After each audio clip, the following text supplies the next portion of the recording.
Chapter 389, 151, but her teacher was Liang Zun. Second update. Understood. I'm going to visit Grandma Wang in the next street over. Bai Lian reached out to open the yard gate, slightly turned, and glanced at Ren Qian. Grandma Wang in the next street? Ren Wanxian gripped her phone tightly, looking towards Ren Qian. Grandpa, I'm discussing something with my senior. Ren Qian didn't insist on Ren Wanxian going with Bai Lian anymore. Ji Heng picked up the smoking pipe on the table and stood up. He knew that Ren Wanxian didn't like him smoking, so he retreated to his own room. Once everyone left, Ren Wanxian looked around, and seeing no one, she lowered her voice. Jianrong seemed to say that a very important elder from Jian family is coming to Xiangqing, and they are looking for an opportunity to meet that elder. Upon hearing the last part, Ren Qian sat upright. An elder whom even Jian family wants to meet? So mysterious? Who could it be? He exchanged puzzled looks with Ren Jiawei. Inside a courtyard on the street next to Pure Street, the old person's coughing echoed one after another, and Ning Xiao was patting the elder's back with an extremely distressed look on his face. The sound of knocking on the door came. He watched as Grandma Wang finished her water before he went to answer it. He thought it would be the neighbor from next door, but to his astonishment, it was Bai Lian. Alien? Bai Lian hadn't expected to see him either. Their eyes met until a weak voice came from the room. Who is it? My classmate. Ning Xiao opened the door to let Bai Lian in. Struggling to sit up, Grandma Wang's eyes weren't too good. But through the window, she could make out Bai Lian's face with a trace of joy. Alien. Bai Lian entered as if she knew the way. First, she glanced at the 3 ancestral tablets in the main room, which had fresh fruit offerings. Then, she went into the room to see Grandma Wang, and seeing her trying to sit up, she quickly helped her and naturally checked her pulse. Be careful. Bai Lian looked down, feeling a weight in her heart. Cough, cough. I didn't realize you two were classmates. Grandma Wang's murky and dim eyes lit up, and her withered face seemed to gain some life. Does he often do homework with you? Yes. Bai Lian continued patting her back until Grandma Wang's coughing subsided. We and another classmate went to Jiangjing for tutoring before the new year. Good, good. Grandma Wang was somewhat excited. Then I'm relieved. She was frail, having been kept awake by her cough these past days. But under Bai Lian's care, she fell asleep in less than 5 minutes. They'll teach you a set of massage techniques later. After Bai Lian tucked her in, she stepped out of the room to talk to Ning Xiao. Ning Xiao, seeing his grandma fall asleep in less than 5 minutes under Bai Lian's hands, knew the massage was effective. He was just a bit surprised. Bai Lian knew how to do this too. After teaching Ning Xiao, Bai Lian remembered Xiao Wang's issue. Where is your grandma's phone? Ning Xiao finally found the old-style cell phone in a corner. It was out of power. Bai Lian understood the situation before she replied to Xiao Wang. Her phone ran out of battery. Spend more time with her when you can. Wang. Thank you. The next day, Tuesday, the 4th day of the month, Bai Lian and Zhang Fulai went to the prison early in the morning to visit a certain Mr. Zhang. Alien, Zhang Shi's hand was still cuffed as he walked in, greeting them first. Brother Zhang, Happy New Year. Then he had the look of someone about to cry. Got beaten again? Zhang Fulai stood behind Bai Lian, arms crossed, his stance lazy. His narrow, light eyes occasionally swept over him, appearing quite disdainful. Zhang Shi eyes, not really. Fights were common, but he wasn't crying because he got beaten up, but because Qi Yundai had come over that morning. He's making me memorize legal terms. Zhang Shi eyes looked at Bai Lian and Zhang Fulai, complaining about Qi Yundai's evil deeds. Bai Lian hadn't yet grasped what legal terms were. Zhang Fulai gave Zhang Shi eyes a glance and asked sincerely, is that thing really worth memorizing? Isn't it something you can remember just by looking at it once? Zhang Shi's sobbing came to an abrupt halt as he looked up at Zhang Fulai blankly. He felt like crying even more. In half a month, Zhang Shi eyes had made considerable progress, reaching his second-year level in mathematics, and his English improved the fastest. While he was making crafts in prison, not only did he strive to be the first, but he also managed to memorize words while being the first. Every few days there would be complaints about him. A staff member from the prison whispered to Bai Lian and Jiang Fulai while seeing them out, because he's always reciting words loudly while queuing for the toilet, disturbing people in the next stall. He didn't dare talk to Jiang Fulai. They left the prison gate. Bai Lian settled into the passenger seat and bowed her head to fasten her seatbelt. "Where are you going?" Jiang Fulai's fingers rested on the steering wheel, casually tapping it. Chapter 390, 151, but her teacher was Liang Zun, second update, _2 Calligraphy Association. Bai Lian fastened her seatbelt, then leaned back in her seat and lazily turned on the car's Bluetooth, beginning to play her daily English reading. Jianjia hadn't left. Qiu Xuezheng was also at the Calligraphy Association.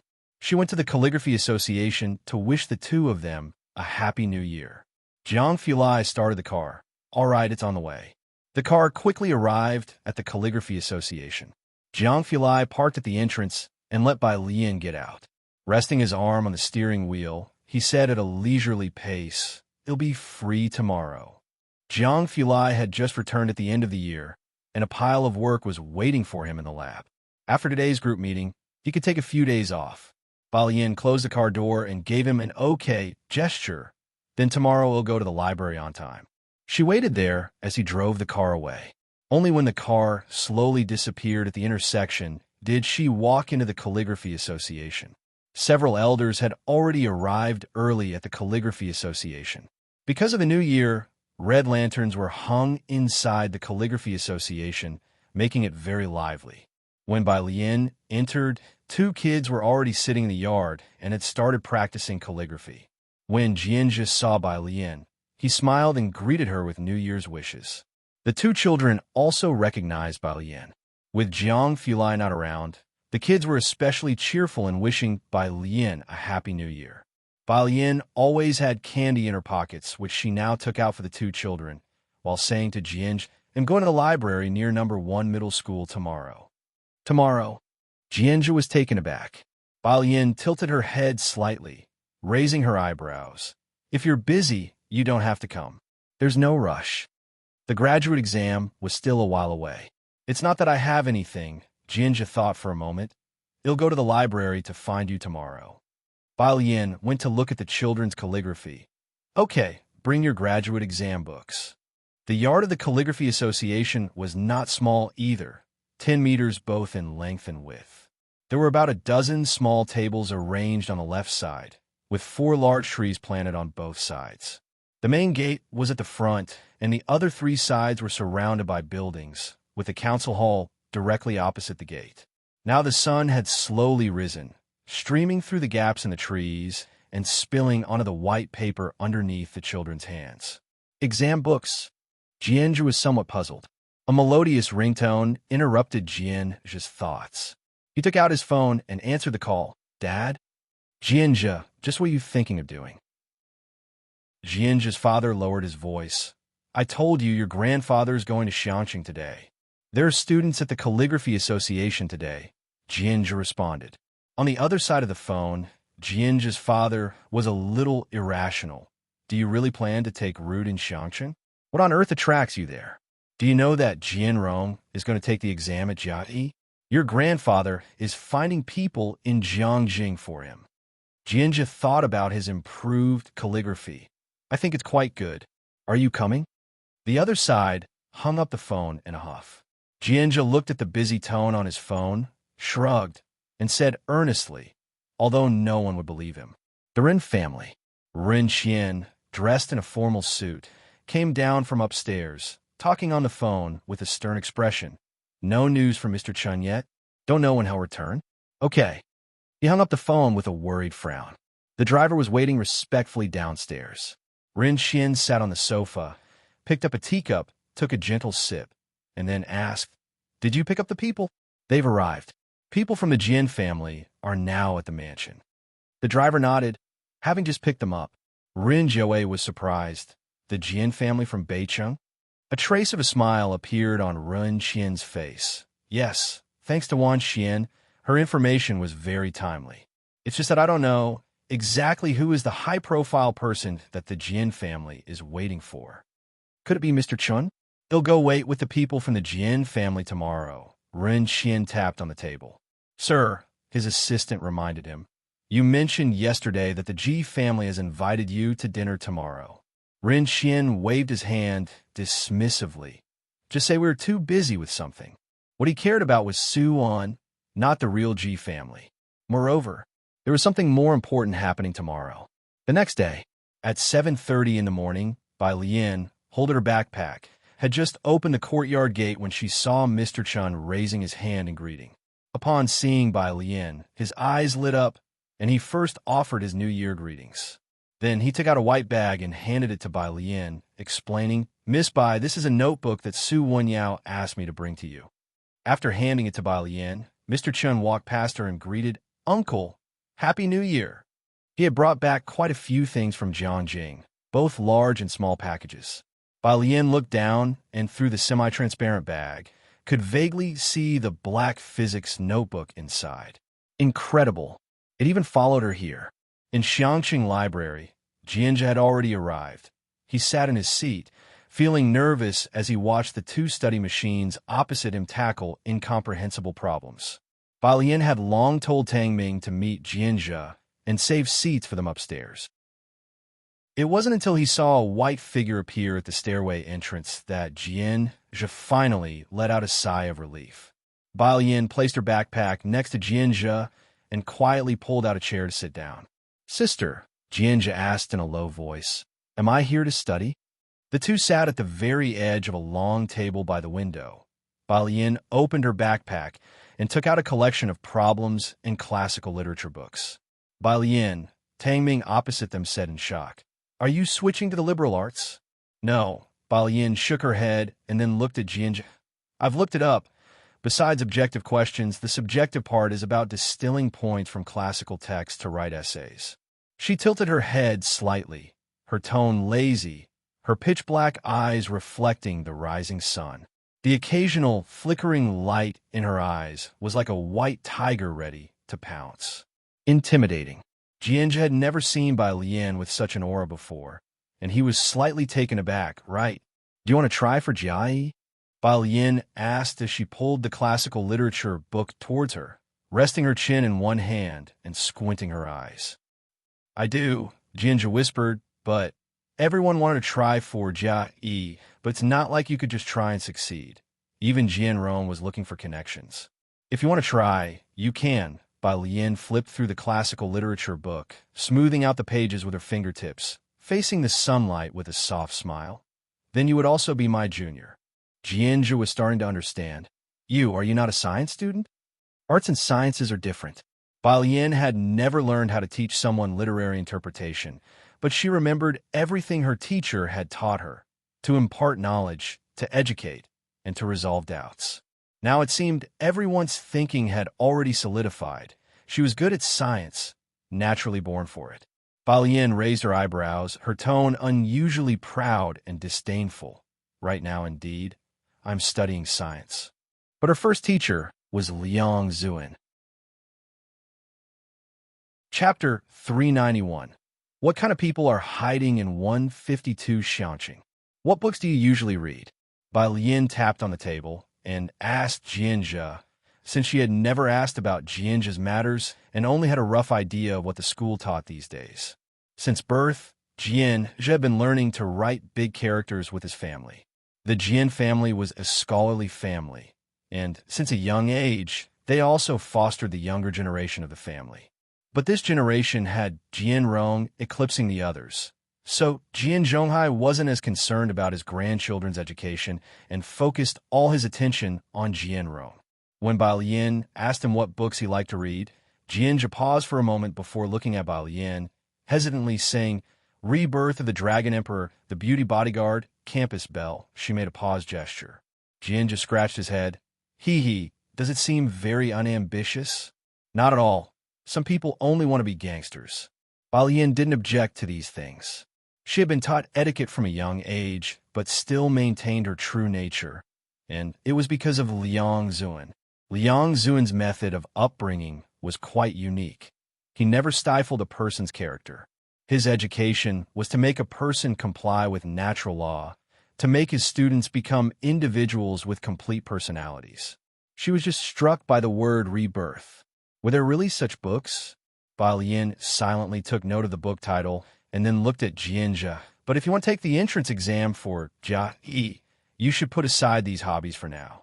After you're admitted into Jia, you can read them. First, read the 13 classics. Fostering literacy in classical literature was important. I browsed through this book last night. You can start with this one. Yin didn't know how well Jianzhe did in his university studies, but since he wanted to take the entrance exam, he must have some basic skills. You need to have a good grasp of Old Chinese phonology, syntax, and semantics so you can read literature. If there's something you don't understand, ask me. Similarly, modern Chinese is also an art. Fortunately, the Yin of the past had left her with precious memories of 19 years. And with her own memories of 23 years in ancient times, she possessed a breadth of knowledge and worldly experience that few could match. Jianzhe took the classical Chinese book Yin handed him. Quite surprised. Most people think that classical literature entrance exams are quite easy nowadays. But in reality, while objective questions aren't difficult, subjective essay questions are extremely tough. The question Jianzhe did yesterday was, one should devise good methods to invigorate one's tactics. Such questions test a student's literary foundation as well as their breadth of knowledge. Jianzhe didn't expect Yin to have actually done the research. He lowered his head and began to read seriously. About 10 minutes later, two figures, one large and one small, walked up the stairs at a steady pace.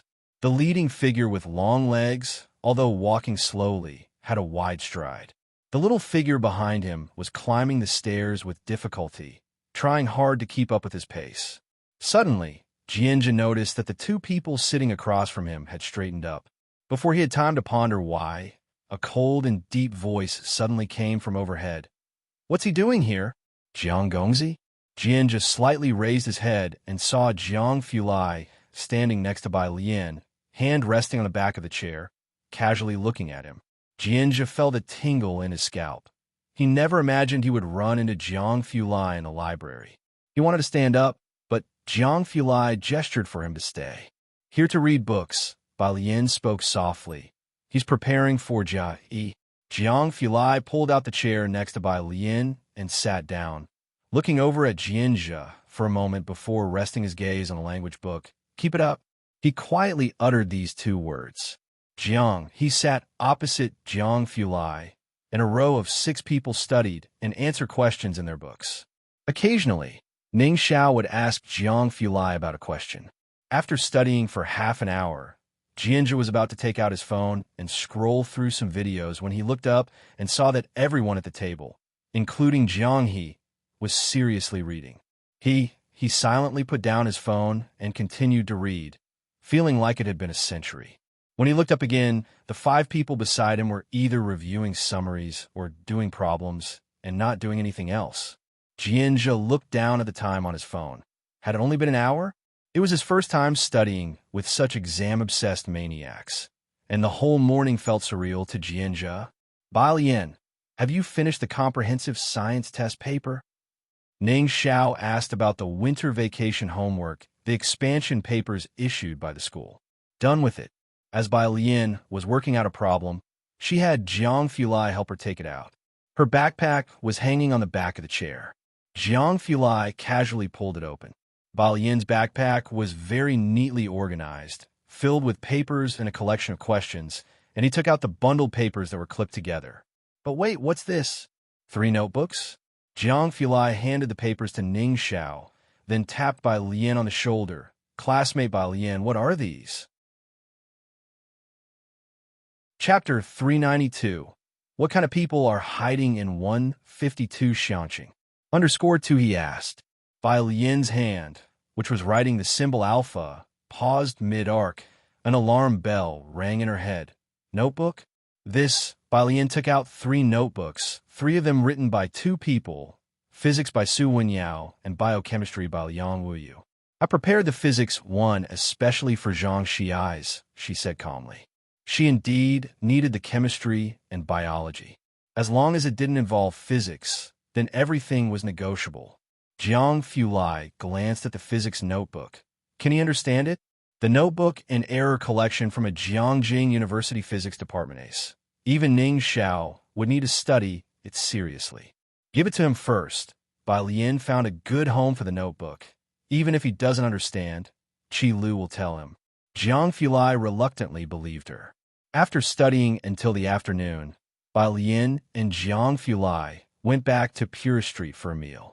Some of the things that Director Chun had in the morning were prepared by Jiang Fulai, who went early to worship the tree god with Ji Heng and others, and, at noon, there was a vegetarian feast at the tree god temple. They didn't go back. In the evening, Ji Heng and Ji Xiaojun prepared the meal and reminded Bai Lian and Jiang Fulai to come back for dinner. 5 o'clock in the afternoon. Jian Zhe exited the library with light steps. He, who got into Beijing University through an arts exam, had never studied this seriously even in his senior year of high school. Only after Bai Lian and Jiang Fulai got into the car did he ask Tang Ming, who was beside him, "Do you study every day from 8 until now? Without a single break in between?" "Not exactly." Tang Ming shook his head. Jian Zhe breathed a sigh of relief. "I get up at 6 every morning to memorize English." Tang Ming shared a schedule with Jian Zhe. "Then I come to the library at 8 and go back at 5 in the afternoon. After dinner, I do the school's basic question bank until midnight." "That's considered early." Ning Xiao and Sister Lian seemed to sleep at 1. As he spoke, Tang Ming frowned. "No, I have to stay up until 1 tonight as well. There are just over 150 days left." Jian Zhe. How did they manage that? Jian Zhe felt he was already quite amazing after focusing for 2 hours. If it weren't for Jiang Fulai sitting next to him today, he'd probably have spent at least 2 hours on his phone. He asked cautiously, "Which university are you two seniors in high school planning to apply to?" "Ning Xiao, Jiangjing University." He answered with a lot of confidence this time. Jian Zhe, who even found it difficult to dream of attending Jiangjing Art University, "Isn't it? In this Xiangqing, why does it seem like everyone who comes by can attend Jiangjing University? Did Jiangjing University become as common as cabbage? Wouldn't this be among the top 10, even in Beijing?" Jian Zhe began to doubt his life choices. Who exactly were Bai Lian and her 2 classmates?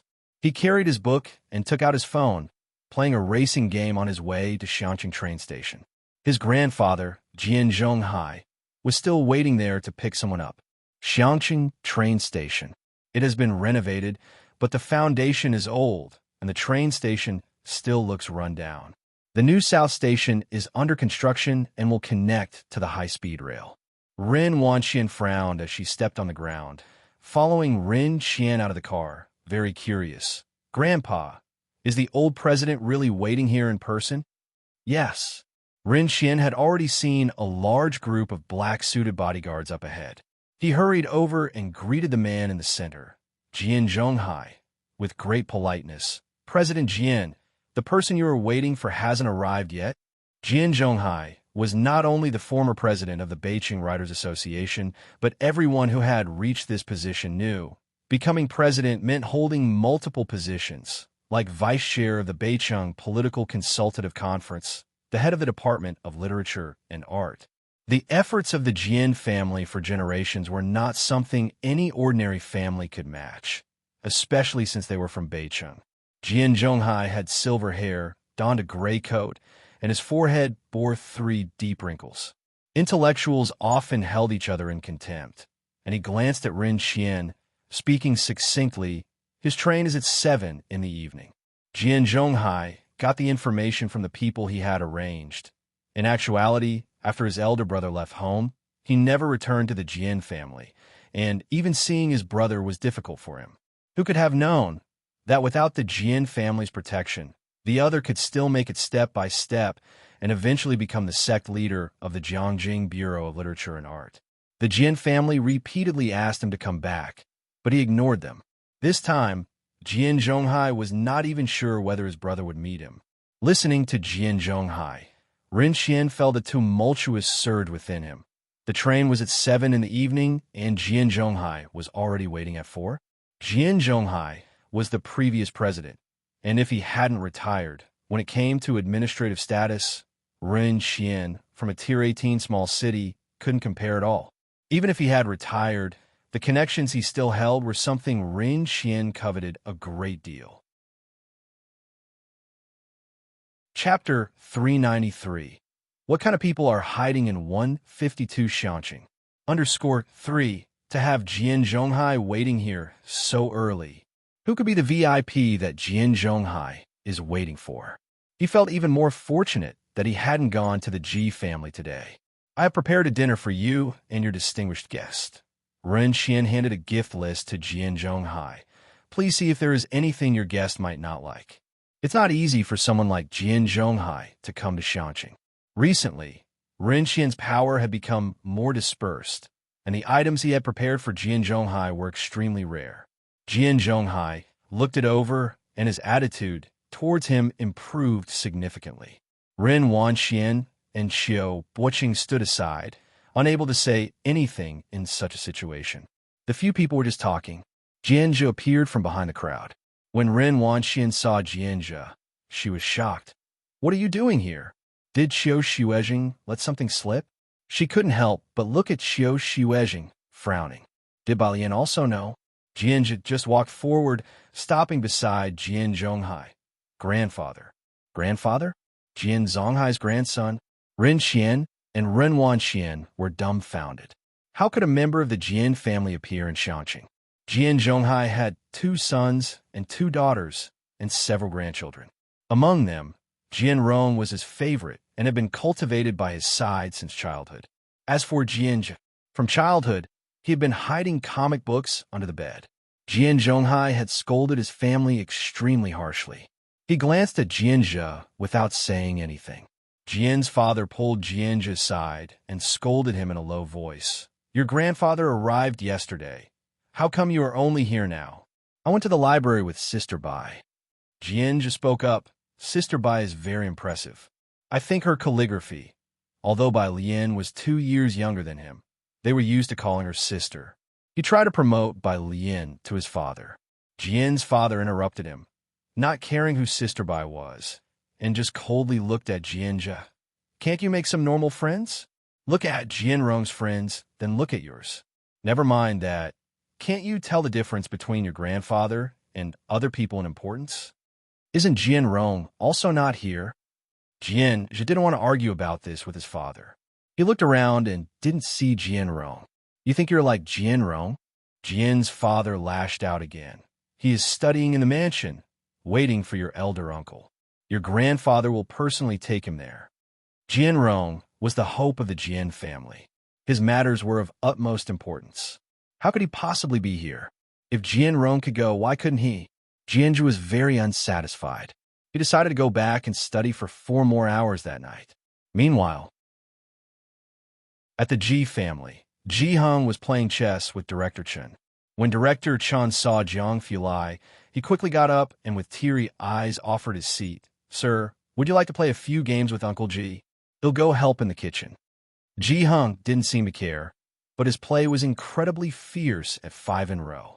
Jiang Fulai glanced at Director Chen, then sat down opposite Ji Heng, picking up a white piece casually.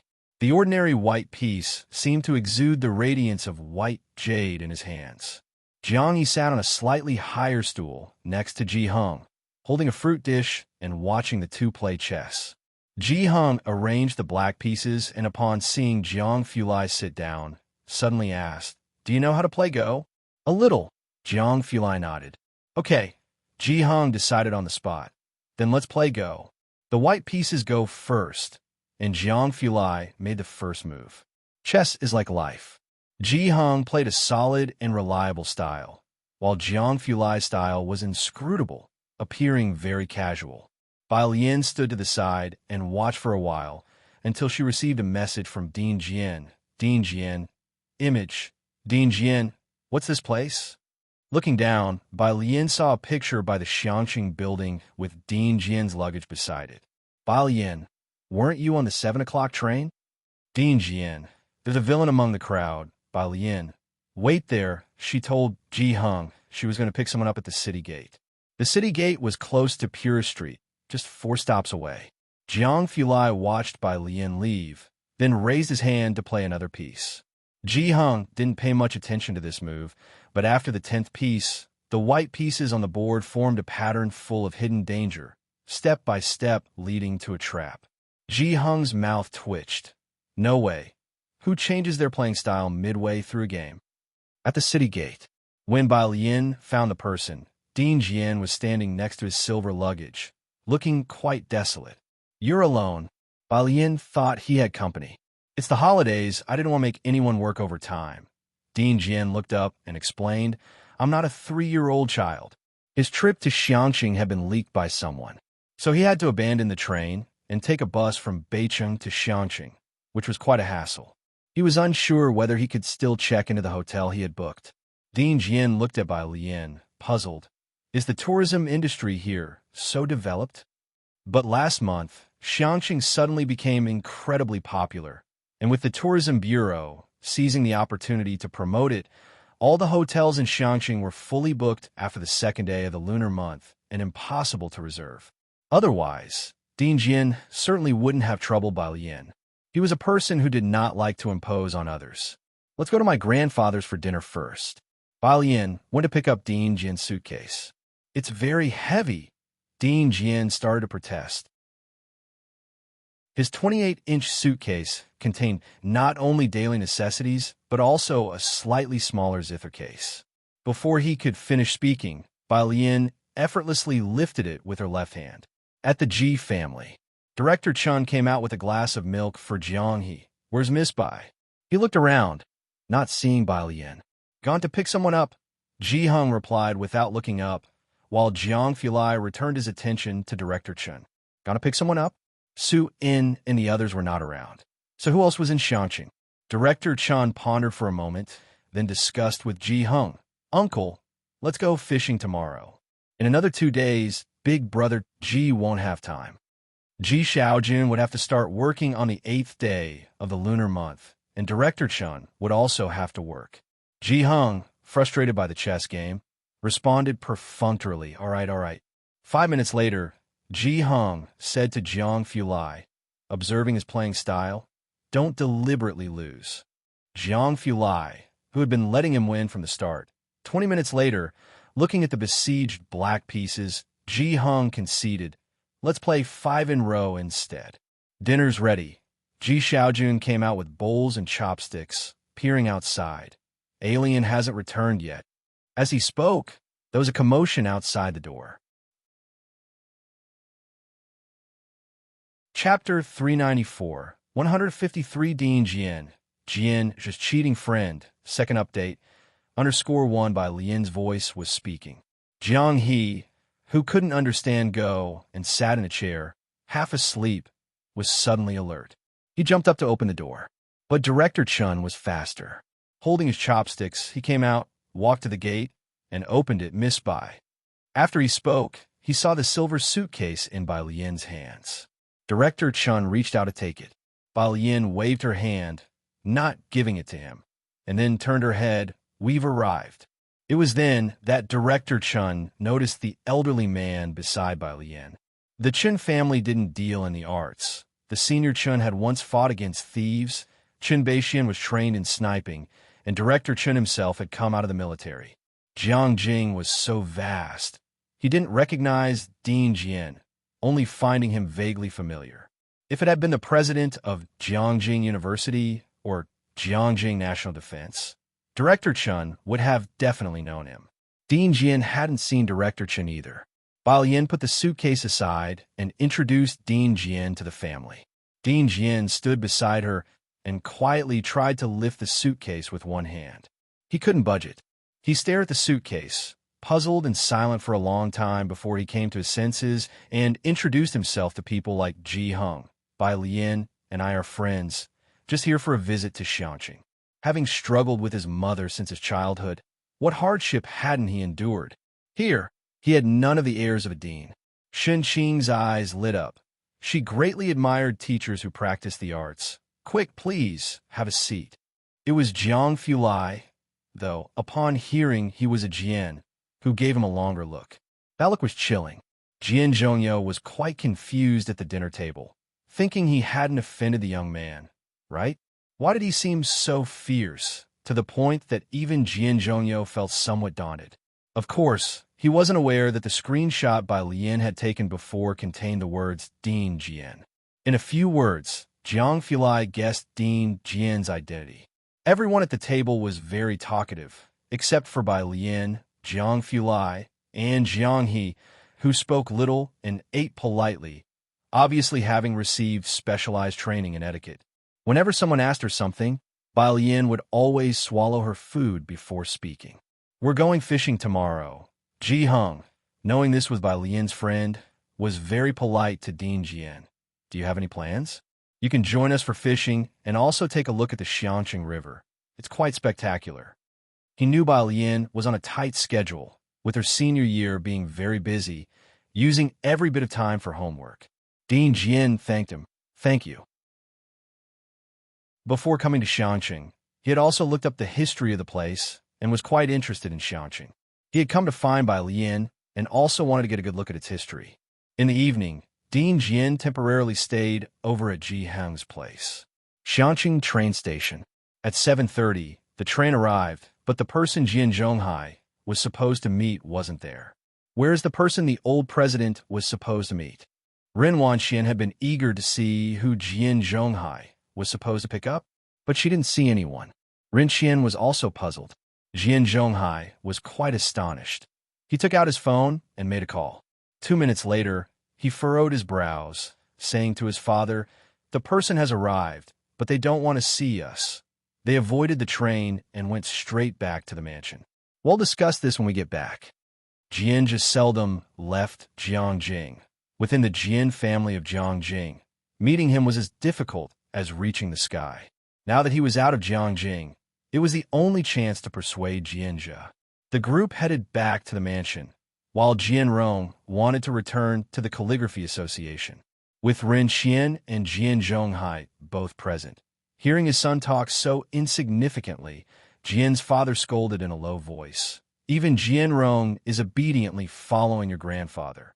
With this opportunity, you should show your best, and you want to go back to the local Calligraphy Association for what?" Obviously, it was to practice calligraphy.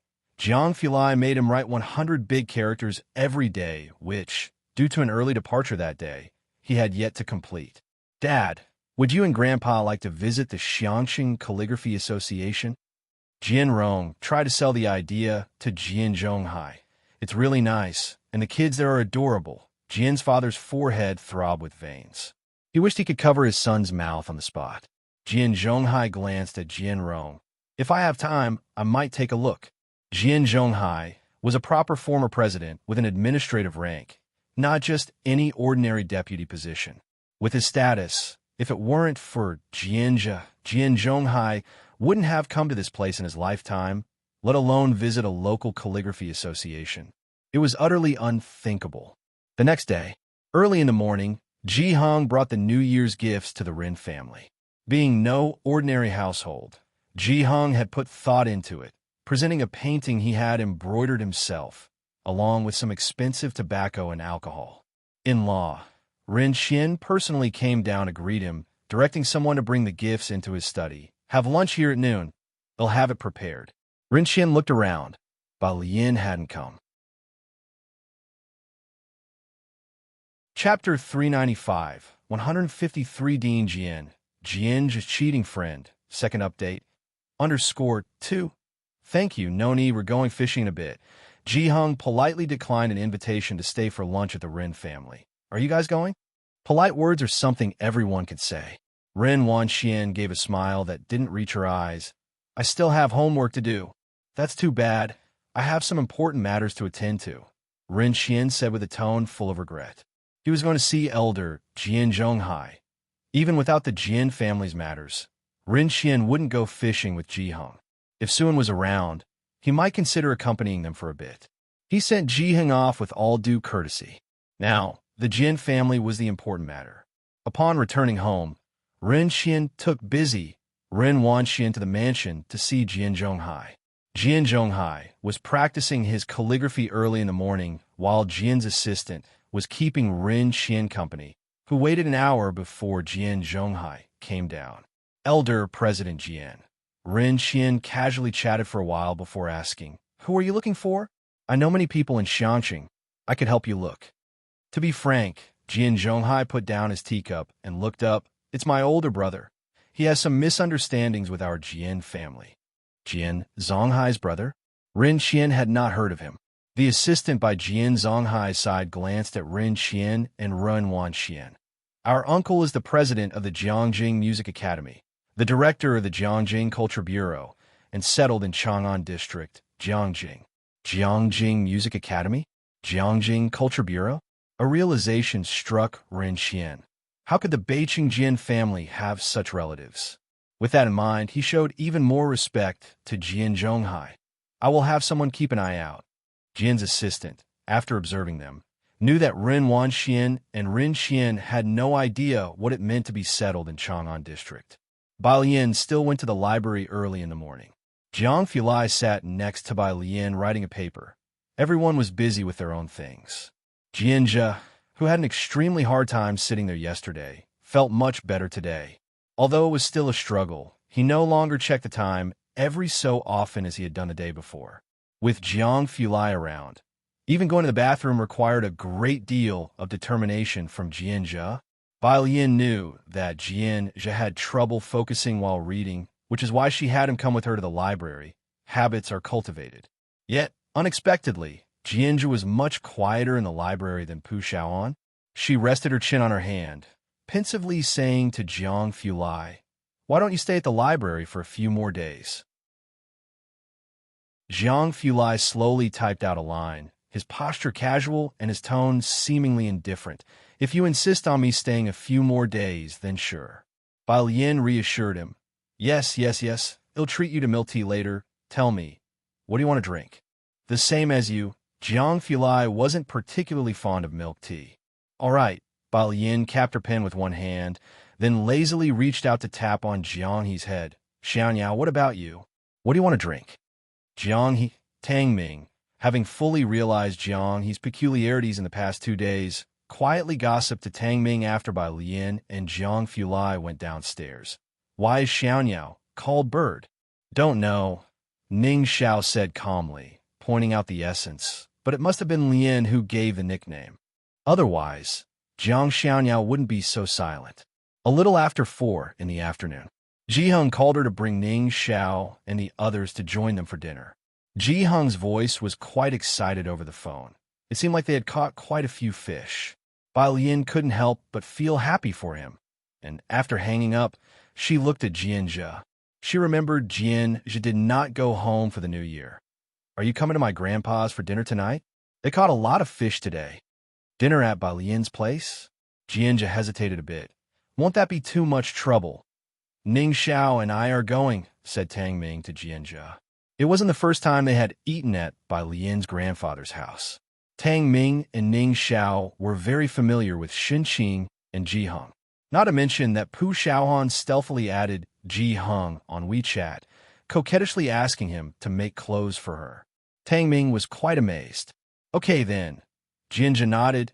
He did not have many friends, but had met quite a few people through Bai Lian since coming to Xianqing, and that included the 2 academic aces before him. When leaving the library for Pure Street in the evening, Jianzhe quietly asked Tang Ming what Ji Hung liked, wondering if he should buy something for him. "Buy some fruits and tobacco to take over," Ning Xiao suggested from the side. "There's a small store on Pure Street that has those." The young people got off the car on Pure Street. The 3 of them were going to number 112 to buy tobacco and fruits, while Bai Lian accompanied them to the convenience store. Items in the convenience store weren't expensive, and the tobacco was very ordinary. Jiang Fulai carried his computer in one hand and kept the other in his pocket, following behind them lazily. The store owner gave them a little discount and also handed Bai Lian and Jiang He a lollipop each.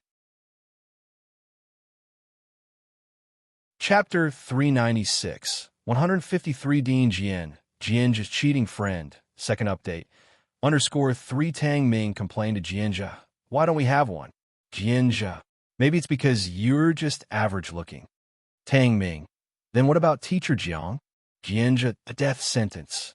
Luckily, a phone call saved Jianzhe. He had never been more grateful for his dad's call than at this moment. "Didn't I tell you there's a banquet today?"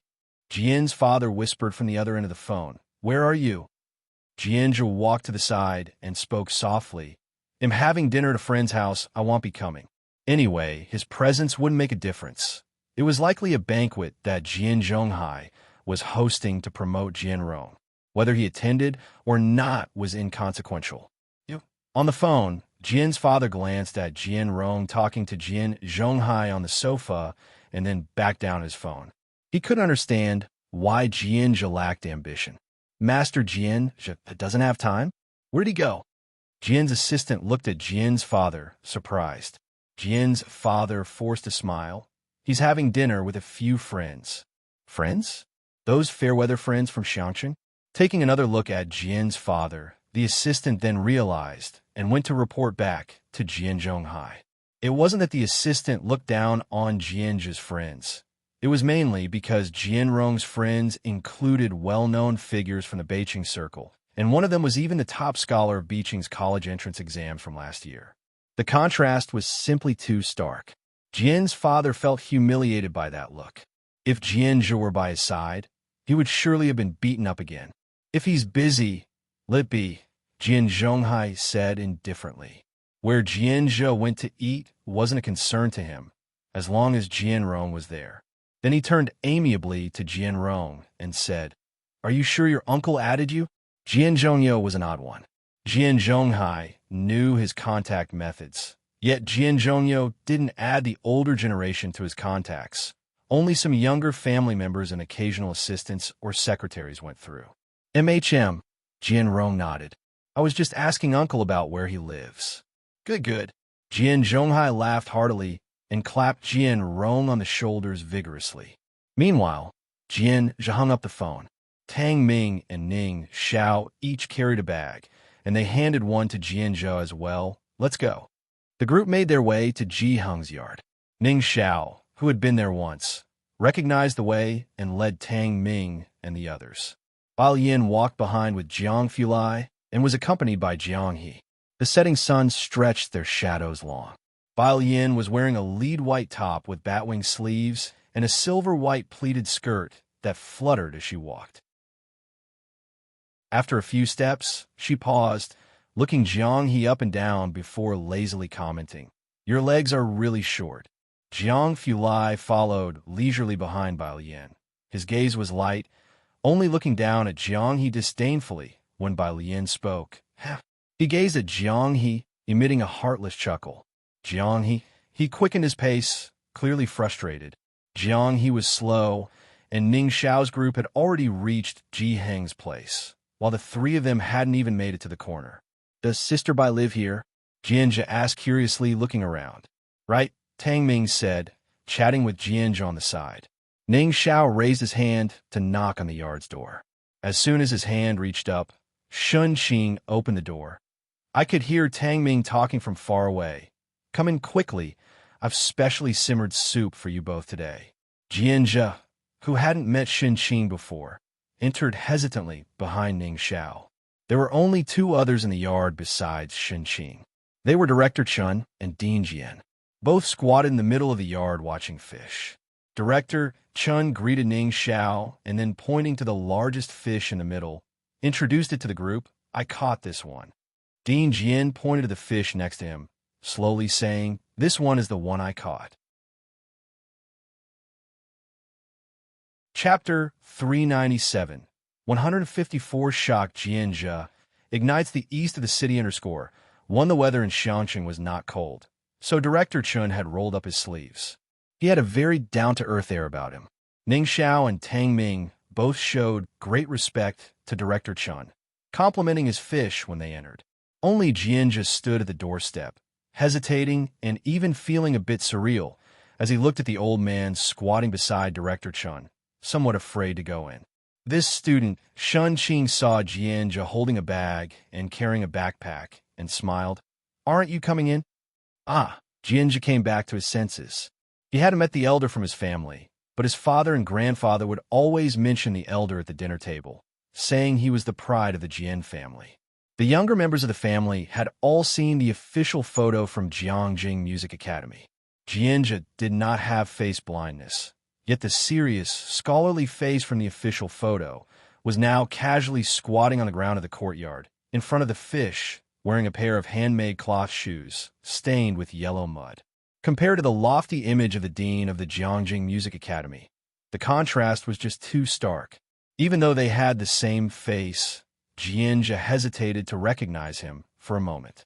As for Jian Zhongyo, he didn't know any of the Jian family members, and only thought the young man had been staring at him for too long, but he didn't take it to heart. Xiaoan loves fish head hot pot the most, Shen Qing said to Bai Lian, who had just returned. Bai Lian put down her backpack and explained to Shen Qing she went to see Grandpa Tao. There's a TV station interviewing him today, and she's helping him tidy up his appearance. Grandpa Tao's puppet show had become popular, and many biggie bloggers were riding on its trend. The TV station was even stirred up to feature a special interview with Grandpa Tao. Speaking of this, Bai Lian suddenly remembered, and she paused beside Jian Zhongyo. There's a traditional town here, and the street is full of stalls, old martial arts gyms, sugar painting, puppet shows. Do you want to go there later and have a look? She remembered Jian Zhongyo came for tourism. Sure, Jian Zhongyo wasn't really here for tourism, but since he was here, he'll have a look. The two chatted about this. Jiang Fulai held the grapes Bai Lian had given him, delicately peeling them as he spoke to Director Chen beside him. I want to attend the meeting. This wave of traffic is yours to harness. Make sure the Culture and Tourism Department is aware during the meeting. Director Chen rolled down his sleeves and nodded. We have already added many stalls and encouraged more vendors to come over, and the supporting facilities have increased accordingly. Maintaining public security in the east of the city and guiding tourists is the priority, Jiang Fulai said as he finished peeling, and handed some to Bai Lian, who was still talking with Jian Zhongyo before returning.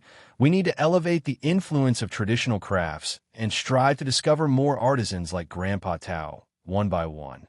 Adding some traditional crafts interaction activities to get more young people involved is vital for drawing in and maintaining interest, and you don't have to worry about the initial investment. Director Chen, who was not sensitive to these matters, made sure to remember everything Jiang Fulai said.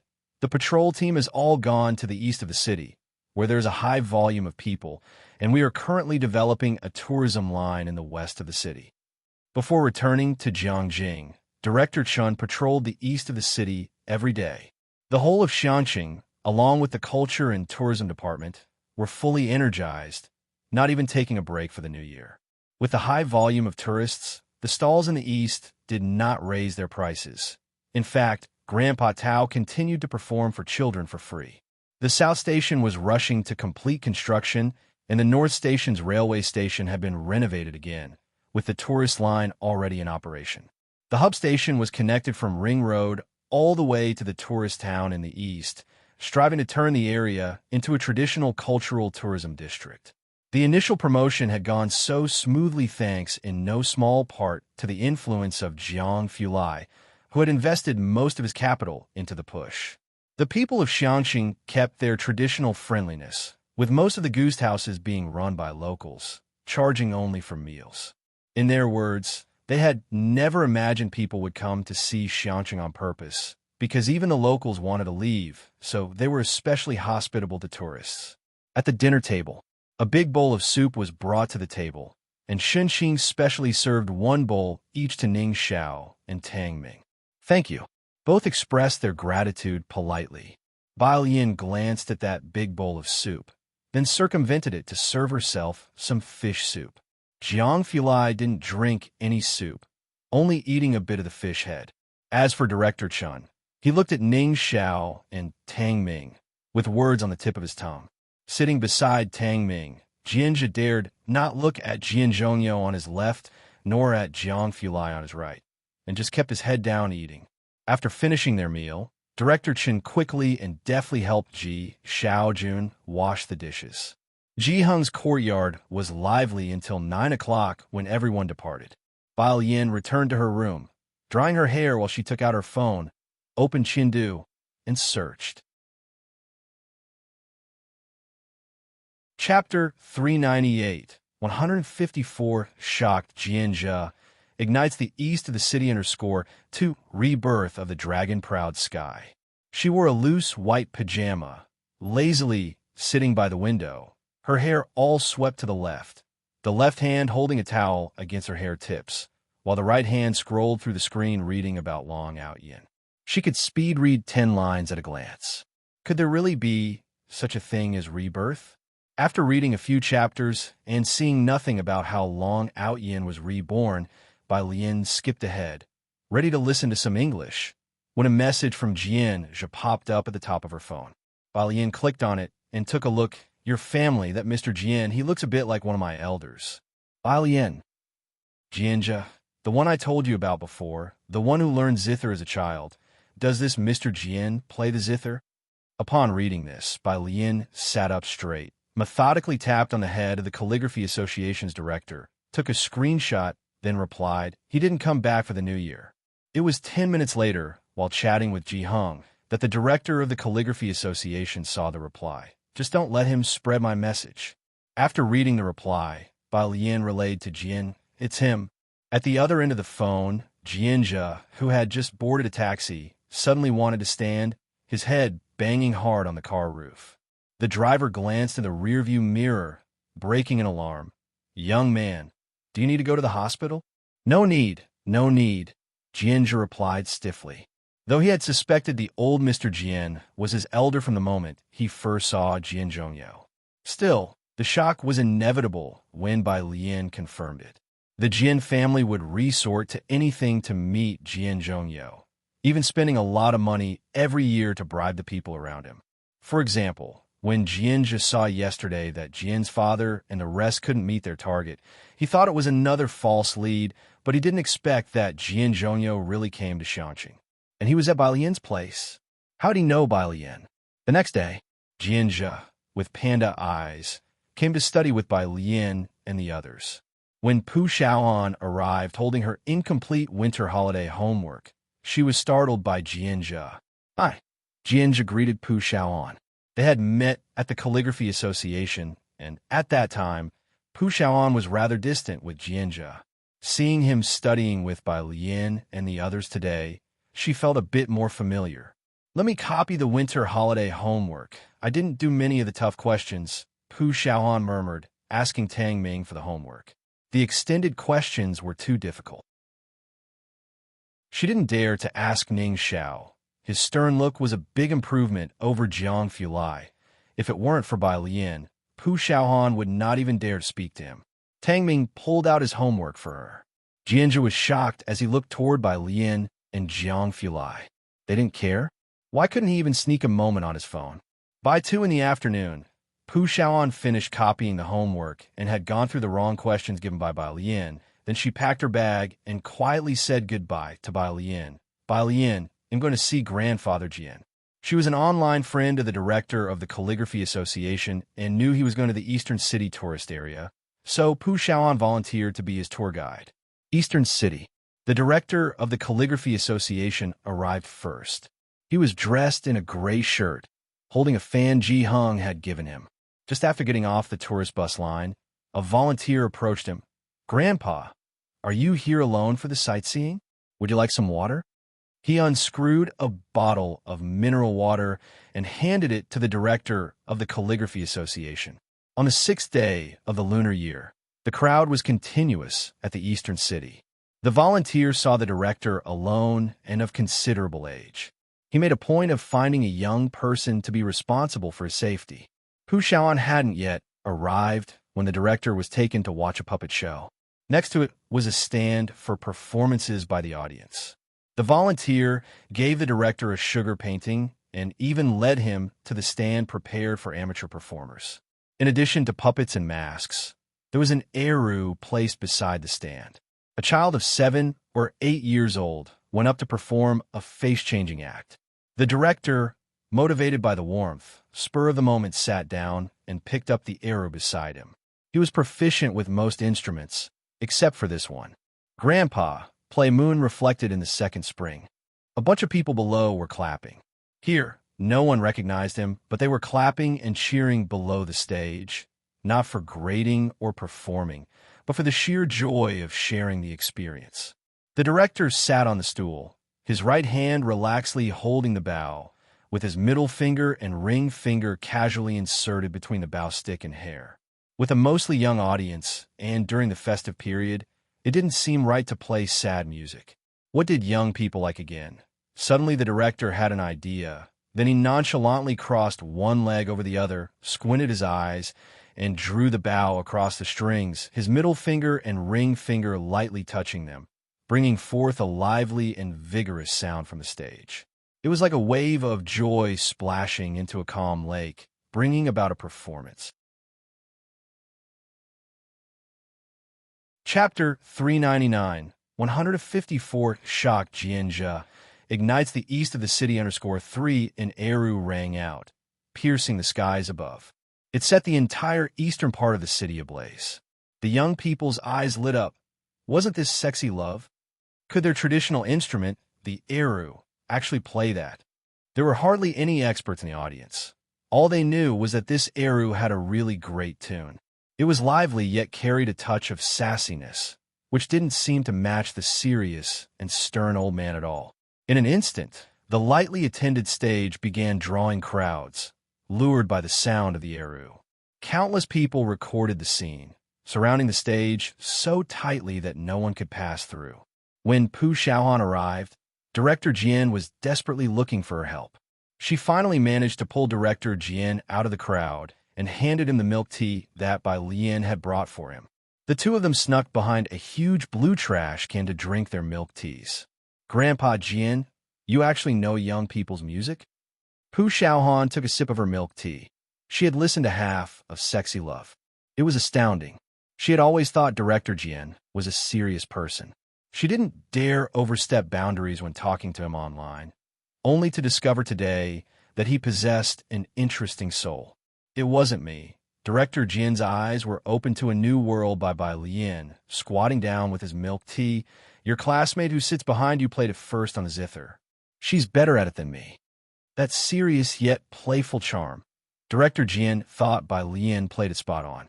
These classical instruments didn't always have to play classic pieces, letting more people know that even the Eru could play music from all times and places was important.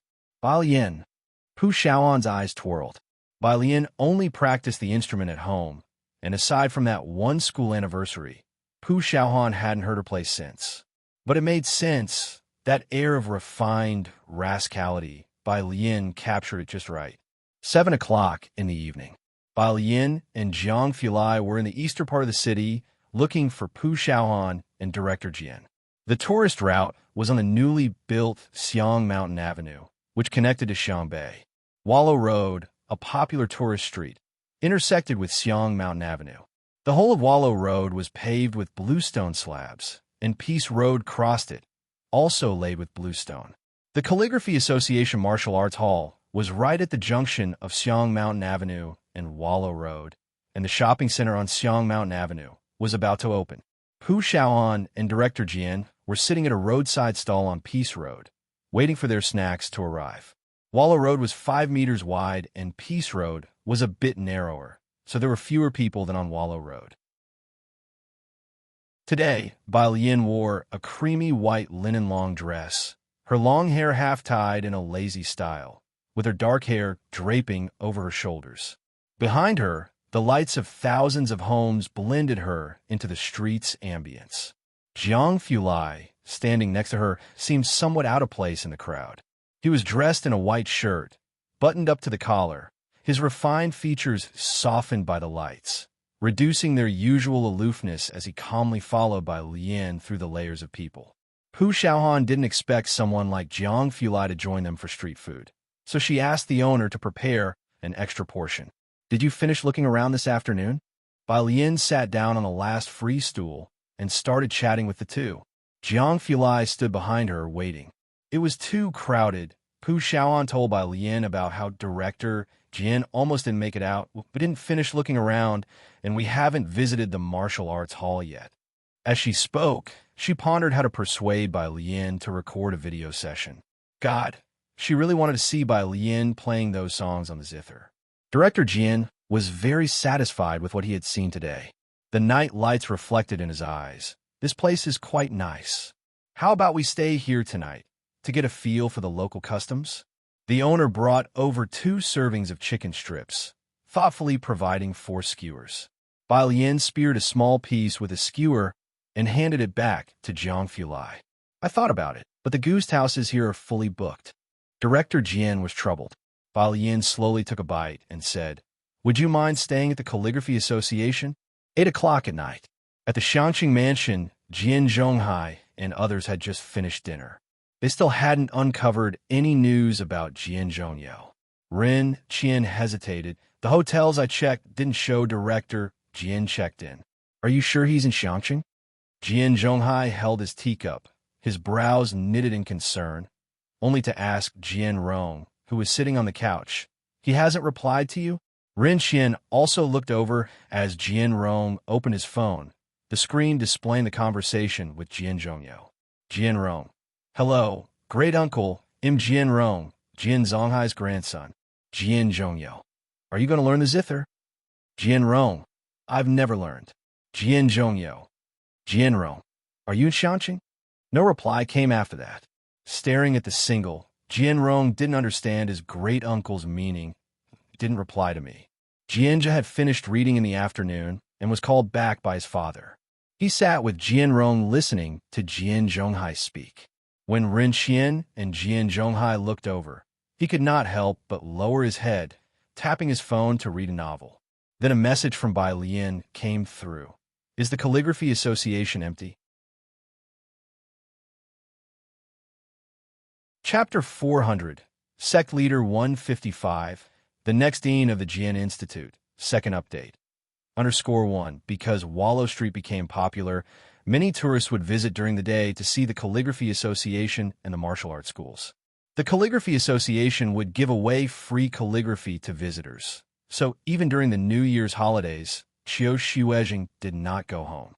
The Calligraphy Association had been closing at 10 o'clock at night for the past month. Jianjia said, "Today, Mr. Qiu went home, and there's no one at the Calligraphy Association. They'll be right back." Jianjia lived at the Calligraphy Association. He had a key.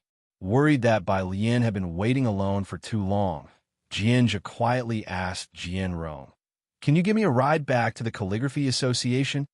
The mansion was in a special location. There were no buses nearby, and taxis couldn't drive in.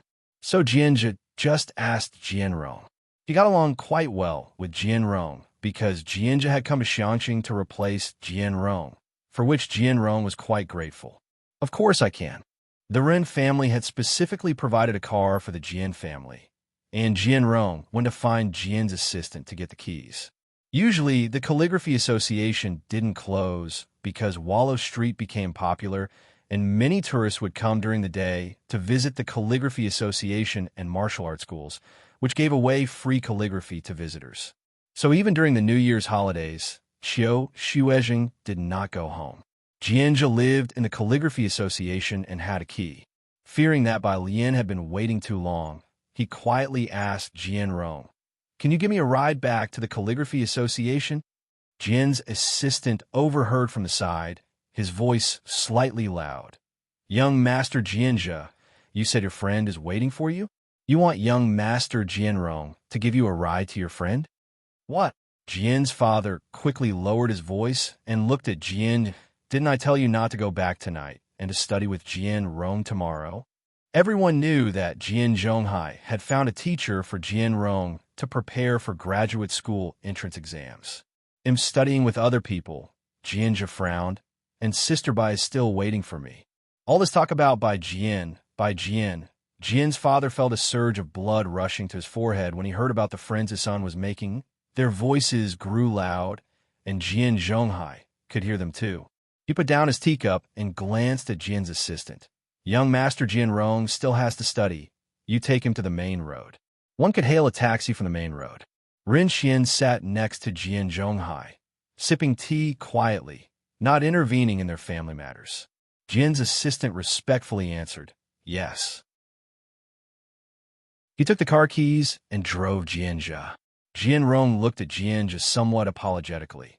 He could have insisted on taking Jianzhe himself, but Jian Rong didn't want to upset Jian Zhonghai.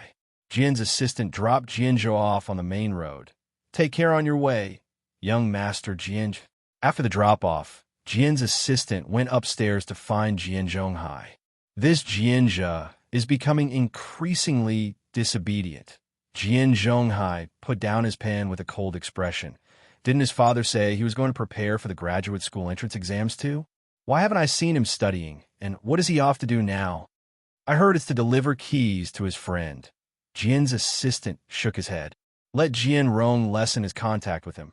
Jian Zhonghai lightly blew on the wet ink, mixing all day with friends who were up to no good. Meanwhile, Jianzhe quickly arrived at the door of the Calligraphy Association. As soon as he got out of the car, he saw the brightly lit scene opposite, where Jiang Fulai stood out from the crowd. Close to 9 o'clock, the number of tourists showed no sign of decreasing.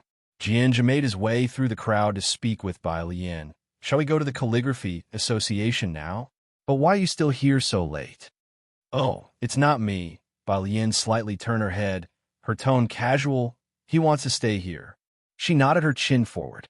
Only then did Jianzhe notice in front of Bai Lian were Pu Xiaohan and an old man. The old man turned around, giving Jianzhe a small nod. "Excuse me." Very polite. No.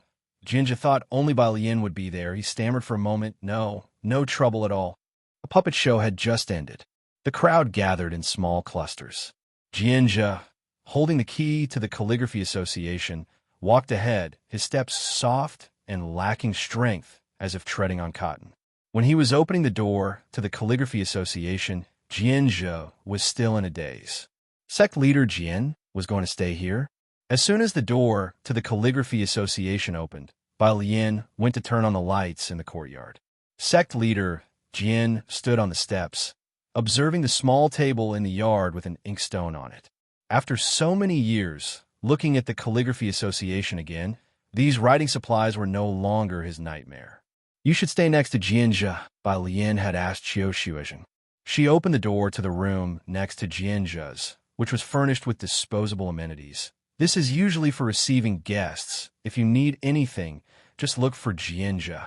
After speaking, Bai Lian also reminded Jianzhe, "Take good care of sect leader Jian." "I know." Jianzhe nodded solemnly. Sect leader Jian went in to inspect the room. Outside, Pu Xiaoan spoke to Bai Lian. "Sister Lian, do you want to record a video?" "What video?" Bai Lian sat lazily on a small table, her slender fingers adjusting the inkstone. Chapter 401. Sect Leader 155, the next dean of the Jian Institute, second update. _to this kind. Pu Xiaoan took out her phone and played a video of a girl playing the guzheng for Bai Lian. She was playing Gambling with Liquor. Pu Xiaoan pointed to the girl in the video and said to Bai Lian, "She's super popular lately, and I heard she's about to play Autumn again." The comments are all suggesting that Dean Jian should take her as a disciple. Should we also jump on the trend and show off our skills? Bai Lian looked down and saw the girl's name. Bai Shaoqi? What an unlucky, illegitimate child of an outer chamber. "Oh, no playing." Bai Lian leaned back, crossed her arms, and raised her eyebrows. Pu Xiaohan. Why did she sense a hint of rebellion? After Bai Lian and Jiang Fulai left, Dean Jian finally took out his phone, opened WeChat, and casually asked Jianzhe, "Add WeChat." Jianzhe mechanically took out his phone and scanned Dean Jian's WeChat QR code. "Add friend." All in one go. Dean Jian's video went viral online. Recently, Xiangqing tourism was already a hot topic. It's easy for videos about Xiangqing to trend, especially when the Eru player is an expert like Dean Jian. Xiangqing, Eru version of sexy love. Strong sense of contrast. It's the era of information technology. In one afternoon and evening, the hottest video broke 10 million views, over 3 million likes, and hundreds of thousands of comments. The oppression from the Eru. This is a real rhythm master, covering face. It's still the old man. Only professionals know how awesome the old man is, crying, "Folks, I need to make a trip to Xiangqing." Indeed, the masters are among the folks. In the midst of the regular comments, one suddenly popped up. Masters are among the folks? Why don't you check out a Jianzhongyo? Should I go? Is this for real? With such widespread viewership, people had started to recognize Jianzhongyo. Suddenly, it pushed the entire video to the peak of popularity. On the 7th day of the Lunar New Year in the morning, in a mansion, Jianrong, through the citywide push of big data, came across this video. He excitedly found Jian Zhonghai with his phone. Grandpa, great uncle is really in Xiangqing. Jian Zhonghai took the phone, agitated. Where is this? Xiangqing tourism area, Jianrong replied. Good, good. Jian Zhonghai hurriedly headed outside. Let's go find him there today. As long as Jianzhongyo was still in Xiangqing, everything would be easy to negotiate. Jianrong followed Jian Zhonghai with his phone in hand, and then suddenly thought of something. He opened his phone and sent a message to someone, confirmed, my great-uncle is in Xiangqing Beicheng. Bye family. Bai Xiaoqi was reading the comments. Her social media account had also been promoted, from the first Jiangjing Music Academy video of the White Robe Journey to the current Gambling with Liquor, each one with high popularity. She knew that Jianzhongyo also had an account on this app, so she worked hard to run it. Good looks, good family background, and as a Beijing high school academic achiever, her Gujing playing also mesmerized the netizens, and she even interned at Jiangjing Music Academy. All sorts of records had netizens gasping, willing to spend money on a social media account. Her popularity with the Guqin online was second only to that of Jianzhongyo. Most comments tagged at Jianzhongyo, asking him to take a glance at Bai Xiaoqi and to consider her the next successor to the Guqin tradition. Beside him, Bai Qiming was on the phone with Bai Xiaoke and suddenly stood up. Are you serious? Is President Jian in Xiangqing? Although Bai Xiaoke was only a freshman, he had always worked hard to develop his connections in Jiangjing. He had left for Jiangjing on the 4th day of the new year. Bai Xiaoqi, with her sharp ears, also straightened up when she caught the words President Jian.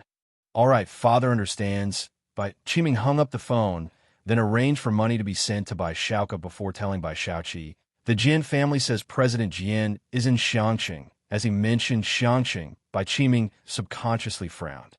Bai Lian was in Xiangqing. He shook his head, pushing thoughts of Bai Lian to the back of his mind. Pack your things right now.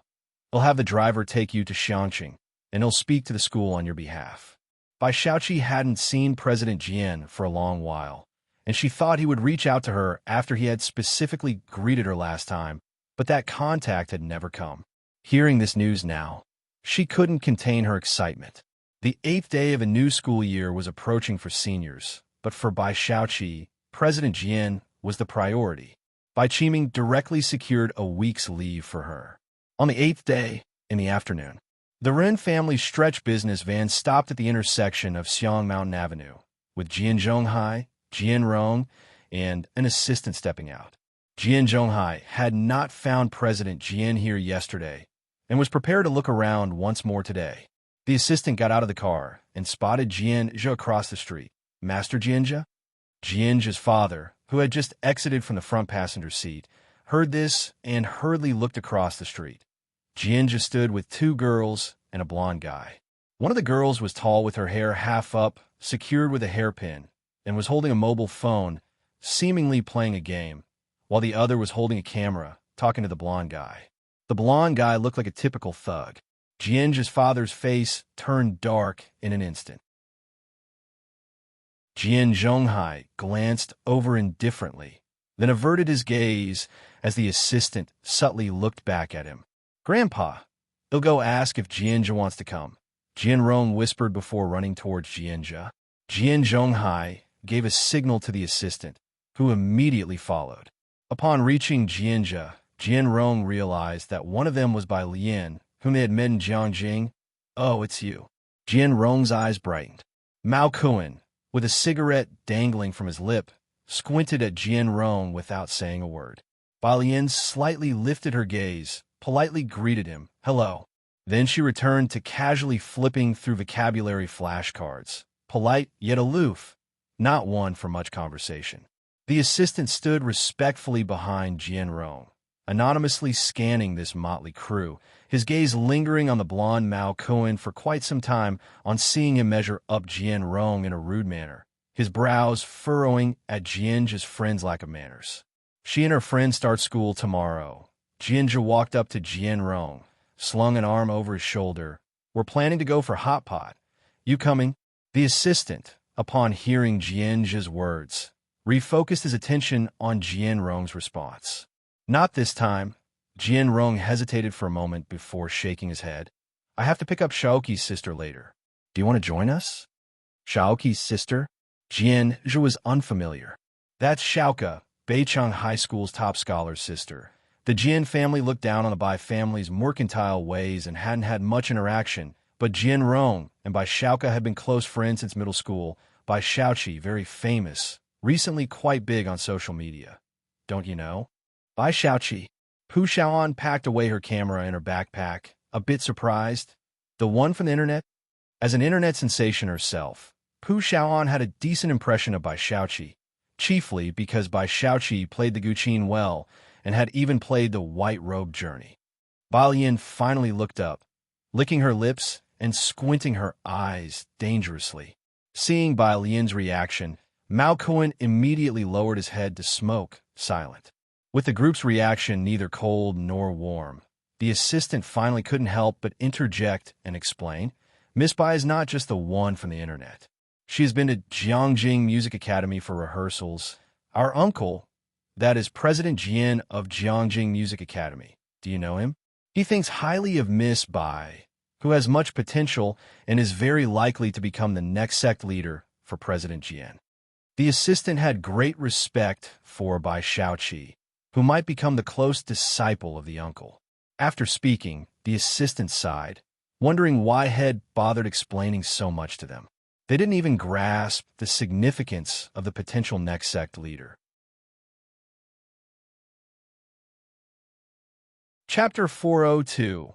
156 brought back to the Bai family to ride on their popularity underscore. One Mao Kuan was not one to follow these things.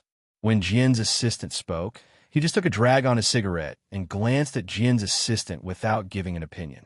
If he mentioned the boxing champion, he might engage in trivial chat. Pu Xiaoan was aware of Bai Shaoqi, a very famous rich second generation online. She played the Guzheng well, and Pu Xiaoan admired her for that.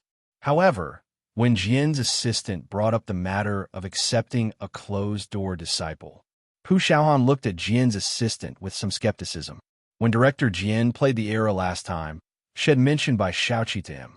Why hadn't she heard him mention this? Director Jian, uncle is going to take on a closed-door disciple. Jianzhe, after spending a couple of days with Jian Zhongyo, hadn't heard of such a thing. Yes, Jian's assistant said, looking at everyone's reactions and not wanting to say more. He then urged Jian Rong, young Master Jian Rong, we should be going. A word out of tune is not worth discussion. After Jian Rong and the assistant left, Pu Xiaoan was still asking Jianzhe about this matter. Jianzhe scratched the back of his head with an embarrassed smile. No, I don't know my cousin's friends either. But Bai Lian, Pu Xiaoan whispered to Bai Lian, I think you also play the Guzheng very well, just not as skillfully as Bai Shaoqi. I've been making some short videos about face-changing art and traditional Chinese music lately.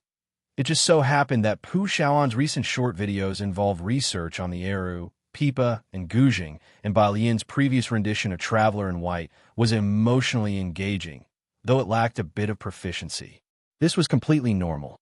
Bai Shaoqi had studied the Guzheng for more than a decade, while Bai Lian had also learned for 10 years, but hadn't touched the Guzheng for over 2 years and naturally became rusty. The skills might become rusty, but the emotions were her instinctive response.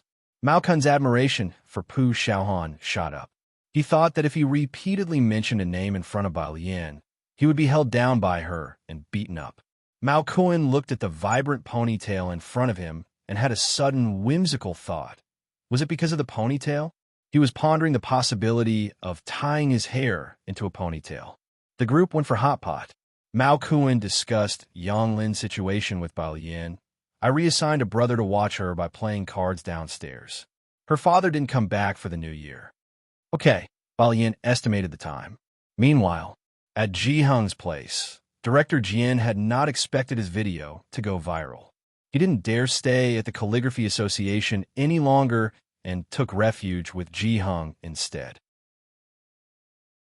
The head of the Jiangjing Music Academy called him helplessly. "Do you know how many journalists have come to interview us, asking whether we've taken advertisement fees from Xiangqing to have you perform on stage?" Director Jian also felt helpless. "I was just inspired by the people here and went on stage to play the Eru. I'll explain it myself." He had no idea that no one in Xiangqing would recognize him. Instead, netizens recognized him. He took out his phone, logged into his video account, and posted a message. "V. Jian Zhongyou. I'm visiting Xiangqing for tourism. If possible, I hope to find success to be the next Guzheng sect leader. Picture." The picture was of Xiang Mountain Avenue. Xiangqing was already a hot topic recently. Jian Zhongyou was only famous in classical music circles, and most ordinary people didn't know him. But with Xiangqing being so popular right now, the curious outside the circle flocked to Jian Zhongyou's page when they found out the old man from the street performance was such a big shot. His original following of over 10 million had now terrifyingly doubled to 20 million. Everyone could see his newly posted status. Not only did this set the classical music circles abuzz, but Jian Zhongyou had set a new record. Suddenly, the number of people wanting to travel to Xiangqing was growing exponentially. The Academy's phones were exploding with journalist calls again. People inside the circle knew the significance of the next sect leader, while those outside didn't. But after a wave of explanations by netizens, they also realized this was a leader in classical music. In no time, the news about who the next sect leader will be exploded across the internet, especially among the Jian family. Jian Zhonghai received this news immediately, and though he had his doubts about Bai Shaoqi, his hands trembled all of a sudden. He interrupted his itinerary, saying to Jian Rong, "I will go with you to pick up Bai Shaoqi." Bai Shaoqi had just arrived in Xiangqing. The Bai family's driver brought her over. Aside from that, Bai Qiming had also provided her with a bodyguard. As soon as she arrived in Xiangqing, she received a call from a classmate who had performed with her at the Jiangjing Music Academy. They were extremely excited. "Shaoqi, are you in Xiangqing now?" Bai Shaoqi, who had slept the entire way, was unaware of the news about Jian Zhongyou. "How did you know?" "I just do." The girl suppressed her excitement. "It's most likely you who Director Jian is looking for to be the next sect leader. Such wealth and honor." Chapter 403, 156 brought back to the Bai family to ride on their popularity underscore. The two chatted for a brief moment before Bai Shaoqi hung up the phone, hastily clicking into the video notification as it came through. Upon seeing Jian Zhongyou's message, she was more shocked than anyone else. Her upbringing was unlike any other. From a young age, her mother taught her, and Bai Shaoqi, to endure what others could not, saying that only when they became strong would others take notice and bend the rules for them. It was clear Bai Shaoqi had succeeded. The Bai family had even personally requested for her brother to return. Bai Shaoqi knew she was slightly behind her brother. Until now, she took a deep breath, attempting to stay calm, but an undeniable joy shimmered in her eyes. She had no idea what Jian Zhongyou intended, but she understood the power of online supporters, and public opinion was on her side. She had originally started the video account to build her popularity and to keep up with Jian Zhongyou, aware that he had always been promoting classical music. Her videos also swayed towards Jian Zhongyou, so from the beginning, fans had been tagging Jian Zhongyou under each of her videos. Immediately after, Bai Qiming's call came through. Clearly, the Bai family was paying close attention to this as well. Bai Qiming's voice was gentler than ever today. "Shaoqi, if you need anything, just tell the family. Do you have enough money?" On the other end of the phone, a great-uncle from the Bai family clan watched Bai Qiming couldn't resist snatching the phone away. "Shaoqi, your great-uncle will send you some money right away. And what about your gift to present to your master? We will prepare it for you immediately." After the call, the clan's great-uncle brought his hands together in prayer and kindly said, "Not bad. Not bad at all. Qiming, it's really Gui Yueqing who knows how to raise children. Look at these two kids, both remarkable. You and Yueqing should find a chance to bring her back home." It's never good to have a child out of wedlock spoken about openly, and so initially, the Bai family only brought Bai Xiaoke and Bai Xiaoqi home. As for the mother of the two, it was as if they knew nothing about her. Guo Yueqing was very tactful, stating from the start that she could stay out of the Bai family's door, even willing to let the children be registered under Ji Mulan's name. Ji Mulan refused to put up with this disrespect and simply divorced. The Bai family did not bother with Guo Yueqing, but now, both children were more outstanding than the other. Bai Xiaoke was accepted by Jiangjing University, and now Bai Xiaoqi was about to become a disciple of director Jian. With netizens starting to hype them up, analyzing director Jian's stature, he was a figure on par with the chancellor of Jiangjing University. Thinking of this, a deeper smile appeared on Bai Kaiming's face. The Bai butler also offered his congratulations, adding tea for the two, whereas for another member of the Bai family still in Xiangqing, Bai Lian, the entire Bai family had already forgotten about her. The following day, the 8th day of a new year, Xiangqing No. 1 High School's senior year began early. Today was Saturday, and Bai Lian had gone to the prison early to visit Zhang Xiai's, thoughtfully bringing his notebook for him before heading to school. As soon as the new year began, about half of the classmates who turned up were huddled around Wen Qi. Seeing Bai Lian enter the classroom, they shouted without any fear for their lives. Sister Lian, Wen Qi had a white towel draped over his right shoulder and a rag in his hand, diligently wiping Bai Lian's desk and chair clean as she stepped through the classroom door. "Please, have a seat." He bowed and made a gesture of invitation with great respect. Bai Lian glanced at him and then tossed her backpack onto the desk. Wen Qi threw the rag onto an unoccupied desk in the back and reached out to massage Bai Lian's shoulders. But upon looking down at Bai Lian's pristine white shoulder and then at his own hands, "You should go copy homework," Bai Lian said, motioning Pu Xiaoan to hand the holiday homework to Wen Qi. Wen Qi was constantly tagging the entire class over the holiday. Bai Lian had monopolized the source of homework he could copy. As school resumed, Wen Qi came to acknowledge his fault. "Thank you, sisters." Wen Qi tearfully received the homework notebook from Pu Xiaoan, having come early today, specifically to copy homework. Have we become internet famous lately? Those who hadn't finished their homework copied from others, while those who had completed theirs discussed together. Yeah, did you also see that local feature? That gouging piece was pretty good. Pu Xiaoan shared a music clip from her video with Bai Lian. "It's this gambling with liquor. I learned the climax part from Grandpa Jian, and he helped me record it." She only posted a video once every half month, and they were of very high quality. She hadn't taken on any ads or promoted any products, and during the New Year period, she occasionally live-streamed the bustling scenes of the city's east side without showing her face. Chapter 404, 156 brought back to the Bai family to ride on their popularity _3 Bai Lian, put on her headphones, and listen for a while. It's pretty good. Pu Xiaoan only learned this part to play it. She had no technique, relying purely on emotion, but both technique and feeling are very important for the gouging. And for beginners like Xiaoan, her emotions were in the right place, and her proficiency was very high. Of course, Ning Xiao, hiding behind the scenes, glanced at Bai Lian. If it were him and Tang Ming, Bai Lian would probably only give them a humph. Really, Xiaoan shared her feelings with Bai Lian. "I think Bai Xiaoqi played very well, but her rendition of Gambling with Liquor was too soft. That's why she suddenly had the idea to learn the piece from Dean Jian." Only someone who had truly experienced the battlefield could convey that sense of clashing iron and charging steeds. Gambling with Liquor had become a hit, and Bai Xiaoqi's gouging performance drove its popularity to unprecedented heights, almost outranking Yan Lu, who just released a new song. Bai Lian hadn't listened to Bai Xiaoqi's gouging, so she made no comment. Today's first class was with Lu Lingxi. She greeted everyone with a smile. "Everyone arrived very early today. Good. No one is late." As she spoke, her expression paused slightly when her gaze landed on the empty seat behind Bai Lian.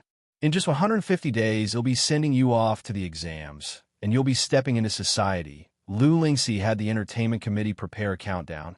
rested her hands on the desk, and looked at them tenderly. I know you are all good kids, but as a teacher at the start of the new term, I hope you can stay clear-headed and, no matter when and where, ensure your own safety first.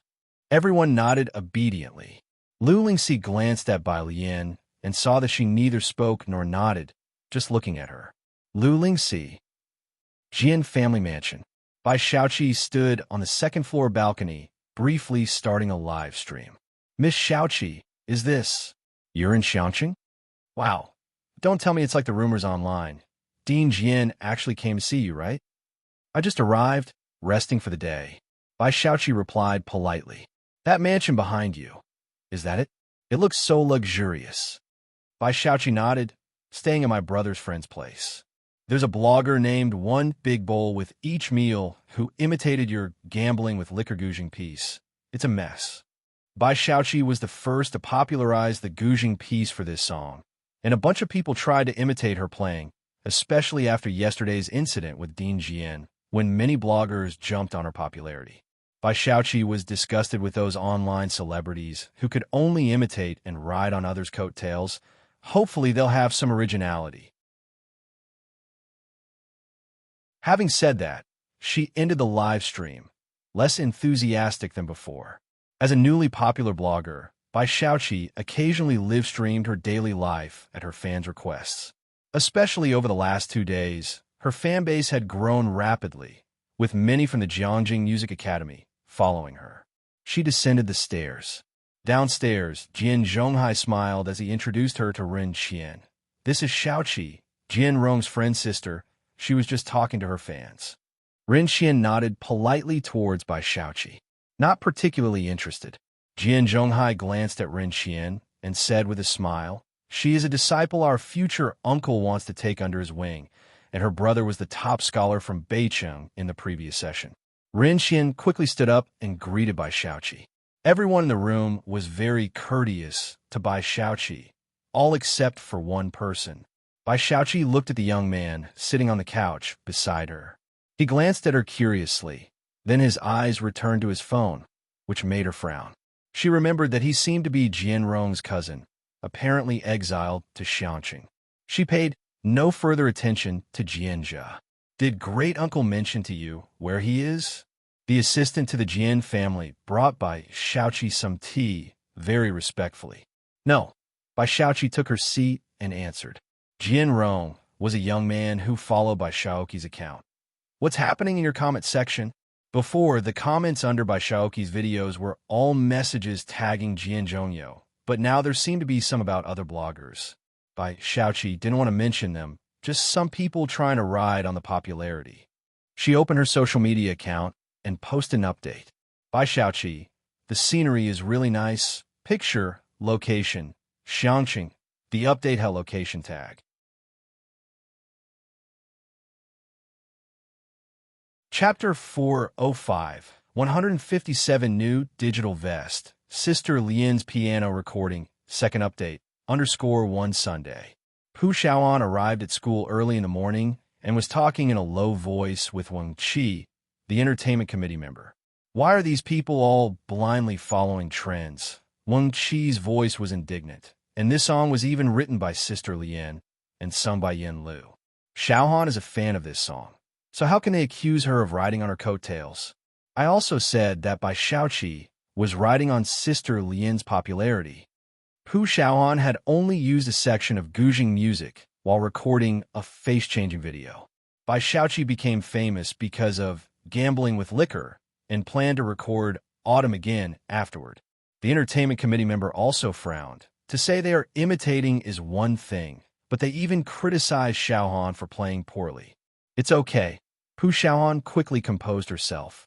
Having been a blogger for so long, her mental resilience was strong. It's just a few words in a few days. When the heat dies down, there will no longer be such voices. As soon as Bai Lian and Ning Xiao entered the classroom, their voices became much quieter. There was an inspection today. Bai Lian wore the blue and white school uniform, put her backpack on her seat, and raised her eyebrows. What are you talking about? Nothing much, just stuff on the internet. Pu Xiaoan shook her head. She didn't want to affect the studies of the two A students following her. and changed the subject. What do you think about me asking your grandfather to make a Chinese-style outfit for graduation and using that to shoot a video? Do you think he would agree? That's how things were on the internet. And Pu Xiaoan knew Bai Lian didn't go online, so she didn't want this matter to affect her mood. Bai Lian unzipped her backpack, took out her pen, and said to Pu Xiaoan, "Give it a try." Pu Xiaoan's eyes lit up. That meant there was a chance.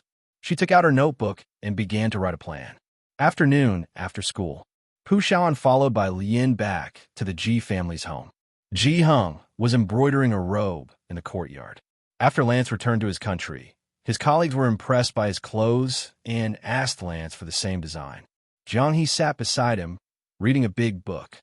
Jian Zhongyou took out Bai Lian's guzheng, sat cross-legged under the banyan tree, and slowly plucked at the guzheng strings without any specific melody, just following his heart. As soon as Pu Xiaohan stepped into the courtyard, she feared disturbing this scene. She walked in quietly and handed a bunch of fruit candy to Jiang He, only speaking to Ji Heng when he looked over. The Year 10 class wanted to order custom graduation outfits, and she also wanted to record a video. Normally, Ji Heng would refuse, but this time, he hesitated. "Are you planning to record a fully traditional Chinese-themed graduation outfit video and take graduation photos?" "Exactly, Grandpa." Pu Xiaoan sat next to him, helping him massage his shoulders. "Do the other people in your class also want to wear such clothes?" Ji Heng was unsure. Pu Xiaoan was surprised. "Of course, I've asked them already." Since the class fund was being used, she had asked in the group chat. Everyone was already curious about the clothes Bai Lian usually wore, and now that they heard they could order such outfits for the graduation photo, everyone was excited. She showed her phone to Ji Heng, where the chat was filled with everyone's cheering voices. Ji Heng was silent for a while before he said, "All right." Pu Xiaoan cheered. Pu Xiaoan was very proactive.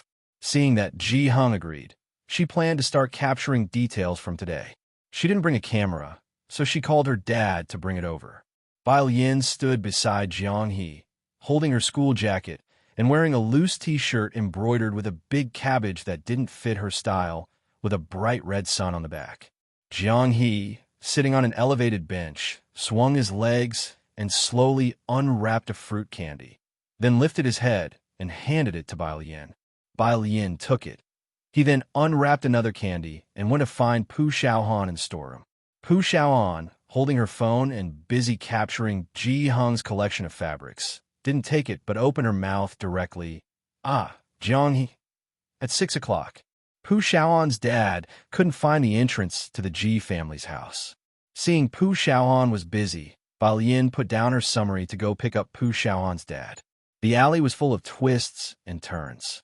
At the entrance of Pura Street, Bai Lian saw a middle-aged man.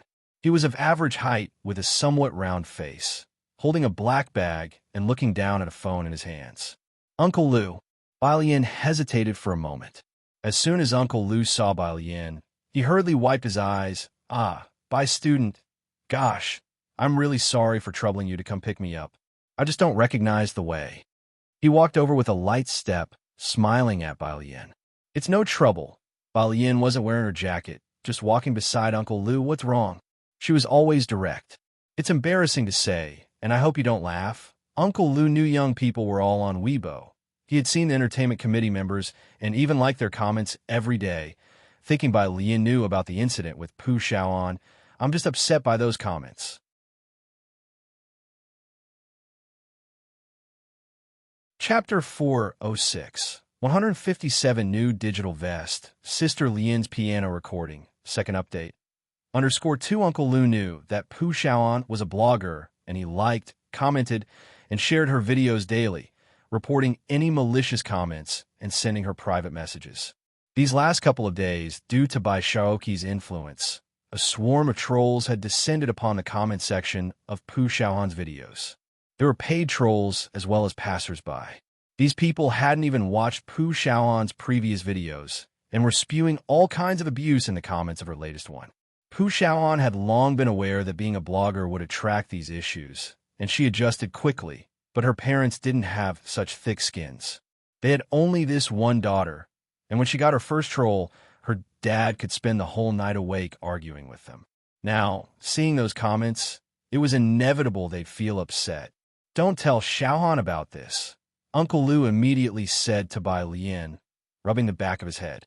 At his age, to be seen crying by Pu Xiaohan's classmate was deeply embarrassing for Uncle Lu, so he straightened his chest and walked ahead. Bai Lian led him to the courtyard and opened her phone to download an app. She hardly had any entertainment apps on her phone, but she remembered which video app Pu Xiaohan used, so after downloading it, she didn't bother to fill out the registration and just entered using her phone number.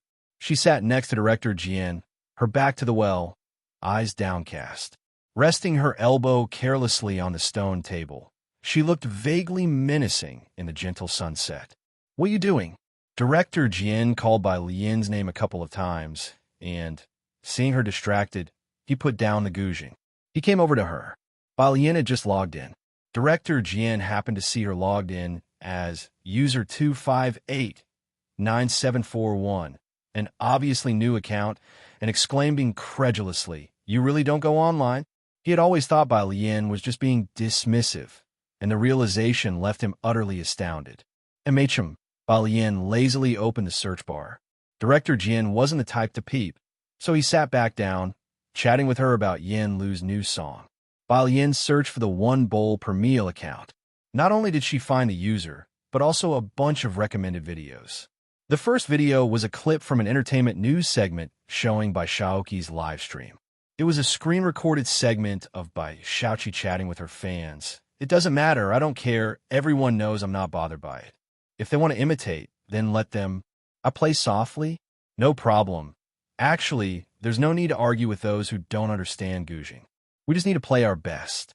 I'm still enchanting, Director Jian. I'm not sure. Everyone, please stop asking. If they want to use gambling with liquor, how could she understand it better than me?" Bai Lian pursed her lips. She took out her earphones and listened to the segment of Bai Shaoqi's video. Bai Shaoqi had added a drum set to the gouging piece and tweaked it slightly herself. From Bai Lian's perspective, emotionally it really was lacking and too soft, not like something she had written. Pu Xiaohan's video she had watched the day before. It was a face-changing video where she added a segment of gambling with liquor during the general's transformation. Although Pu Xiaohan's skills were average, this part had been guided by Jian Zhongyou, so the emotion in gambling with liquor was captured very well. Being from Xiangqing herself, she revered the song, and, having seen Yin Lu practice the spear, only someone who understood could perceive the emotion within. Bai Lian returned to Pu Xiaohan's video homepage to see the latest video had garnered 290,000 comments. "Surfer expert, do you really not know the background music is answering the two smile? LOL. Nowadays anyone can be a blogger. Can the platform ban these idiots who know nothing and just ride on the hype? Dark night covers eyes." At Bai Shaoqi of Beicheng High School, a top student who has performed at Jiangjing Music Academy. "Are you going to be the gouging sect leader in the future? May I ask the blogger, which school do you come from? Where have you performed?"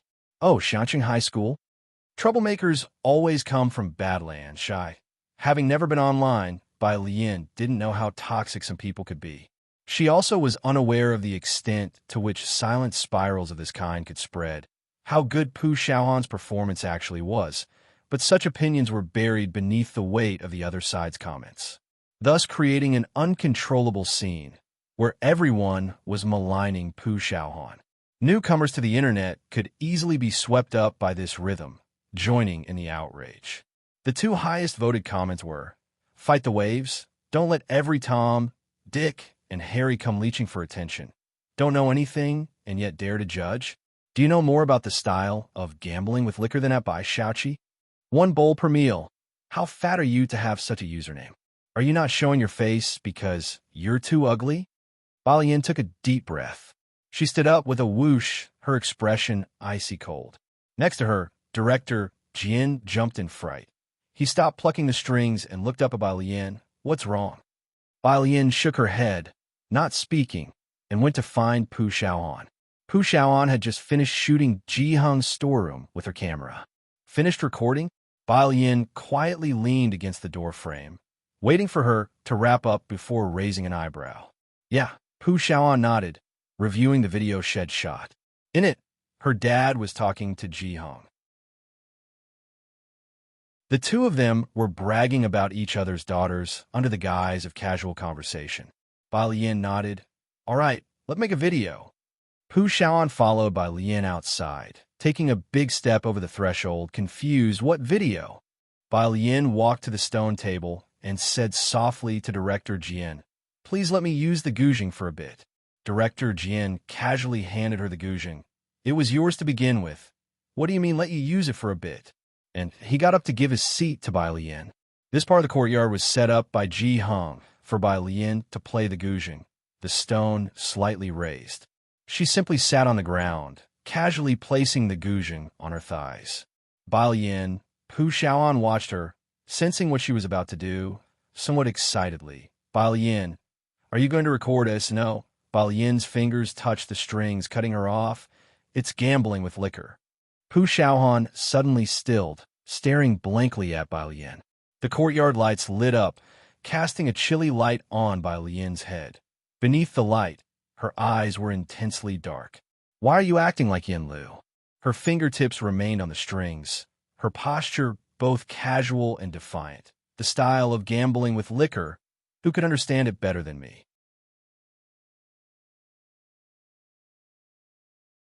Chapter 407, 158 counterkill_1. This section you played, Bai Lian raised her right hand, touching the strings to demonstrate a part in the middle. It can be more explosive. It's not about the strength of the fingers, but the power of the arm and the wrist. You need to lift your arm. Bai Lian looked up and demonstrated the section again, her fingers hooking the strings, her wrist and arm gathering strength. The tone instantly elevated. The following part is in the bass. Shift the focus forward, and the wrist must move too to produce a resonant vigor. She was originally using the guzheng for her composition, and the strings would erupt in full force once plucked. Playing the guzheng also required strength in the wrist, arm, and waist, and Bai Lian had a natural talent for it. It said that the guzheng and pipa are two formidable instruments, but mastering the rhythm required to bring out this kind of killing aura is the most difficult aspect to control. Pu Xiaoan was on the side recording her explanation with a camera, and in the end, it was a complete performance. When Jiang Fulai came to pick up Jiang he only heard the sound of the guzheng coming from the yard. He didn't enter, just stood at the doorway, listening quietly. The girl's fingers swept the strings, producing sounds that were sometimes short and sometimes exuberant, occasionally fierce, as if thousands of horses were galloping. At the end, the sound stopped abruptly. Standing at the storage room entrance, Ji Hong and Uncle Lu hadn't reacted yet. Bai Lian put down the guzheng and stood up to open the door. Jiang Fulai stood quietly at the doorway, still wearing a black coat, with only the yard light illuminating him, his light-colored pupils reflecting the light, appearing lonely and indifferent, until Bai Lian appeared in his eyes. Were you practicing the guzheng? Yeah. Bai Lian stepped aside to let him in, her demeanor as usual. You got off work early today. He hadn't gone to the lab the past couple of days to study with Jianjia, and Bai Lian thought he would be working overtime. I went in early today. Jiang Fulai glanced at her before entering, and after the two went inside, Pu Xiaoan was still reviewing the video. He casually asked Pu Xiaoan a few questions. Uncle Lu initially wanted to smoke, but suppressed the urge when Jiang Fulai walked in. After seeing Pu Xiaoan finish recording, he took her home, declining Ji Hong's invitation for dinner with a smile. My wife is still at home, and it's getting dark. She's alone. Jiang Fulai stood aside coldly, taking out his smartphone to open the video app. His phone did have the app installed, and after finding Pu Xiaoan's page, he casually scrolled through it, seeing mostly insults directed at the vlogger, unavoidable skepticism and doubts within the online world. Until he saw one comment. Out of the mountains hardships come the crafty folk. To most people, Xiangqing was just like that. Initially, Jiang Fulai's application for scientific research in Xiangqing hadn't gone smoothly, until he took control of the Jiang family's power and allocated research funds to Xiangqing. Only then did the CRSF base officially settle in Shanqing. Even now, there were still voices of opposition in Jiangjing. Bai Lian moved to bring the yard stools back into the main house, and Jiang Fulai followed her, bringing Ji Heng's teacup inside as well. You don't seem to play the guzheng much anymore, except when writing songs for Yin Lu.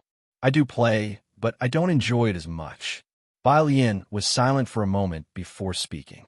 Those who used to play the guzheng with her were no longer around, and she knew that Head Ji was always looking for a suitable successor for the guzheng. If the third princess were still here, she would definitely be the best candidate. Of course, now pharmacology was her real passion. Bai Lian quietly watched as the light filtered through the dust in front of her, reaching out to grab it. Quantum mechanics. Do you know there's a type of crystal that can preserve light for an hour? Jiang Fulai set down Ji Heng's teacup, turning to look at her. An hour? Bai Lian's attention was piqued. The theory she had learned in modern times said that light and time were elusive. The speed of light is too fast. Time is only a concept. Yes, anything is possible if you desire it. Jiang Fulai tilted his head, pausing to think. His expression softened. This crystal, combined with a magnetic field, can change the speed of light's propagation, preserving it for an hour. You can't enter the lab now, but when you get to Jiangjing, it'll take you to see it. 11 o'clock at night. Backter Street. At the bar, Bai Lian was grading new papers, dressed in loose casual clothes, with a black pen in hand and a small desk lamp on the left side. Sun Shun wore a tight black outfit, tossing a cocktail shaker, mixing a low-alcohol drink for Bai Lian. Mao Kuan sat next to Bai Lian, not understanding. Our headquarters are in the west of the city, at Xiankong Pharmacy. Xiaoqi spoke beside her. The first batch of medicinal farmers has already received funding, and the number of farmers growing medicinal herbs will increase.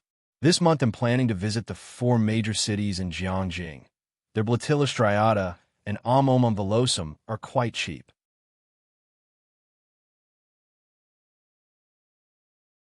Chapter 408, 158 Counterkill_2, the countryside in Shanqing, is now seeing a rise in the cultivation of traditional Chinese medicine. Profit from the price difference. By the way, Xiaoqi also wants to expand the market in the eastern part of the city.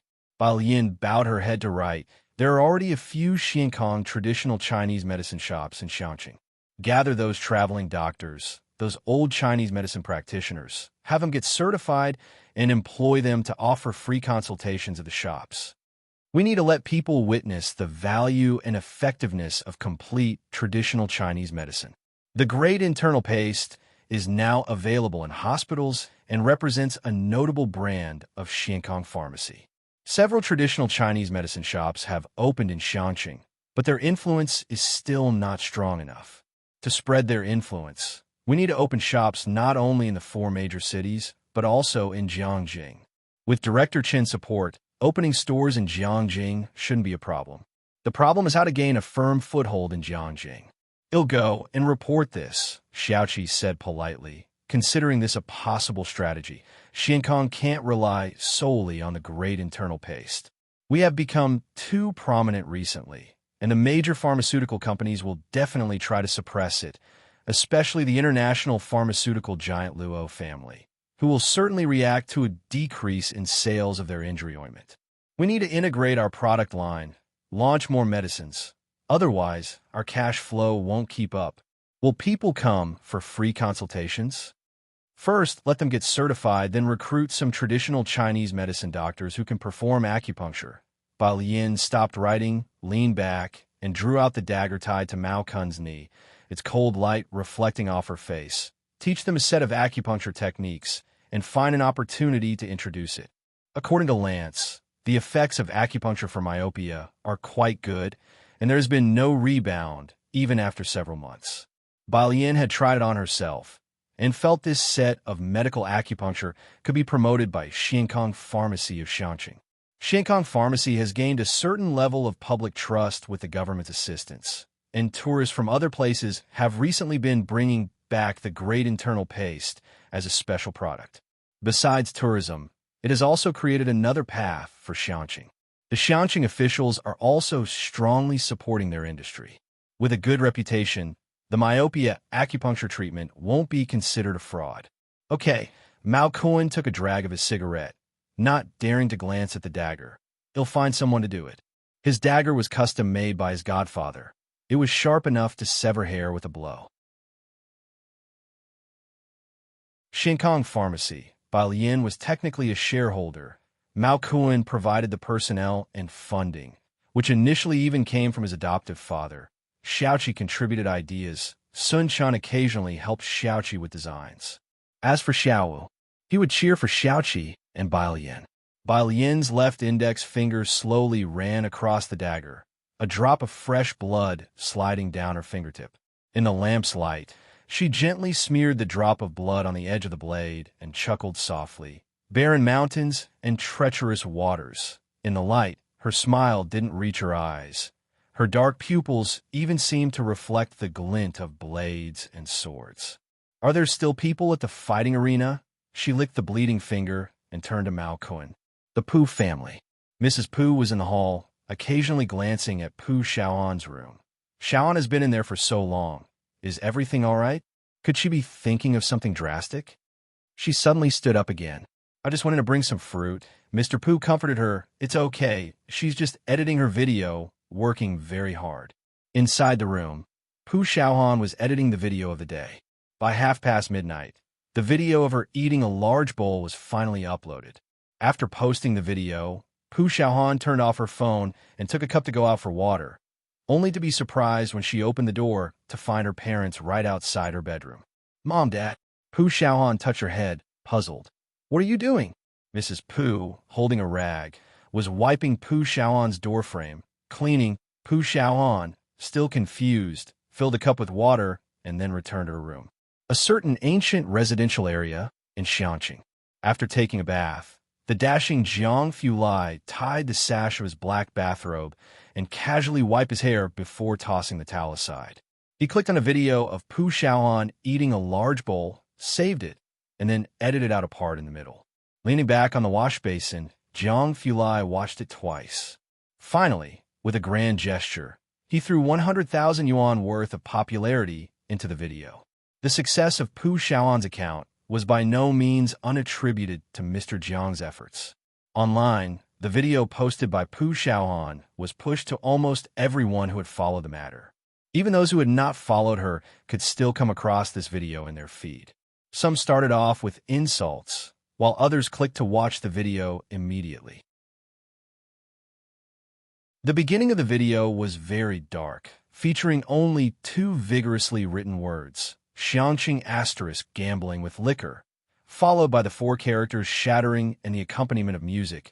What appeared was a montage of Xiangcheng's eastern tourist area, interactions of tourists on the stage, volunteers distributing bottled water and calligraphy, and the joyous smiles of men and women, old and young. The video slowly converged from the scattered scenes to focus on a gouging musical instrument, which someone placed on their lap, and a pair of hands were placed upon the strings, hands that, if one were to describe them, shone with a pearly luster under the light, distinct in their articulation. The face wasn't in shot. Listening to the voice, it was female. Her slender fingertips flicked a string, producing a sound that was distant, almost ethereal.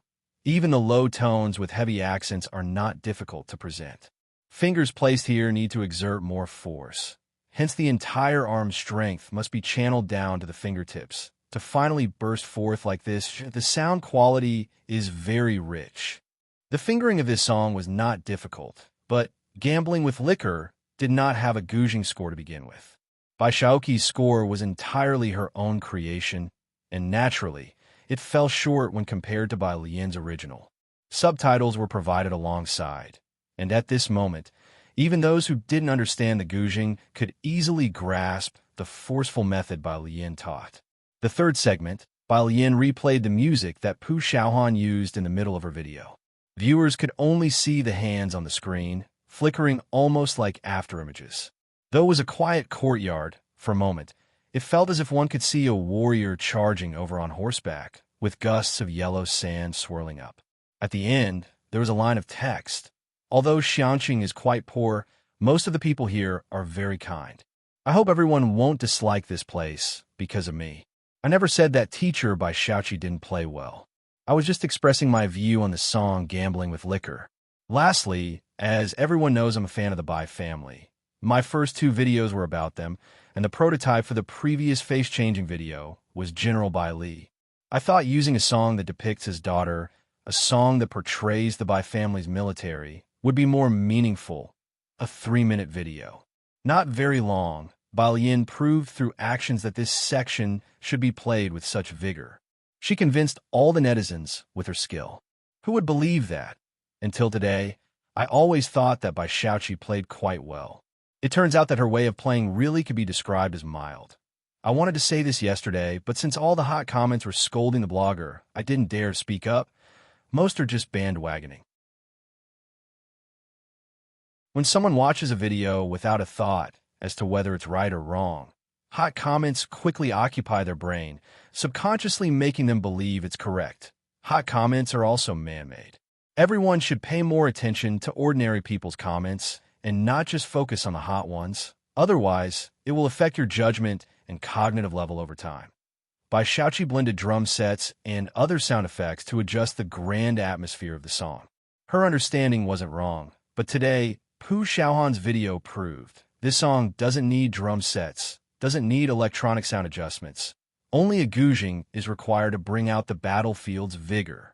Soon, someone posted screenshots of 2 comments from yesterday under the video.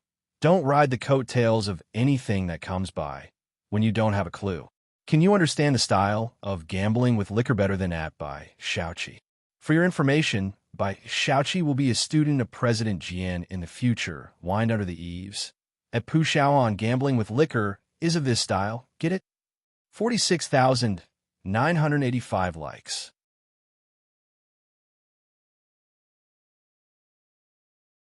Chapter 409, 159, Jiangjing Incoming Call, Second Update, _1. In the middle of the night, Pu Xiaohan's video's popularity was skyrocketing. The next day, early in the morning, several students from Class 15 gathered around, discussing this matter excitedly. When Bai Lian arrived, she was still replying to messages from Jiang Fulai. Jiang Teacher. Image. It was a picture of him sitting in a car, capturing the moment the sun rose from behind the mountains. His composition was as soulless as his paintings. Just leave it there. They'll take a photo for you next time I visit. Jiang Teacher. As Bai Lian sat down, Pu Xiaohan was talking to Wang Qi and the others. I really don't know. Someone just suddenly gave me 100,000 in popularity points. Damn. Wang Qi looked at Pu Xiaohan in shock. Your fans are so rich? Bai Lian raised her head and, looking at Wang Qi's and Pu Xiaohan's reactions, knew that this issue was almost resolved. She took out her chemistry workbook and began to do the problems with relief. At the same time, at Ji Heng's home, Jian Zhongyo had been engaged in deep conversations with Ji Heng for the past 2 days and hadn't paid attention to the internet. With his phone on Do Not Disturb, it wasn't until he received a call from a student this morning that he learned about the sudden appearance of his future sect leader, Bai Xiaoqi. He put on his glasses and logged into his own account, only to receive a flood of mentions, all under Bai Xiaoqi's video, alerting him to check out this blogger. The latest popular comment, Xiang LL, Dean Jian, did you go to Shanqing to see at Bai Xiaoqi? Jian Zhongyo clicked on the mention and went into Bai Xiaoqi's video account. There were similar popular comments under Bai Xiaoqi's video. You're really in Shanqing, aren't you, blogger? Dean Jian must have come to see you, right?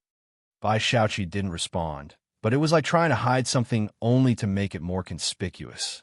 Teacher, the student on the phone, was also surprised. She's playing mind games with you now? Using public opinion to propel herself to Dean Jian's attention was a smart move by Bai Xiaoqi. If Dean Jian really had the intention, he might impulsively accept Bai Xiaoqi as his closed-door disciple under the encouragement of netizens. But Dean Jian was very sober. He followed Bai Xiaoqi's video and saw her feud with Pu Xiaohan. Dean Jian sneered. I've seen this type of person too many times. Had it been someone else, he would have let it go. After all, he was of a considerable age, and there was no need to get involved in a squabble with a kid. But this was Dean Jian, who had made a last-ditch effort with his mother to leave the Jin family when he was young. He directly replied to Xiang LL, "She has nothing to do with me. I don't know her." Then he clicked into Pu Xiaoan's video from his following list. Pu Xiaoan's recent face-changing video had attracted a barrage of passers-by, and it garnered quite a few friendly comments. Dean Jian saw a comment under Pu Xiaoan's video. "Let me tell you some trivia. By Xiaoqi is going to be Dean Jian's student." He took a screenshot of the comment and then posted a public update. Image, sheer nonsense. "I only have 3 students, and there will only be 3 in the future." He never considered taking her as a student. Bai Lian had a teacher of her own. Dean Jian, a master of classical music, became famous in Xiangqing because of a video, and he was also a hot topic recently. The Bai family was willing to spend money, and Bai Xiaoqi's private life was closely watched by many. A well-off female top student who released a video about studying at the Jiangjing Music Academy, a sphere inaccessible to the average person. The curious were in the majority. And with her hit song, Gambling with Liquor, all of this was pushing her towards the position of Dean Jian's closed-door disciple, and Bai Xiaoqi's sudden trip to Xiangqing seemed to corroborate the speculation. Until now, Jian Zhongyi's statement, "I don't know her," swept across the entire trending topic. Netizens clicking through the trending searches saw Dean Jian's response. So he never actually considered taking Bai Xiaoqi as a student? What was Bai Xiaoqi implying with her rhythm on the internet these past 2 days? One moment, she posted a status about her arrival in Xiangqing. The next, she vaguely mentioned Dean Jian during a live broadcast, and even her statement from yesterday about gambling with liquor and which style she understood better made it to the hot searches. Now, with a turnaround, yesterday she insinuated someone was dining off the heat she created. Looking back at her responses and her previous updates, she looked like a jumping clown. A flood of netizens rushed to comment below Bai Xiaoqi's video. "And you said someone else is riding on your popularity by eating a big bowl. Looks like you've got a thing for clout chasing with Dean Jian, too." Smiling naively, the other side has responded. "Your understanding that gambling with liquor needs a drum set to bolster its presence is wrong. What do you say? The guzheng and pipa are truly deadly weapons. Teacher Bai, do you know that people in ancient times used guzheng music to intimidate others?" Such comments were endless. That's how netizens are, like weathercocks, turning whichever way the wind blows. Xiangqing, the mansion. Bai Xiaoqi was in her room, looking at these comments with a very ugly expression. She listened to Eat a Bowl's new video repeatedly, unable to refute. Her understanding was indeed wrong. These were not important for Bai Xiaoqi. Having a mistaken understanding was a good thing for her. But what Bai Xiaoqi did not expect was Jian Zhongyi's reply, "I don't know her. I only have 3 disciples." These 2 sentences were too much of a blow for Bai Xiaoqi. She had devoted all her heart and effort to the guzheng over the past half-year, barely paying any serious attention to her academic subjects. And now, this was Jian Zhongyi's response? Bai Xiaoqi's chest heaved violently. Her phone rang. It was Bai Xiaoqi. She tried to calm herself and answered, "Brother." "Xiaoqi." Bai Xiaoqi's voice was very steady. "Jian Rong told me about the thing with Dean Jian. Come back to Beijing immediately, and don't delay your classes. I've sent you a set of exercises from Jiangjing. Be in Beijing in 3 days." "Okay." Bai Xiaoqi took a deep breath, still not understanding. "I thought he really valued me." There were only 2 possible reasons. First, he had never valued her at that time. And second, it was because of the Eat a Bowl video exposing her weakness in guzheng that had been seen by Dean Jian. Now everyone on the internet knew that Bai Xiaoqi's guzheng skills were not even as good as a random person hired by a blogger. "You're too impulsive." Bai Xiaoqi's voice was like a bucket of cold water poured directly from the top of Bai Xiaoqi's head. "Have you forgotten what I used to tell you?" Bai Xiaoqi shuddered inwardly. Ever since she had seen Bai Lian in Jiangjing, her mentality had shifted. Her self-confidence and arrogance were being shaken by Bai Lian. "I'm heading back to Beijing now." Bai Xiaoqi calmed down, to focus on preparing for the college entrance exam and catch up on the effort I've fallen behind on. The incident with Bai Shaoqi was like a farce. It had started with a bang, but when it came time for her to leave, only Jian Rong was there to see her off, awkwardly. In the afternoon, when Xiangqing No. 1 Middle School let out, the milk tea shop next door had 2 more patrons today. Aside from Bai Lian, Ning Xiao, 3 people, Jian Zhe, and Pu Xiaoan were also sitting with their books at a nearby table. My grandfather had previously mentioned that she was great-uncle's disciple. Jian Zhe spoke to the 3 at the next table. I thought it was true. It's really awkward now. I heard that on the way back, her car hit the guardrail, and she injured her head, almost flipping the vehicle. Bai Lian wasn't the type to enjoy gossip, so Jian just spoke to Pu Xiaohan instead. Jiang, he was sitting next to Pu Xiaohan reading. She's that unlucky? Pu Xiaohan was somewhat surprised. She had heard that Bai Shaoqi was a rich second generation, and that she even brought bodyguards with her when she came to Xiangqing. Why would she have an accident on her way back? Yang Lin delivered the milk tea they had ordered. She was in her school uniform, bangs as long as ever, glasses obscuring nearly all of her eyes, but her arms were no longer strictly covered. To serve the milk tea more conveniently, she had rolled her sleeves up a bit, revealing a small section of her thin, pale wrists. Thank you.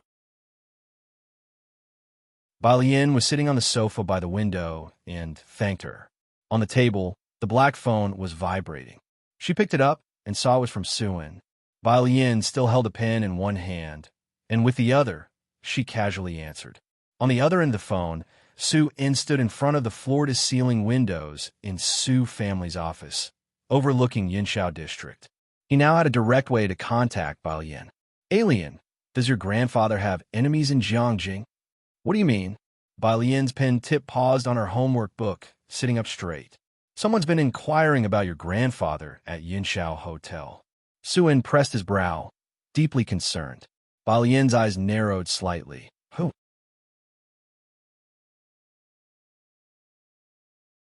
Chapter 410. 160 Ji Hung's Secret. The villain causes trouble _1 Jiangjing. Su-in walked back to his desk, flipping through documents. The news from the hotel, Su-in said gravely. I had thought it was just a business partner, and the hotel did not disclose the guest's information. However, people have still been conducting covert inquiries these past few days, and they might soon find out about you. After the incident at Su-in's wedding banquet, Mrs. Su and the Chi family would surely probe for information at the hotel. Even Zu's assistant had received hints both openly and implicitly. All of these were within Su-in's control, except for this one force that left Su-in at a loss for how to proceed. Su-in also found it odd. If someone were investigating Bai Lian, he might understand, but why would anyone look into Ji Hung's affairs? And the Su family had no clue whatsoever. Fine, it's probably not an enemy, Bai Lian mused as she twirled her pen in thought. After being together for half a year, Bai Lian knew Ji Hung well. But if not an enemy, then who could it be? Jiang Fulai arrived late tonight. By the time he got there, Ning Xiao and Tang Ming had left, their discussion with Bai Lian having been sufficient. The black business car's rear door opened. Ming Dongheng turned off the engine and rolled down the window without getting out. As he stepped out of the car, he saw Bai Lian sitting by the window. The milk tea shop had already closed, leaving only the dim yellow light beside her. Jiang, he sat next to Bai Lian, not reading, but yawning and leaning on the table, cocking his head to look at her. Jiang Fulai pushed aside the door curtain with his hand, the clear, tinkling sound of the wind chimes accompanying his entrance into the milk tea shop. Have they all left? Jiang Fulai sat opposite Bai Lian. Yeah, you're a bit late today. Indeed, after Jiang Fulai finished with his team today, he checked the lab equipment, considering whether to design a light storage chip. Reviewing the materials had delayed him by an hour. Jiang Fulai wanted to ask more, but his gaze shifted to the cut on her finger. He reached out and gently held the back of her hand, his fingertips pressing into her palm, then looked down at her index finger. There was a small, bloody cut there, not long but visibly deep. The blood had not coagulated even after a whole day, seeping intermittently. Jiang Fulai raised his head to look at her, but said nothing. This wound was neither painful nor itchy for Bai Lian. She just looked down at Jiang Fulai's fingers. His fingers were long and clean, glowing softly, with some thin calluses on his thumbs, and they felt a bit cool to her. A minor cut. Bai Lian propped her chin lazily with her other hand, her cool black eyes half closed as she looked at him. "It'll heal in a few days." Jiang Fulai lifted his gaze, watching her quietly as if looking towards her shoulder. He gently lowered his eyelashes and fell silent again. Back in the car, he took out the first aid kit, selected an adhesive bandage, and sprinkled some medicinal powder on her wound. The rear light was on. Bai Lian watched him attentively apply the medicine to her cut. She wanted to tease him, saying that for such an injury, he would be laughed at in the barracks. But seeing his earnestness, she suddenly couldn't bring herself to speak. This man was seriously concerned about whether she was in pain. The car reached Pure Street. He was drowsy in his seat. Jiang Fulai got out of the car and walked her down the alley of Pure Street. The street's alleys were all fitted with solar lights, which even at night were very bright. "I used to be quite afraid of the dark." Bai Lian rarely brought up her past, perhaps because the night was quieter, but I overcame it later. "That's impressive." He kept his gaze lowered towards her and praised her earnestly. Reaching the corner, Ji Heng's yard lay just ahead. Bai Lian stopped. She adjusted her backpack and stood her ground. "You should go first." Jiang Fulai stood at the corner and didn't move. Bai Lian. He suddenly spoke. Bai Lian waited for the rest of his words. Behind him was a dim light that illuminated his sharp profile within the shadows, his eyes intensely focused on her. "Can I hug you?" Bai Lian stood in place, momentarily stunned, as the breeze gently brushed by. Perhaps 2 minutes passed. Jiang Fulai leaned in slightly, his left hand clasping around her waist. Her body temperature was a bit higher than his. He enveloped her quietly, as if embracing the moonlight he held so dear. The fingers at her back tightened slightly, yet he held back the force with restraint. Bai Lian thought she could hear the heartbeat against his chest and the faint scent of mint surrounding her. The two parted ways. Jiang Fulai took out his phone and headed back. He wore a black trench coat, his entire demeanor cool and detached. On the driver's seat, Ming Dongheng hadn't turned off the car since he was still inside. When he spotted the figures, he opened the rear door. Suddenly, something caught his attention. Wait. Just now, young Master Jiang's movements were in perfect sync. "Young Master, the butler called just now. Hoping you would return the call," Ming Dongheng reported, glancing inadvertently at the rearview mirror.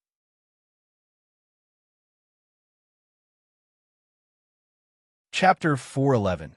Ji Heng's Secret. The Villain Causes Trouble _2. Jiang Fulai looked up, his pale eyes as cool as ever.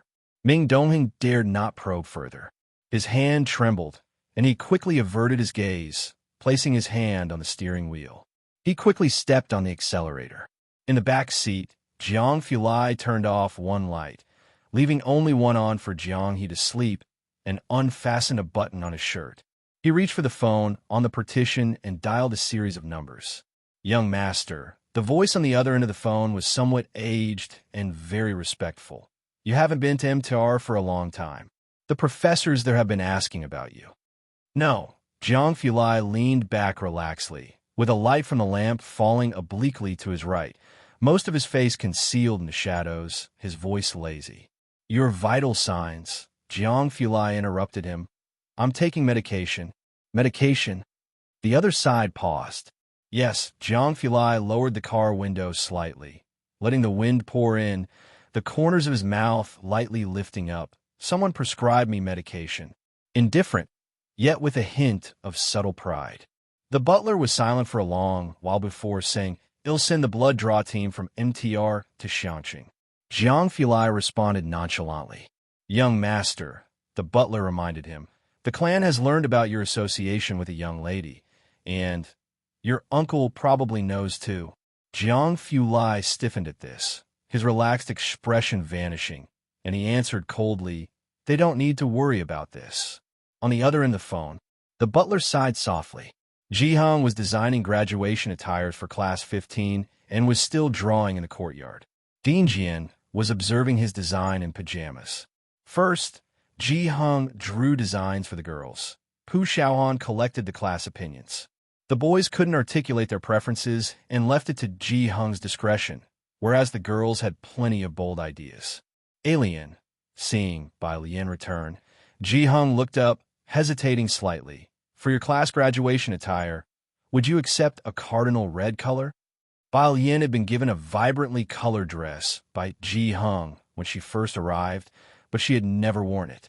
After synthesizing the opinions of the girls in Class 15, he felt a white top with a red skirt would suit these youthful and beautiful girls. Ji Hung had never asked her why she didn't wear such colors before, but now he decided to ask her. If she didn't want to wear it, he would make an individual piece for her in the same style, but a different color scheme. Bai Lian closed the door and, hearing his question, looked over at Ji Hung. Graduation pictures were also due in May. She calculated the time. I can, Bai Lian replied to Ji Hung. Ji Hung was taken aback. He had thought Bai Lian would say no, but hearing her agreement, he smiled. I thought you didn't like this kind of color scheme. Not at all. Bai Lian put her backpack in her room and came out to fetch water. I like them all. You could go ahead with confidence. After a moment of thought, she carried the water and squatted down beside Ji Hung. Uncle Su said today that someone at Jiangjing Yinshao Hotel was inquiring about you. Ji Hung's hand, holding a pencil, paused. After a moment of reflection, he shook his head. It's nothing. Bai Lian observed Ji Hung's expression, which was almost as she expected. Those people had no ill intent. That meant there was nothing to worry about. Everyone has secrets. Both she and Ji Hung had theirs.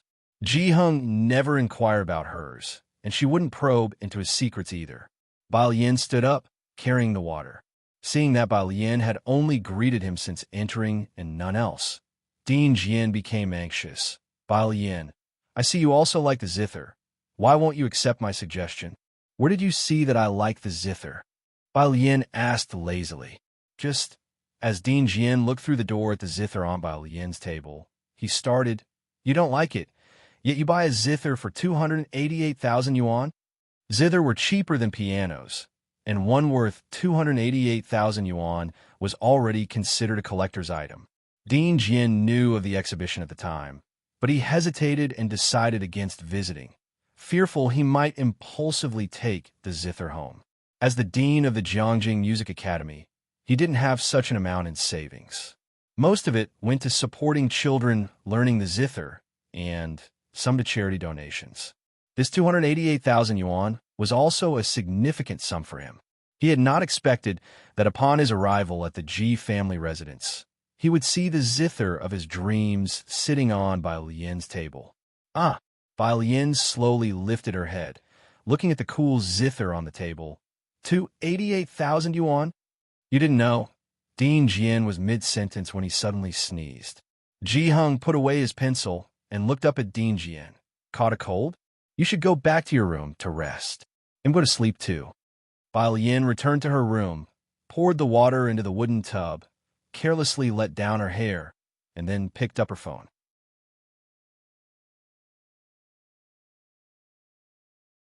Chapter 412. Ji Hung's Secret. The Villain Causes Trouble _3. Took a photo of the Gujing. By student. Image. By student. 288W. Jiang Fulai selected by student. Image to reply. You still take the best photos, teacher Jiang. Next time I'll let you take all the photos, Bai Lian. Dean Jian stayed in Shanxing for several days. Because his era music had blown up, a lot of musicians had come to Shanxing lately, all wanting to perform on the public stage in Shandong, among them some internet sensations.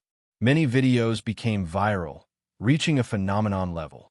The hype about Dean Jian gradually got overshadowed by these people, and he finally could step out of the Ji family to take a good look around the city's east side. Shanxing Mansion. Jian Zhonghai hadn't managed to find Jian Zhongyou during this time and seemed to age years in an instant, his gaze filled with deep world weariness. He still refuses to see me. Your elder uncle might not know you're here. Jian's assistant comforted Jian Zhonghai. It's been so long. "You might have returned to Jiangjing," sighed Jian Zhonghai as he set down his chopsticks. Now that a spy in Jian Zhongyi's camp had been exposed, getting information next time wouldn't be as easy. The Jian family was also getting ready to go back to Beicheng. Outside the door, Jianzha came in with 2 books in his arms, knowing his grandfather and father were about to return to Beicheng, and came to see them off. Jian's assistant glanced at Jianzha. Is young Master Jianzha really preparing for the graduate entrance exam? Yes. Jian's father quickly pulled Jianzha over to Jian Zhonghai. "Dad, look at Jian Rong's teacher."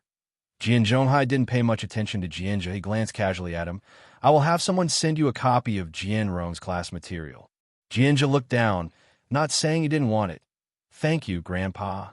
Looking at Jianzha with frustration, Jian's father said, "We are leaving tomorrow night. You make sure to come and see off your grandfather. You may not be as smart as others, but can't you at least learn to ingratiate yourself?" Jianzha scratched his head, about to leave for the library to read. "No can do. It'll probably be at the milk tea shop at that time." He had gotten into the habit of reading there every day. "Milk what milk?" Jian's father twisted his ear. "You must make sure you're there tomorrow." Meanwhile, at Beicheng High School, in the principal's office, Xiaoke left in a hurry. His mentor called him into the lab. A genteel-looking woman brought New Year's gifts to Principal Li, smiling. "She sent me to come see you." "He's in the lab?" Principal Li looked up abruptly. He was quite surprised. Although by Xiaoke was the Beicheng top scholar back then, Principal Li knew he was still far behind those students from Jiangjing's affiliated middle schools, so it was unexpected that he found a mentor after only half a year at Jiangjing University. Such progress. Yes, but he's just started. No one else knows yet except Jian Rong. You must know her, right? She and Xiaoke have been close friends for many years. Gui Weqing was very polite. She lowered her head and picked up the teacup. "I heard you and Xiaoke's homeroom teacher visited Xiangqing." The incident with the Bai family hadn't looked good back then. Ji Mulan wasn't someone easy to deal with, and Principal Li was also aware of the situation with the 3 Bai children. Before the visit, Principal Li didn't know the person was Bai Lian, who had a significant connection with Bai Xiaoqi and Bai Xiaoke. To look into the school situation, nodded Principal Li. After finishing a sip of tea, Gui Weqing set down the teacup, her eyelashes drooping, seemingly offhandedly. "As I recall, Xiangqing's teaching resources aren't that great, right?"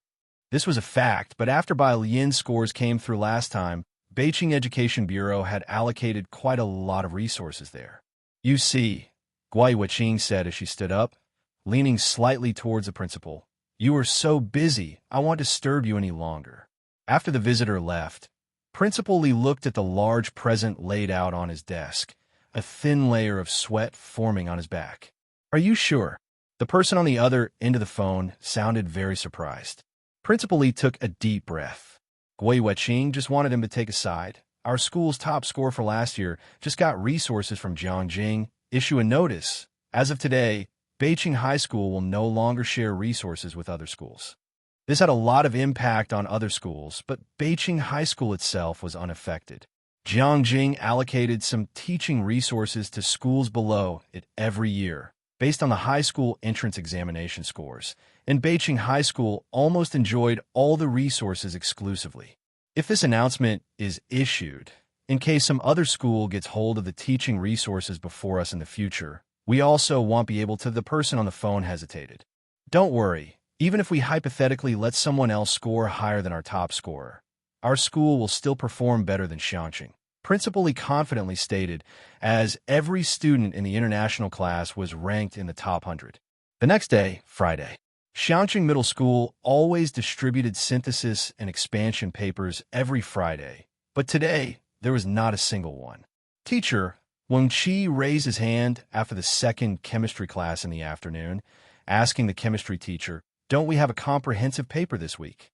The papers for seniors were very important. The high school examination paper setters would create some new types of questions. The setters were in Jiangjing, and it was not easy to obtain their regular papers, along with some exercises meticulously researched by elite teachers from Jiangjing and the 4 major cities. There were almost one or two questions exactly the same every year. Tricky and novel. That was the reason all schools kept having their students work on these papers nonstop. But today was strange. It was the weekend, and yet not a single paper had been distributed. The chemistry teacher was very aloof. He looked at Wang Qi. "Do you want to do papers?" Wang Qi was astonished. "No." "Teacher, come to my office." The chemistry teacher, indifferent to his moans, turned and walked away. "He'll tear a couple of papers for you." Wang Qi, why did he have to talk so much? In the principal's office, the atmosphere was somber. After school in the afternoon, Bai Lian, Ning Xiao, and Tang Ming, having learned about Beeching's news, he smoked a stack of cigarettes alone in the principal's office. The office was filled with smoke. Seeing the three students arrive, the principal opened the window to clear the smoke. He looked at the three students, afraid of disappointing them, yet finding it difficult to speak. "Starting this week, we won't have any extra expansion papers, and there won't be any for the next two joint tests either. You'll have to." These extra expansion papers were really important for Xiangqing Middle School. They were already behind in educational resources and access to information. "I know," Bai Lian nodded nonchalantly. The principal was taken aback. Beside Bai Lian, Tang Ming scratched his head. "Principal, is there anything else?" The principal had thought that when he brought up this matter, the three students might be upset, and the reaction could be intense. But he never expected them to react like this. The principal snuffed out his cigarette, took a long sigh, and said slowly, "Without the extra expansion papers, you won't get the new types of questions, and there will be a certain gap between you and other schools. We haven't provided you with the best." He tried to explain the situation clearly to them. Bai Lian only heard, "Without the new types of questions, there will be a certain gap between you and other schools," and looked up. "Need new types of questions?" She reached into her backpack, pulled out a fairly thick workbook, searched a bit more, and then flipped out an error correction book. She handed it to the principal.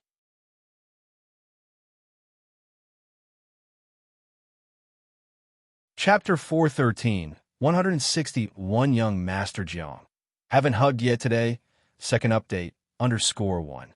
"Principal, we've worked through this book before, and I've marked all the worthwhile problems for Ning Xiao and the others. See if you can print it." Bai Lian placed her backpack on the table. One of the books was a problem set brought to her by Jiang Fulai from Jiangjing Affiliated Middle School this year. Most of the advanced problems were in their problem set. When Bai Lian and Ning Xiao worked on it, they marked all the useful problems individually. The other was new problem types they had excerpted from the Jiangjing University app, which were quite challenging. She had asked Jiang Fulai whether it was okay to show it to others, and upon hearing it was, she originally intended to give it to Yang Lin. Now, she directly handed it to the principal to photocopy the main problems for everyone. This way, Yang Lin had no reason to refuse. "What's this?" the principal asked in surprise, taking it. As he looked down, he saw the bold text, "Jiangjing Affiliated Middle School Current Students Problem Set, Snap." The cigarette but he held between his fingers dropped onto the table as he stared in shock at the problem set from Jiangjing Affiliated Middle School, undeniably the best middle school in the country. The affiliated middle school would invite teachers who set the college entrance exam papers to give lectures and devise practice problems and exams for the students. It could be said that the value of this problem set, especially for the current students, was extremely high. The principal looked up, his hands trembling as he flipped through the problem set. It was indeed from Jiangjing Affiliated Middle School, and he couldn't contain his joy. He sat down again and continued to peruse the book. Principal, noticing that the principal kept flipping through the problem set without saying a word, Tang Ming couldn't help but called out, "Should we leave first?" The principal didn't lift his head but simply waved his hand. "Yes, yes." He continued reading. Tang Ming. Almost everyone thought Bai Lian and Ning Xiao's rapid progress in their grades had something to do with Beeching's problems.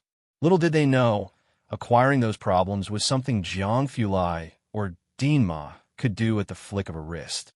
Their grades improved so quickly entirely because they had two human-shaped cheats. Milk tea shop. When Bai Lian arrived, Jinj was already there. The music inside the milk tea shop was playing Yen Lu's song. It was Friday, and there were many people queuing up to buy milk tea. But not as many people were buying cakes. Bai Lian took out her earphones and answered a phone call.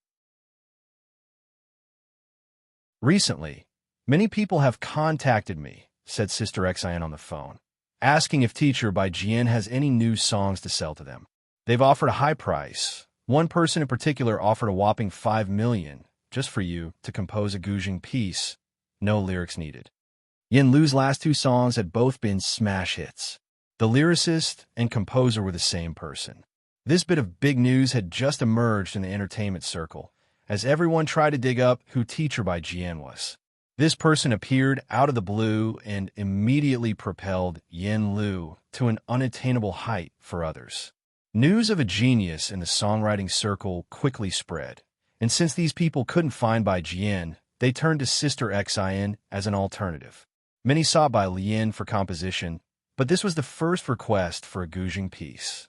"I'm too busy," Bai Lian said as she sat by the window, put on her Bluetooth earphones, reached out to unzip her bag, and took out the reduced notation sheet from last time, and don't bother telling me about these requests in the future. Writing songs for Yen Lu was because the client was Yen Lu. "Why don't you start a Weibo account?" Sister Xin suggested over the phone. "This is what the fans recommend. Your lyrics and compositions have attracted a large following." Weibo. Bai Lian sifted through her memory for the term. "Let's talk about it later." Right now, her main focus was on her studies. There's still so much to learn in chemistry and biology. Bai Lian ended the call, took out her notebook, and started writing new problems. During this time, Dean Jian sent her a WeChat message. "I bought a train ticket for tomorrow, Bai Lian. What time?" Dean Jian was leaving Xiangqing. "Are you really going to take the exam for Jiangjing University?" They had discussed this matter countless times, and Bai Lian couldn't be bothered to explain again. "Hey, Cheng." Bai Xiaoqi put down her pen, having just finished a phone call. Beside her, Song Min was staring at her, and after she ended the call, he asked, "How did it go?" They disagreed. Bai Xiaoqi shook her head. They didn't agree, even with 5 million? Madame Song was surprised. Even a most indifferent person to fame and fortune wouldn't disregard 5 million, right? Bai Xiaoqi pressed on her temples and continued with the problems on the Jiangjing app. "I'm not sure." She had a lot on her mind lately. Her mother's return to the Bai family was halted, and because of the Guzheng, she had fallen behind in her classes. She had almost no idea how to tackle the current problem. The pen nearly ripped through the paper. "Don't rush," Song Min comforted her from the side.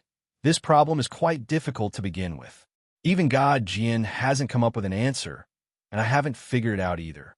Don't get distracted because of Headmaster Jian's issue." He had become acquainted with Bai Xiaoqi early on because of the Guzheng and later found out that she was part of the Bai family and Bai Shuk's sister, with impressive achievements in mathematics. Thinking of mathematics inevitably reminded Song Min of Bai Lian. Bai Xiaoqi saw his thoughts drifting away and took a deep breath, bowing her head to continue working on the problem. "I know." Song Min snapped back to reality. He pressed a hand to his forehead and continued to open the Jiangjing University app, clicked on a profile, and in less than half a year, he had already garnered over 2,000 followers. However, God Jian only followed one person. Song Min clicked to open the list of whom that person followed and saw a casual L. This L has to be a core figure from Jiangjing Laboratory. Bai Xiaoqi watched motionless for a while and couldn't help but glance over. To be mutually followed, God Jian must also be a core figure in the laboratory. Everyone knew this. Song Min nodded. His finger tapped to open the chat window with Bai Jian. Scrolling down from the top, he had sent many messages, while the other party had not read a single one. He couldn't help but send another message. "God Jian, what are you busy with recently?" Today, as always, Jiang Fulai came to pick up Bai Lian. Tomorrow, the two were supposed to meet Zhang Xiai's. Jiang Fulai also had the day off and arrived early today at 7, accompanying Bai Lian in homework until 9. During that time, he received a phone call. Jiang Fulai looked at the phone, furrowed his brows, not wanting to disturb Bai Lian's studying, so he went outside to take the call. On the other end was Su Nanjing. His voice was casual and flamboyant, with a hint of teasing. On behalf of your butler, I am tasked to collect your blood. I hope you won't be at the laboratory when I come. Jiang Fulai was not as resistant to this as before. He stood coldly outside the milk tea shop, his voice indifferent. Bring an extra collection tube. An extra tube? Su Nanjing on the phone sounded surprised. You need 2 tubes? Jiang Fulai, looking at the floor-to-ceiling window, had no interest in further banter with Su Nanjing. Yes. He hung up the phone. On the other end, Su Nanjing, heir to the Jiangjing Su family, stared at the phone that had been hung up, dumbfounded. He just hung up on me like that. Look at you, his mother glanced at him. It's quite normal for young Master Jiang to hang up on you. I remember the first time I went to see you study. What did he say? Su Nanjing, I've said 100 times, bring your brain when you come. Thinking about this still made Mrs. Su laugh. The young master of the Su family had been as haughty as Jiang Shijua since he was young. No one at home could control him except for Jiang Fulai. Not to mention Su Nanjing. Even Su Nanjing's father felt apprehensive around him. Even though Su Nanjing's father belonged to the same generation as Jiang Fulai's father, he dared not utter a word in front of the younger man. Hearing Mrs. Su mention this, Su Nanjing couldn't help but roll his eyes. Now that I think about it, Mrs. Su suddenly spoke. Isn't there a rumor that he has a girl? Su Nanjing tossed a peanut into his mouth. Seems like it from Xiangqing, a high school senior. Mrs. Su was taken aback. A senior? That's rather young. Is she at the affiliated high school? When it comes to high schools in Jiangjing, the affiliated high school was the top institution with half of Jiangjing University's students hailing from there. So naturally, Mrs. Su would assume that the girl by Jiang Fulai's side was from that school. Su Nanjing gave her a look. She attends high school in Xiangqing. That's where they met. Today is Friday, and early in the morning, he went to Ji Heng's place along with Director Chen. Xiangqing. Mrs. Su had only recently come across this place. It was trending, but that didn't hide its remoteness on the outskirts. Will she come to Jiangjing in the future? I don't know. Jiang Fulai had kept things so secretive that Su Nanjing had learned of it only through hearsay. It seemed the girl's academic performance was quite ordinary. Passing the entrance exam for Jiangjing University would be a challenge for her. Would Jiang Fulai scold her when teaching her problems? Knowing nothing, Mrs. Su waved her hand in irritation. Remember to take a photo for me. Bring over some practice problems. I don't know what kind of person she is. She was best friends with Jiang Fulai's mother. But what matters are the elders in Jiang family and the Gao family? Mrs. Su sighed. Given the status of the Jiang family, she could understand why Jiang Fulai kept information about the girl's secret. If this child truly came to Jiangjing, she wondered whether the Jiang butler would be able to protect her. The battles between the families in Jiangjing were fraught with danger, truly troublesome. You're worrying too much. She might not even manage to pass the exam. Su Nanjing raised an eyebrow. After hanging up the phone, Jiang Fulai returned to Baiyan. Today is Friday, and early in the morning, he went to Ji Heng's place along with Director Chen. At 9, Jiang Fulai took Baiyan back. I've given the practice problems to the principal. Although Jiang Fulai had said that she could do as she pleased, Baiyan still told him, sitting in the passenger seat and fastening the seatbelt. Jiang Fulai tapped his fingers on the steering wheel, dressed in a white shirt today, glanced sideways as she buckled up, and said casually, "You may give them to whoever you want." The car slowly made its way towards Pure Street. Jiang Fulai got out of the car and escorted her inside. Stopping at the same bend as last night, Baiyan paused there. Whenever Jiang Fulai escorted her, she would stop here and watch him leave first. Today, however, he just stood there silently without leaving. Baiyan raised an eyebrow. "What's up? Going to take Jiangyi back with you?" "No." Jiang Fulai's figure was shrouded in shadows cast by the solar lights. His cold, distant features lowered. He softly said, "I didn't get a hug today."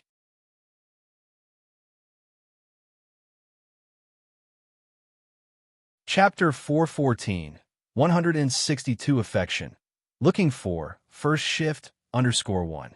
The light was dim, and the only shadows cast on the wall were those swaying from the phoenix trees in the neighboring yard.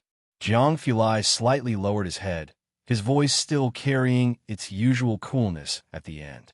A gentle breeze rustled through the treetops, and occasionally snippets of conversation would drift over from the courtyard not too far away. He gently pulled Bai Lian toward him, embracing her lightly. His gaze swept past the black tips of her hair, the wooden hairpin shimmering slightly in the lamplight, and her slender, fair neck. Only this time he rested his chin on Bai Lian's shoulder. He gently rubbed it against her shoulder. Down the alley, there was just a faint whiff of cool mint in the air, creating an atmosphere that was quiet yet somehow restless. All right, he let go, stepped back, and watched her for a moment, his shallow, pretty phoenix eyes bending ever so slightly. Good night. In the courtyard, Ji Hung sat on the stone table, drawing design diagrams, while beside him, Jiang held half an apple in one hand and a puzzle piece in the other, leisurely fitting pieces together.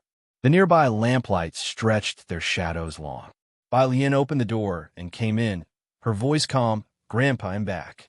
She would always say this to Ji Hung every day when she returned home, and likewise before leaving the house, and Ji Hung would always wait up for her, no matter how late. "There's still tang yuan in the rice cooker," Ji Hung said, looking down at his paper, studying it for a while before finally making a stroke. Bai Lian set her school bag down in her room, served herself a bowl of tang yuan, and while eating, pulled out her phone. "A message from Su Wenyao. I asked a friend to find this new question bank for you." Su Wenyao. Image. The contents were all biology and chemistry. Thanks to Principal Huang's relay, he understood Bai Lian's weaknesses well, and these materials were not easy to come by. "Su Wenyao, shall I send it to your school?" Su Wenyao had been to Xiangqing and knew Bai Lian attended Xiangqing No. 1 high school. "Bai Lian, they'll have someone pick it up from you tomorrow." Yin Lu had finished her scenes in Xiangqing and was off to Jiangjing to shoot the last segment, which should take a bit over a month to complete. Sun Chun and Xiaowu had gone to Jiangjing in the last couple of days, partly to deliver a contract to Yin Lu and partly to scout the traditional medicine market there. Now, with traditional medicine on the decline, Xiaoqi was very ambitious. Speaking of which, Bai Lian turned to Sun Chun's WeChat, asking her to see Su Wenyao the next day. While eating the tang yuan, Bai Lian continued to check her phone nonstop. After watching her for a while, Ji Hung set down his pen, took out his own tobacco pipe, and said, "If you're eating, then don't study. You should balance work and rest." Bai Lian took a sip of soup, looked up, and asked, "Grandpa, what does wave-particle duality of light mean?" Ji Hung. He lowered his head and pried out a piece of the puzzle that Jiang he had just put together, saying sternly, "You got this wrong here." Jiang he still had the apple in his mouth, watching wide-eyed as Ji Hung removed the piece he had just placed and then forcefully squeezed it into a spot where it didn't belong. Jiang Saturday. Su Wenyao found some free time to visit the Su family. He happened to run into the hurried Wang director, who had just come back from abroad. Upon seeing Su Wenyao, Wang director's face sprouted a bunch of creases with a smile. "Wenyao." Wang director. Su Wenyao was very polite to him, but also quite distant. He headed straight for the elevator, leaving Wang director behind, who spit out a "pa" near the elevator doors. He had business left unfinished abroad, but upon hearing Chun Yes news, he hurried back. However, the Su family remained tight-lipped about the matter, and he could not pry any information even from the lips of Mrs. Su. Ding! The elevator doors opened, and a middle-aged woman stepped out. "Oh, Wang director." The woman, followed by a secretary, looked spirited and efficient. "You're back from vacation. I'll have a drink with you another time. I need to go report to our old master." Wang director's face darkened. He recognized the woman. She was from a Ma family, the one he had lost a case to before. He had not expected that this time she would seize the opportunity at the wedding banquet, getting to know Shan Min watching the woman's retreating figure, his smile twisted unnaturally. Who would have thought that in Su In's second marriage, he would marry someone unknown, yet manage to invite Shun Min and the Chun family. Upstairs, Su Wenyao was reporting to Su In about the laboratory situation in school. Ji Milan followed Su In, studying design, but also striving to get closer to the Su family. She understood a bit of what Su Wenyao was saying. Outside, Mrs. Su, leaning on her cane, entered. She knew that Su Wenyao would be coming to Zus today, so she came directly. Wenyao, what's been going on with you and Shuyan lately? I have made things clear with her. Su Wenyao did not want to discuss this with Mrs. Su. Rubbing his forehead, he stood up. Grandma, I still have to deliver exam materials to Alien's friend. He'll head downstairs first.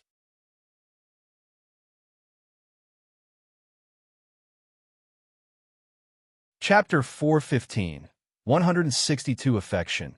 Looking for, first update, _2. He headed straight out the door.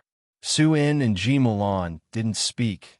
Ji Mulan had no say in Su Wenyao's business, and Su In always refrained from restraining Su Wenyao, something that bothered the elder Mrs. Su greatly. The Chi family was among those she deemed most suitable. Balian is also taking the college entrance exam this year, isn't she? Elder Mrs. Su brought up by Lian, looking toward Suin. I heard from the Chi family that they can arrange for her to study at the affiliated middle school. The affiliated middle school wasn't one you could simply attend if you wished. The Chi family would expend a great deal of effort to get Balian in. Hearing Elder Mrs. Su discussing this matter, Ji Mulan clasped her hands tightly, visibly excited, as she quickly turned to Suin. Su-in pondered for a moment. I'll ask Alien.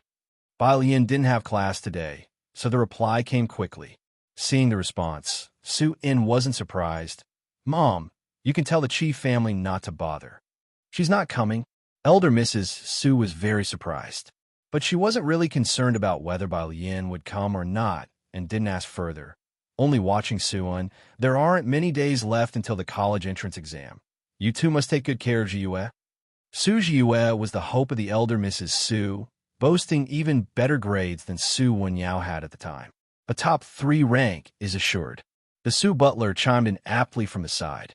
May the ancestors bless us. The elder Mrs. Su put down her cane, clasping her hands together, aiming for a national second place. Ji Milan didn't understand much about the affiliated middle school, but her smile widened when Su Jiue was mentioned. What if she gets the top rank? At the mention of this, elder Mrs. Su gave Ji Mulan a glance, picked up her teacup, took a sip, and remained silent. Taking first place in the national exams isn't so easy. The Beijing top ranker is only around 50th nationally. A second-place rank would also be unprecedented for the Su family. Our highest was when young Master Wenyao ranked 12th. The butler explained with a smile. This year's top rank will definitely belong to someone from the Liang family. The betting pools have 82% staked on them. Was the Beijing top ranker really so undervalued? And the Liang family? Betting pools? Were these? Ji Mulan lowered her gaze. Yet another realm she hadn't heard of. Downstairs, with cell phone in hand, Su Wenyao sent out a location, then waited by the sidewalk. He was dressed in a black wool overcoat, with a white sweater underneath, a gentle complexion, tall with long legs, and a black scarf around his neck. His eyes scanned through the crowd. He had met Balian's friends before. Ning Xiao and Tang Ming both had the air of top students. This one would likely be the same. Soon, his sight landed on a woman in black thigh-high boots, leather pants, a tight sweater, and draped in a long cotton coat with the zipper undone. Frosted fingertips held a cigarette, wavy hair, and fiery red lips, a kind of decadently beautiful. Despite the overt and bright beauty, she gave off a fragile vibe as if she'd shatter with a mere touch. Beside her stood a spirited young man with red hair.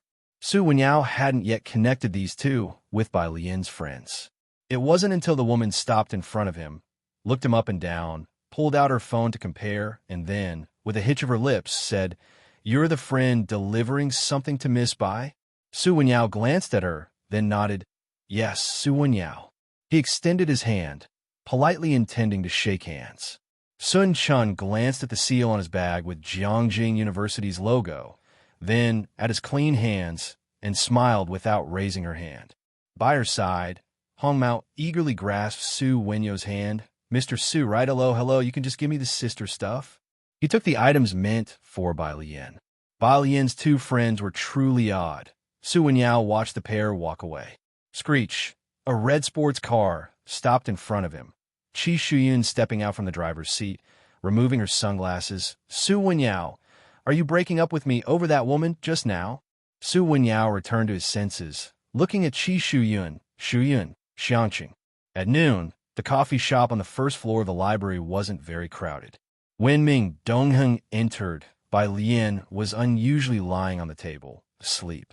He lightened his footsteps and stood about 2 meters away from the table, looking at Jiang Fulai hesitantly. Jiang Fulai was sitting beside Bai Lian, looking down at her. After spotting Ming Dongheng, he gently moved his chair and walked towards him. Ming Dongheng, holding his phone, tried to lower his voice as much as possible.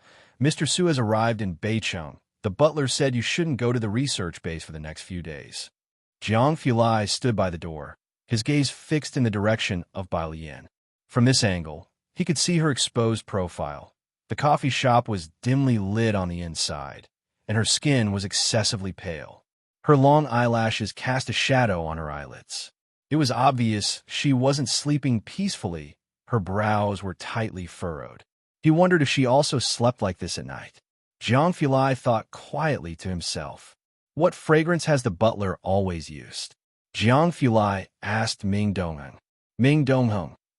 The topic changed so suddenly, and before he could reply, Jiang Fulai had raised another new topic. Ming Dongheng looked up, bewildered. "Should I ask?" "Yes." Jiang Fulai straightened and returned to sit beside Bai Lian. Ming Dongheng curiously looked at Bai Lian. This was the first time he had seen her asleep in public. Though Bai Lian seemed indifferent and careless about everything, deep down, she was extremely observant of these etiquettes. Perhaps he had stared for too long. Ming Dongheng felt a chilling gaze upon him and abruptly looked up, meeting Jiang Fulai's pale but incredibly dangerous eyes. He jerked into alertness. He quickly turned and fled the scene. What business did he have staring at Miss Bai? "Mr. Xiaoming." Tang Ming happened to bring over 2 cups of milk tea just then. Seeing Ming Dongheng in this state, he was puzzled. Do you need a doctor?" Ming Dongheng wiped the fine sweat from his forehead, expressionless. "There's no need." Tang Ming shrugged, and as he turned, he mimicked Ming Dongheng's "there's no need," then muttered softly, "So cool." He went inside, saw that Bai Lian was still asleep, and carefully placed the 2 cups of milk tea beside Jiang Fulai. Bai Lian continued to sleep. Ever since her father and brothers had died, she had hardly had a good night's sleep. Her dreams were full of blood-stained hands crawling out of yellow sand, the faces of her father and brothers dying with their eyes open, the Bai family army all dying in battle, alone and unsupported. Ever since she had met Ji Mulan, the person she dreamt about most was her mother. She repeatedly tried to recreate these scenes in her dreams. Jiheng always thought she was a young person full of energy who didn't need to sleep. Bai Lian moved her hand slightly and slowly opened her eyes. Jiang Fulai's slender finger was pressing on the book, and he looked down at her, his brow slightly furrowed. He spoke in a somewhat low voice, frowning. "Did my page-turning wake you?" Her vision was blurry for only a second before becoming clear. She propped herself up on the table and sat up, casually rubbing her wrist. "No, I'm just a light sleeper." Her voice was as languid as ever. Jiang Fulai, with one hand, tore the plastic wrap off the milk tea straw, thrust the straw into the cup lid, and elegantly pushed the milk tea toward Bai Lian. "Clear your head." Meanwhile, Heiress Street, in Jiheng's courtyard, the gate was open. Jiheng was drawing, and next to him, a woman in her 30s was embroidering. She was working on the hem pattern for the 15th-class girl skirts. There was a large quantity to do, and Jiheng, worried he might not meet the deadline for the kids, had specifically asked the woman from next door, Mrs. Liu. The door was tapped gently 2 or 3 times. "Hello." Jiheng looked up and saw 2 strangers standing at the door. He put down his pen and got up. "Who are you looking for?" The slightly older person on the left lifted his head and smiled. Young master, long time no see.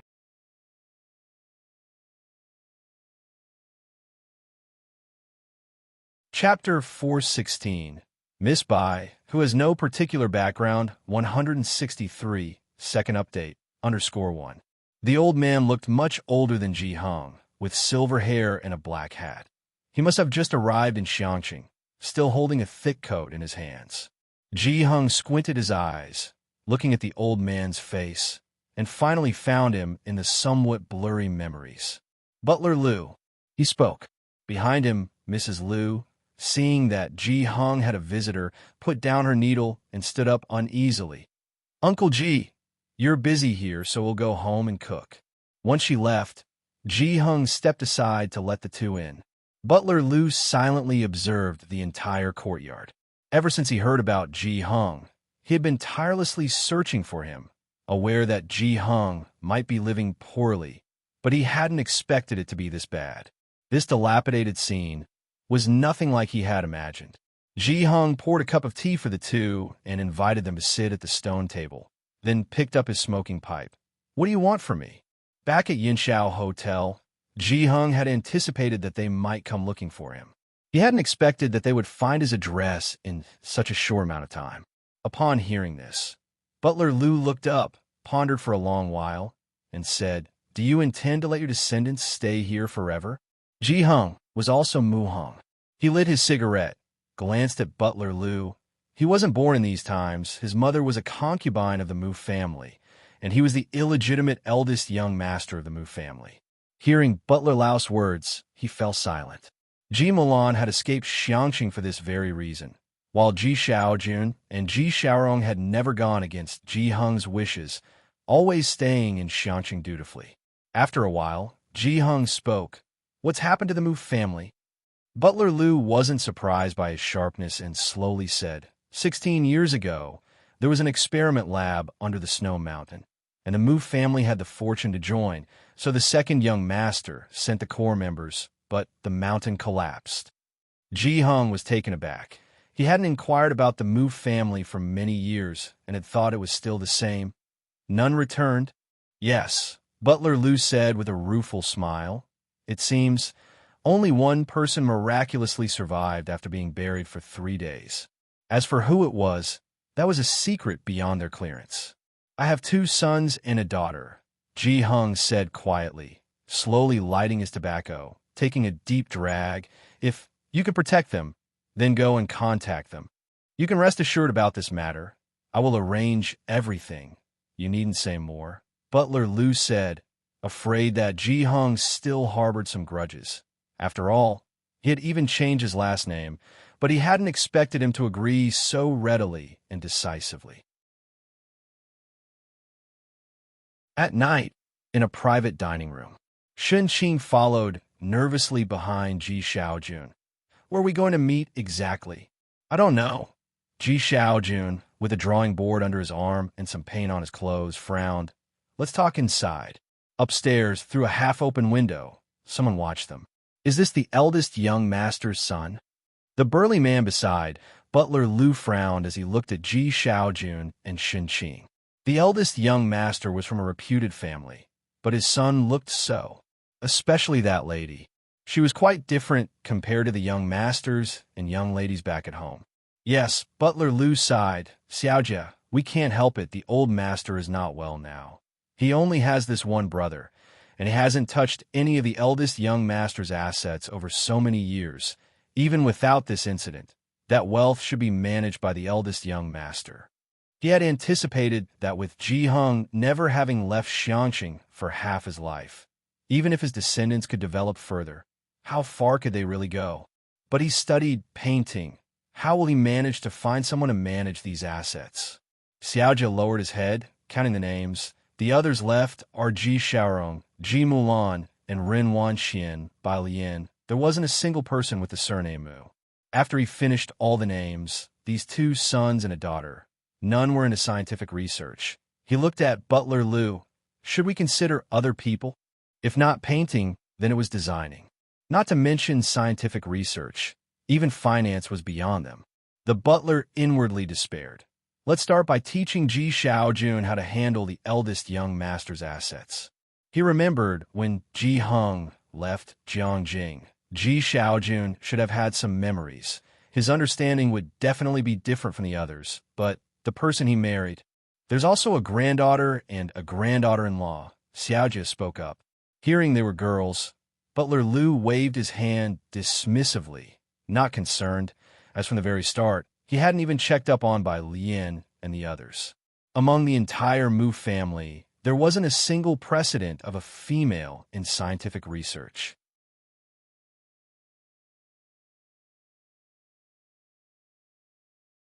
Chapter 417. Miss Bai, who has no particular background, 163, second update, _2. The next day, Sunday, Sinan Community. Xinxing's hair had grown a few centimeters, and she was squeezing in beside Ji Xiaojun. Who exactly are those two people? Xinxing didn't dare to stay outside, especially the old man, who always looked at people with scrutiny. Ji Xiaojun looked at her and repeated the same phrase. It's nothing. Xinxing took a pile of fruit outside. Ji Heng and the butler sat on the sofa, occasionally talking about something, while Xiaojia stood next to them, majestically. Take a seat, Xinxing said to Xiaojia, giving an awkward smile. Xiaojia shook his head at her without speaking. He was even cooler than Xiaoming. Xinxing didn't say anything else. She placed the fruit on the table. The butler watched Xinxing do this, and then glanced at Ji Xiaojun cooking in the kitchen, sighing once again. He had not stepped into the kitchen for so many years. These two people, they had a long way to go. He whispered to Ji Heng, I want to take them to Jiangjing first. Xiangqing was too backward, and the butler didn't have much time to stay here. He just hoped to take Ji Xiaojun back to Jiangjing and teach him some things, at least let him manage Ji Heng's inheritance well. As he was speaking, the doorbell rang outside. Xinqing's eyes brightened, and she scrambled to open the door. Alien is here. Alien? The butler didn't recall the name. Ji Heng, holding his tobacco pipe, sounded rather pleased with himself. My granddaughter. Granddaughter? The butler recalled what Xiaojia had mentioned about the two girls. Outside the door, Ba Lian had just returned from the library, holding her cell phone in one hand and her backpack in the other, talking with Jiang Fulai. Jiang Fulai invited her to come over in the afternoon and, by the way, take a look at the laboratory. Ba Lian hadn't visited his small laboratory in a long while, so she didn't refuse. Okay. She pressed the doorbell with the hand carrying her backpack. Jiang Fulai continued, speaking leisurely on the other end of the phone.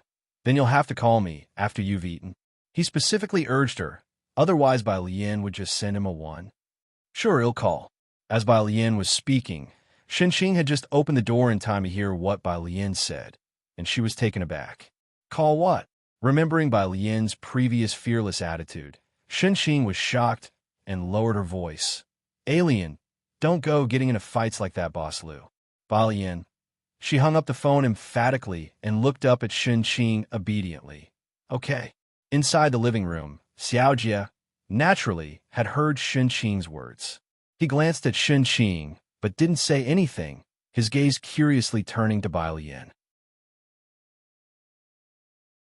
She was dressed in a white sweatshirt, its collar a brown cross-neck embroidered with faux frog closures, a lazy black cat stitched on the left chest, and auspicious patterns on both sleeves. Her jet black hair was entirely coiled up, held by two wooden hairpins slantingly inserted at the back of her head. Grandpa. Bai Lian lowered her eyes and greeted Ji Heng respectfully. Ji Heng nodded with his tobacco pipe in hand, not introducing the butler to her. If Ji Heng didn't say anything, Bai Lian also wouldn't ask. Seeing Bai Lian's arrival, the butler swallowed the words he was about to say and started chatting idly with Ji Heng. Bai Lian found a spot on the carpet to sit and placed her backpack on the coffee table. She lazily pulled out a chemistry practice book from the unzipped bag and began working on it. Xiaojia and the butler cast a glance after hearing Xinxing's voice, their eyes catching the title of Bai Lian's book, a basic chemistry textbook. The butler asked Xinxing a few questions on the side. Xinxing replied with an embarrassed smile. During the lunch, hardly anyone spoke. Bai Lian sat on her chair, eating with her head bowed. The butler looked at her posture and was quite surprised.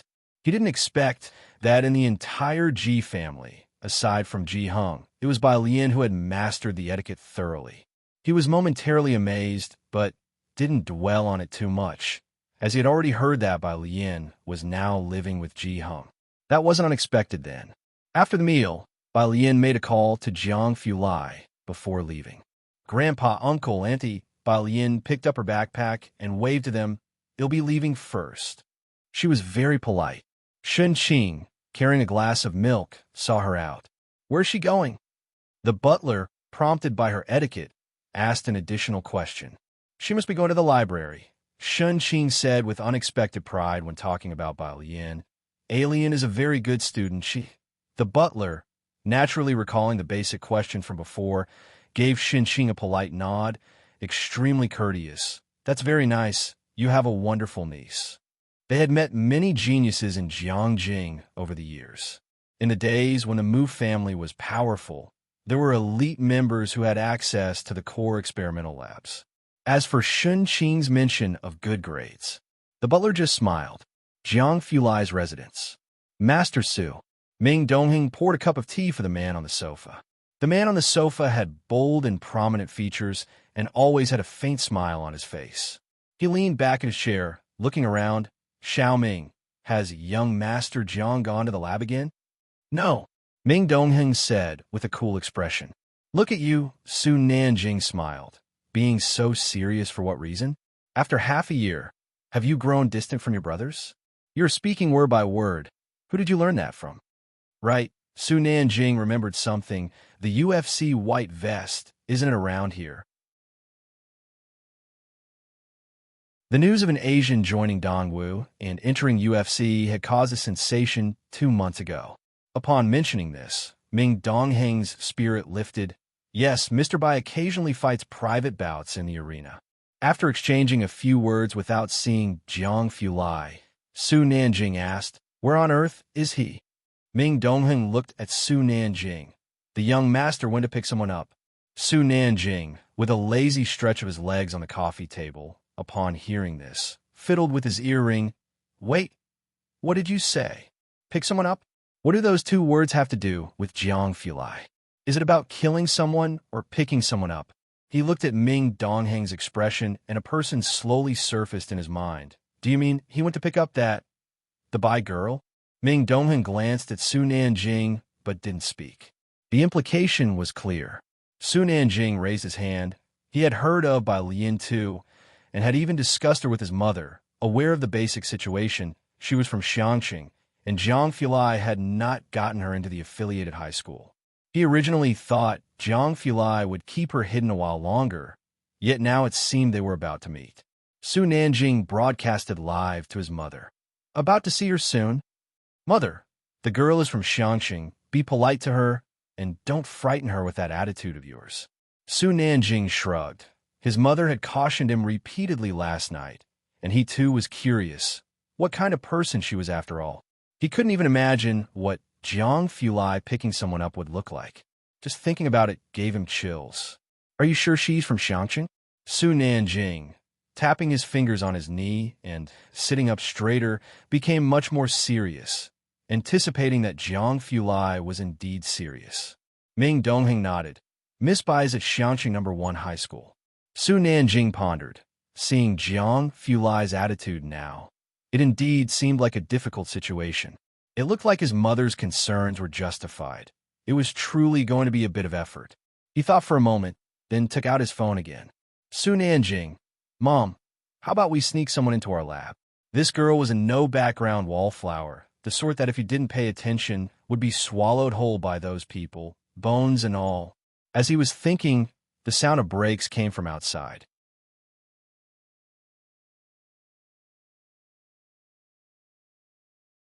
Chapter 418, 164 Blood Draw. Well-behaved alien. First update, _1. Su Nanjing hadn't reacted yet when Ming Dongheng beside him put down what he was doing and started to walk outside. Is this? Jiang Fulai and the others are back. Su Nanjing sat up straight. ignoring the frequent messages in the small Jiangjing WeChat group, and stared intently at the gate, wanting to see which girl could tame such a bewitching man. This statement wasn't false. Due to the relationship between their mothers, he had known Jiang Fulai since childhood.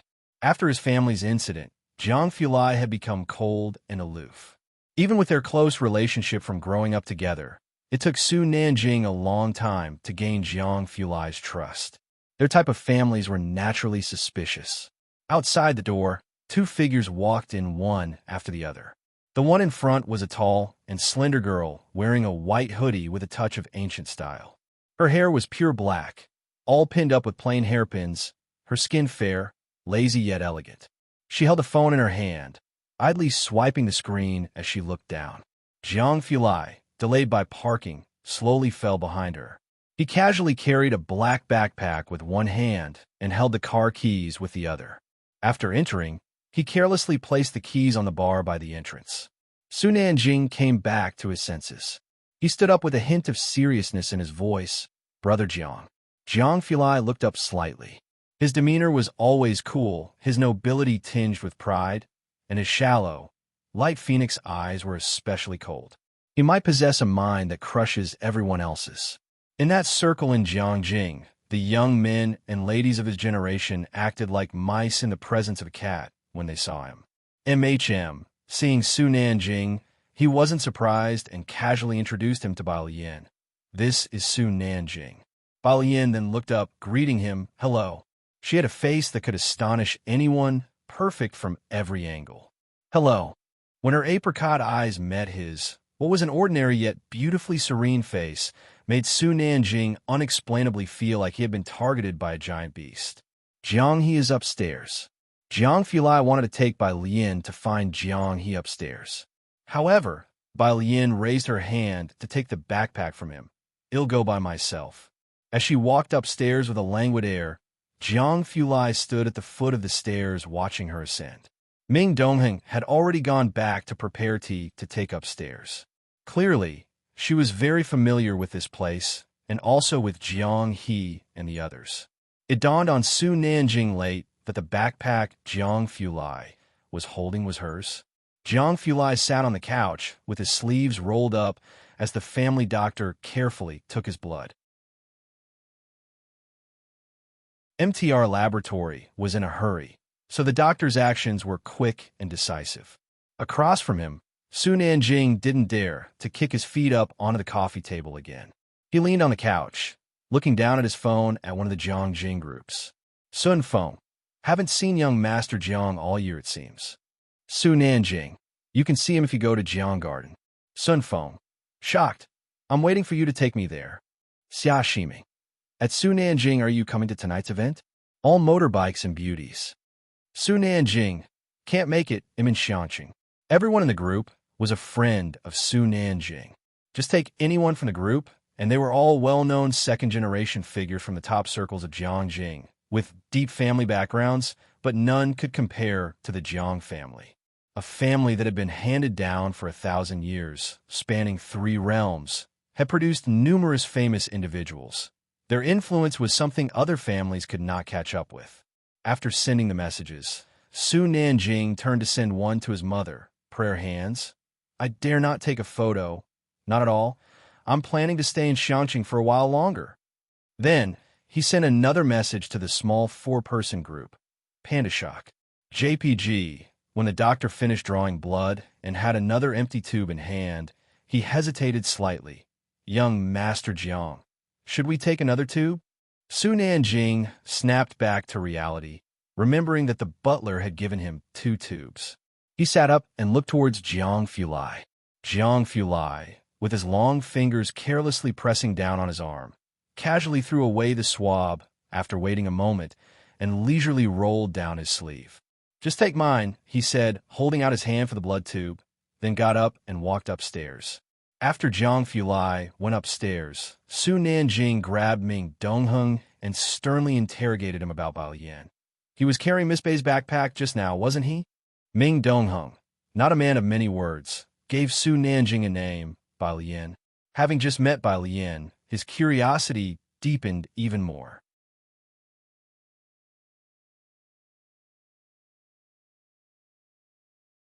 Chapter 419, 164 Blood Draw. Well-behaved alien. First update, _2. Ming Dongheng still acted cool, just nodding and giving Su Nanjing a look that said, "You're really dumb." And what's so surprising about that? Jiang Yi's room. His desk was too small, so when Jiang Fulai entered, Bai Lian casually sat on his carpet, flipping through the review in her hand, getting ready to head to the lab later.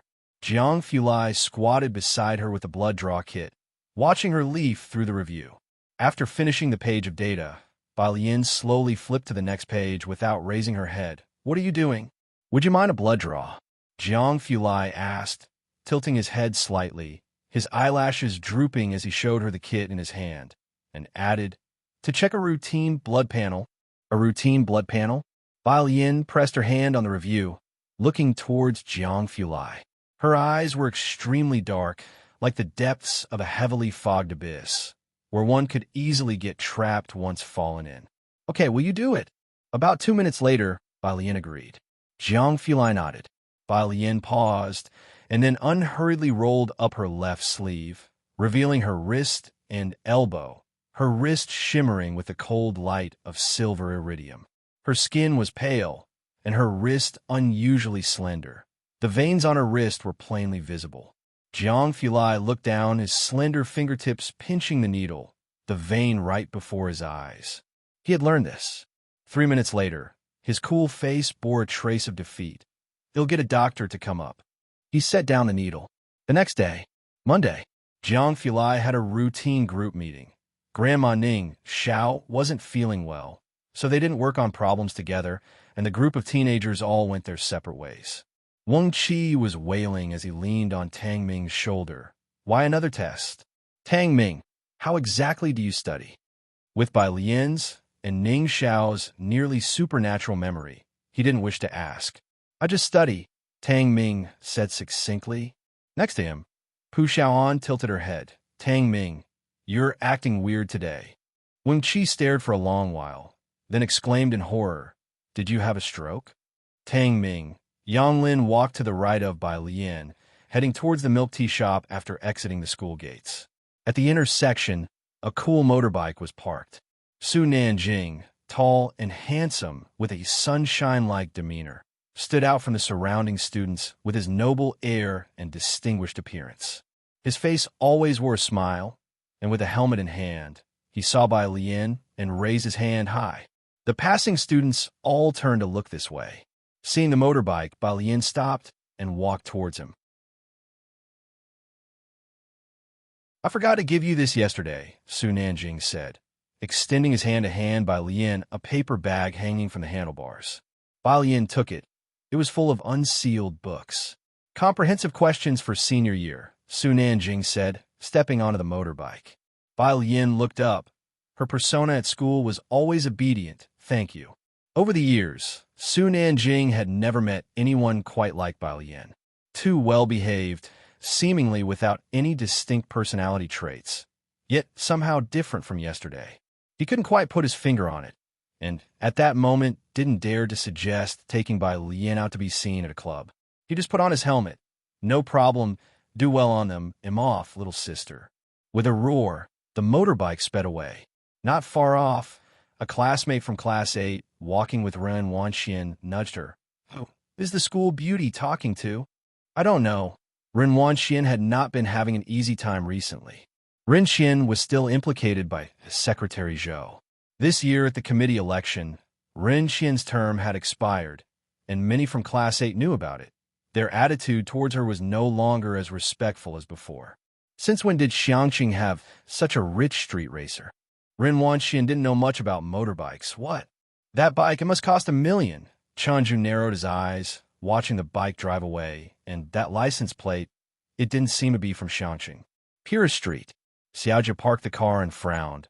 Living here is really inconvenient for them. The alley where Ji Hong lived was narrow, and cars couldn't drive in. Every time one had to walk a distance to get there. The butler got out from the back seat. As the two of them walked towards Ji Hong's home, as soon as they entered Pura Street, they saw a girl wearing a school uniform talking to two boys dressed in flashy clothes at the entrance of a small store not far away. One with yellow hair, one with red hair.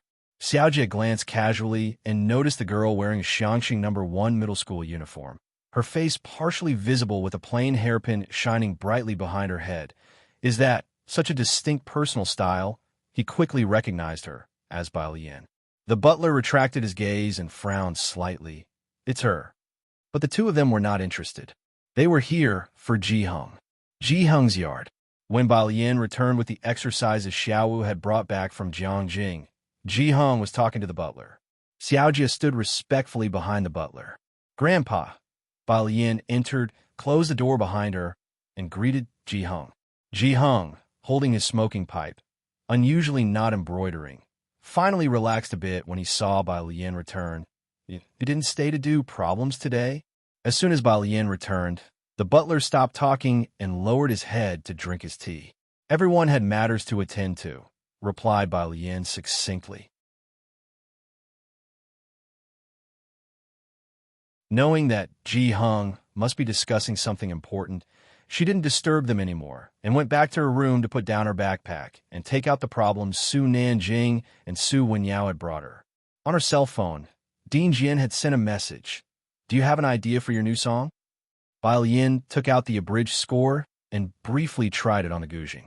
Ji Heng, seeing Bai Lian return, went to the kitchen to get her a plate of fruit to take over. He always placed Bai Lian's needs first.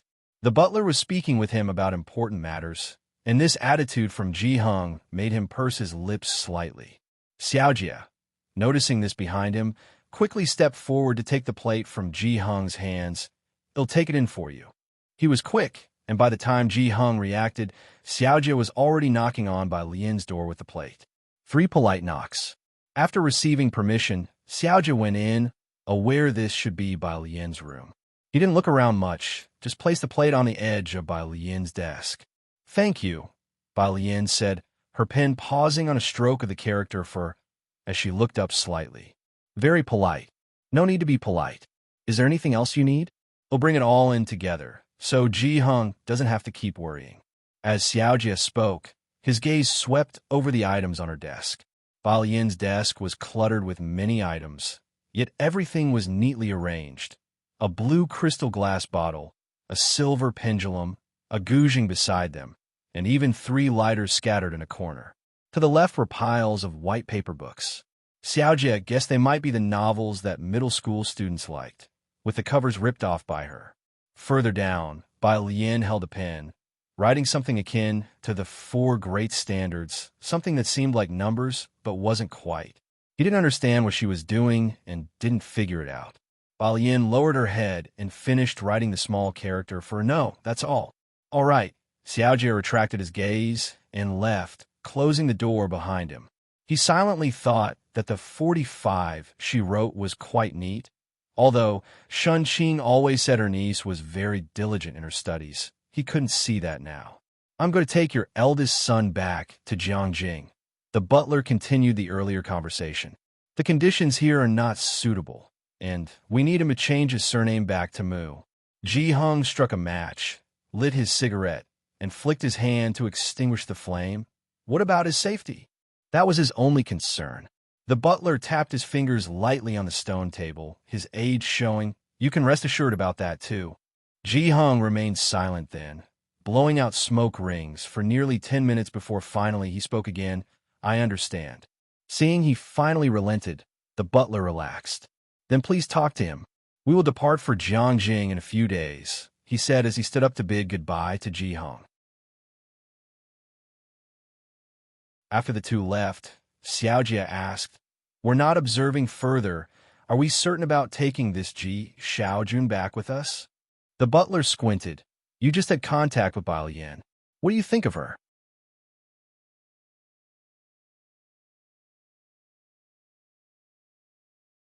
Chapter 420, 165 Incident. The Arrogant Su Nanjing, second update, _1. Xiaojie pondered briefly, recalling everything he had just seen. Then he hesitated before speaking. I don't know what she's doing. Those neat numbers. He recognized each one individually, but when they were together, he couldn't recognize any of them. He saw Bai Lian wearing a middle school uniform, so she must be learning middle school content, but what she wrote down seemed so strange and bizarre. The butler's tone was heavy. Ji Xiaojun received education from the Mu family when he was young. Taking him back won't cause any slip-ups. We've lingered in Xiangqing for too long. The butler felt there was no longer any need for him to stay here. The result of this trip was unexpected, yet within reason. Such a pity. Xiaojia looked back at Ji Heng's brightly lit yard. All three of Ji Heng's children, their skills were only prominent in the arts. The situation in Jiangjing was just too complicated. Meanwhile, Yang Lin had just finished her part-time job. She walked towards the tube building with her head down and backpack in hand, when a hesitant voice came from ahead. Lin? That voice. Yang Lin suddenly looked up to see a middle-aged woman in a plaid shirt looking hesitantly at her from 3 meters away. Is it really you? The middle-aged woman subconsciously tucked her hair behind her ear. After all these years, are you doing well? Yang Lin slowly lowered her head, noticing the middle-aged woman holding the hand of a boy about 7 or 8 years old. She stared at the boy. The middle-aged woman quickly pulled the boy behind her. This is also your brother. Weirdo. The boy poked his head out from behind the woman and made a face at Yang Lin. She's not my sister. Yang Lin's pitch-black eyes stared from behind her thick hair at the pair in front of her. Why are you two walking so fast? A man's thick voice sounded. The boy ran towards him. Dad. My precious son. Yang Lin didn't look at the woman again and started walking forward. Soon, a conversation could be heard behind her. Is that your ex-husband's daughter? Look, we just moved back, and there's no space for her at our place. You're not thinking of bringing her back for me to take care of, are you?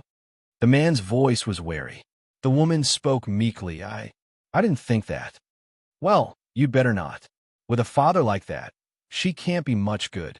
Don't even think about letting her come to our house. What if she spoils Shan Shan and Tian Bao? Yang Lin quickened her pace and soon returned to the tube building. The stairs were cluttered with a pile of junk and trash. 4th floor. On the right, an old lady gently opened a door a crack and whispered to her, "Your father seems to have come back the next day." Bai Lian noticed Jiang Fulai's blue car parked at the entrance to Pure Street early in the morning.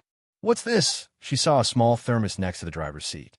Jiang Fulai waited until she was seated before starting the car, his demeanor cool and voice soft. It's made by the chef. I brought a bowl for you as well. Bai Lian played her English reading out loud and opened the thermos to take a sniff. The faint scent of medicinal herbs. She identified the blood-nourishing ingredients. Her pale fingers paused at the mouth of the thermos. Bai Lian looked hesitantly at Jiang Fulai to her left. Blood tonics? Just for that little bit of blood? Was it necessary to replenish?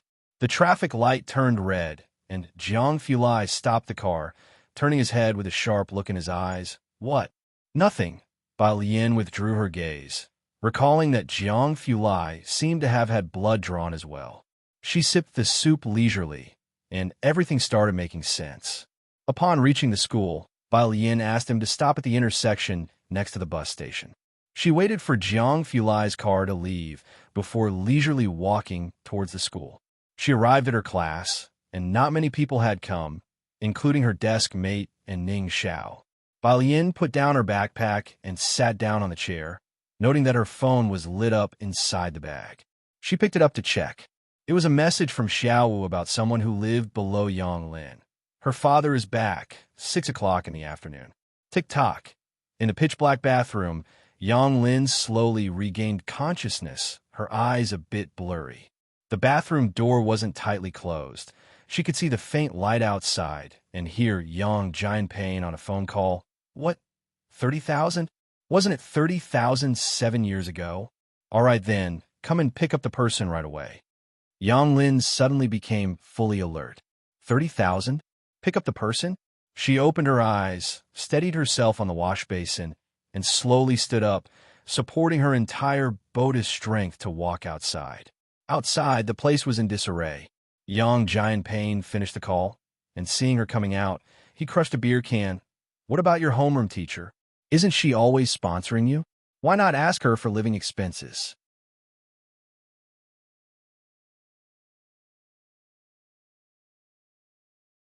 Chapter 421, 165 Incident, The Arrogant Su Nanjing, Second Update, _2. Yang Lin suddenly laughed. She spoke with a hoarse voice. Don't go looking for Teacher Liu. I still have 2,000 in my card. I'll withdraw it for you. Hurry up and go. Yang Jianping slammed the beer can onto her head. Looking at her emotionless face, the excitement in his eyes, fueled by alcohol, began to spread. You're a monster too. Not even capable of crying. Yang Lin lowered her head, gazing at the lily crushed under Yang Jianping's foot. It was her lily, she thought. Annie Zhang always saved the best for her, and now it was being trampled underfoot. With her head covered in fresh blood, she slowly opened the door and went out. Across the way, the old lady cracked her door open to watch her, opened her mouth as if to say something, but in the end, she didn't. Yang Lin took back her gaze, knowing what the old lady wanted to say. Everything will be better when you grow up. That's what everyone kept telling her. When she was 9, that's what the police told her. But how old did one have to be considered grown up? She made her way slowly down the stairs. She was now 19 years old. She had been looking forward to growing up since she was 5. Was 19 grown up enough? But why couldn't she see the end of the road? She had walked so far, endured so much suffering, never been afraid. She was only afraid she wouldn't reach the end of this road. People on the street stared at her strangely. Some even asked if she needed to call the police, if she needed to go to the hospital, but Yang Lin ignored them all. Her bangs were matted with blood and stuck to her forehead, and with the blood loss, her vision was beginning to blur. Yang Lin reached the street corner, mechanically withdrew the money, all savings from her part-time jobs for her college education. She bought a bottle of liquor and then went to a pharmacy to purchase some sleeping pills. The clerk looked at her head, wanting to say something, but Yang Lin walked away. Once outside, she calmly opened the bottle and stuffed the pills into it. Finally, she came to a convenience store and bought a knife. With the knife in hand and clutching the bottle of liquor, she walked step by step toward the 2 building. Inside Ji Hung's courtyard, Ji Xiaojun had to leave for Beijing earlier today, and Ji Hung, taking advantage of Bai Lian's school hours, sent her a message. The butler was telling Ji Xiaojun and Shun Qing what to watch out for. Ji Xiaojun was somewhat startled. But my students, at a time like this, you shouldn't be worrying about that. I will take care of it for you, Xiao Ji interjected with implied meaning. The butler bowed his head, slowly and methodically sipping his tea. This tea, he paused for a moment. This tea should be the same as he remembered, served by the old master of the Mu family in its heyday to him as a reward. The butler clearly remembered this familiar taste. Where did this tea come from? He suddenly looked up. Shen Qing glanced over. It should be from Xiaojiang. Xiaojiang. It was the butler's first time hearing this name. Who is he? It's aliens. Shen Qing hesitated briefly. What exactly was Jiang Fulai's relation to them? Beside him, Ji Hung blew out a ring of smoke, his demeanor very detached. Alien's friend. Alien must be Bai Lian, the butler thought in surprise. Bai Lian had friends like that? He looked down at his cup of tea, or perhaps there was something wrong with his taste. At 6:30, Xiao Jie spoke up. We should be leaving. If we're any later, we won't make the flight tomorrow. Upon hearing the departure, Shun Qing couldn't help but grip Ji Shan's sleeve, and the group made their way outside Pure Street, where Ji Hung smoked in silence, without speaking. Ji Xiaojun didn't inform the Ren family about his departure. Of course, even if he had, there's no guarantee they would have come. A silver commercial van was parked at the street corner. Shen Qing looked towards the bus stop, murmuring softly, "Why hasn't Alien returned yet?" The butler glanced at Shun Qing and Ji Xiaojun. He knew how dearly they regarded Bai Lian as their own child and advised them, "Don't tell her about your trip to Jiangjing for now." For the butler, taking them to Jiangjing was already a stretch. It would be troublesome if Bai Lian found out and wanted to join. Thinking of how much coaching these two would require for Jiangjing, the butler felt a headache coming on. A taxi slowly came to a stop on the opposite side. Bai Lian, who usually waited for the number 12 bus, had uncharacteristically taken a taxi back upon hearing of Ji Shan's departure. She was still in her blue and white school uniform. Only holding her phone, her slender figure emerged onto the long street, her eyes downcast, exuding a lethargic and serene charm, both obedient and a bit mysterious. The street was not crowded with cars, but there were quite a few people out for an evening walk. Those who saw Bai Lian smiled and greeted her. She had only been on Pure Street for half a year, yet she was known by more people than Ji Hong. Shen Qing's expression also instantly softened. Alien. Grandpa, Aunt, Bai Lian returned without a backpack and greeted them one by one. Finally, she turned to Ji Xiaojun and asked casually, "Uncle, why are you suddenly leaving?" The butler coughed softly. Ji Xiaojun weighed his thoughts for a moment, then, touched Bai Lian's hair, his eyes deep. "For the second half of the year. I will explain it to you properly then." The second half of the year? Xiaojie glanced at Ji Xiaojun, doubting half a year's time would be sufficient. He thought Ji Xiaojun intended to bring Bai Lian to Jiangjing by his own means in the latter half of the year. Bai Lian lowered her lashes, her voice calm. "Is it safe?" "Don't worry." Ji Xiaojun tugged at the corner of his lips. He had too much in Xiangqing to let go. Leaving suddenly was hard, but he looked at Ji Hong. He narrowed his eyes slightly and smiled. "There won't be any problems." "We should go," Xiaojie reminded politely. The group boarded the vehicle. As long as safety was assured, Bai Lian's phone chimed. She lazily raised her hand to bid farewell to Shun Qing and the other, swiping open her lock screen as she did. It was that person from before. "She's taken a knife upstairs," Bai Lian's expression tightened. Yang Lin's father had returned a few times, but there were no issues before, and she had hoped this time would be no different. She typed quickly, "Go up and check. It'll be right there." She backed out of the messaging app to book a ride. Xiaowu and Xiaoqi weren't around. Beside her, Xiaojie was sitting in the driver's seat, just about to start the engine and drive away, when from the direction of Qingshui Bridge, the roaring sound of a sports car engine approached. Xiaojie instinctively looked up. Seeing a flamboyant red sports car ahead, he narrowed his eyes, waiting for it to drive off first. However, it was rare to see such high-end cars in Xiangqing. As he was contemplating, the car screeched to a halt, arriving arrogantly in front of Bai Lian. The car window rolled down, and Su Nanjing's hand was lazily resting on the steering wheel. He smiled at Bai Lian. "Sister Bai Lian, what are you doing here?"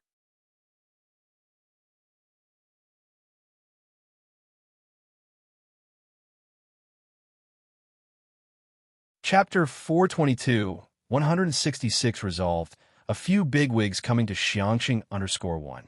Bai Lian bowed her head. No one accepted her ride request on the ride-hailing app. Clutching her phone, her right hand resting on the car window and head slightly lowered, the night wind tousled her hair as she spoke amidst Su Nanjing's astonished gaze. "Are you busy right now?" Her drooping brows and eyes were wrapped in cold indifference. Su Nanjing replied, subconsciously, "No." "Good." Bai Lian opened the passenger door, sat in the seat, and buckled her seatbelt, her fingers gripping it so tightly that her knuckles turned white. "Please take me to a place, thank you." At that tone of voice, Su Nanjing subconsciously pressed down on the gas pedal. Bai Lian was in a hurry. She sent a message to Ji Hong on WeChat and then pulled up Yang Lin's address. Pure Street intersection. In the silver business car, Xiaojie watched the red sports car with a CML Club sticker race away, noting how Bai Lian got into the car. He couldn't help but glance at Ji Hong standing outside, who had been frowning but seemed to relax considerably after a look at his phone. Where is she going so late? Xiaojie started the car while looking at the rearview mirror. Shen Qing was also open-mouthed. It was her first time seeing such a sports car in Xiangqing. Hearing Xiaojie's words, she said, "She must be going to study, I guess." Besides studying, Shen Qing didn't know what else Bai Lian could be doing.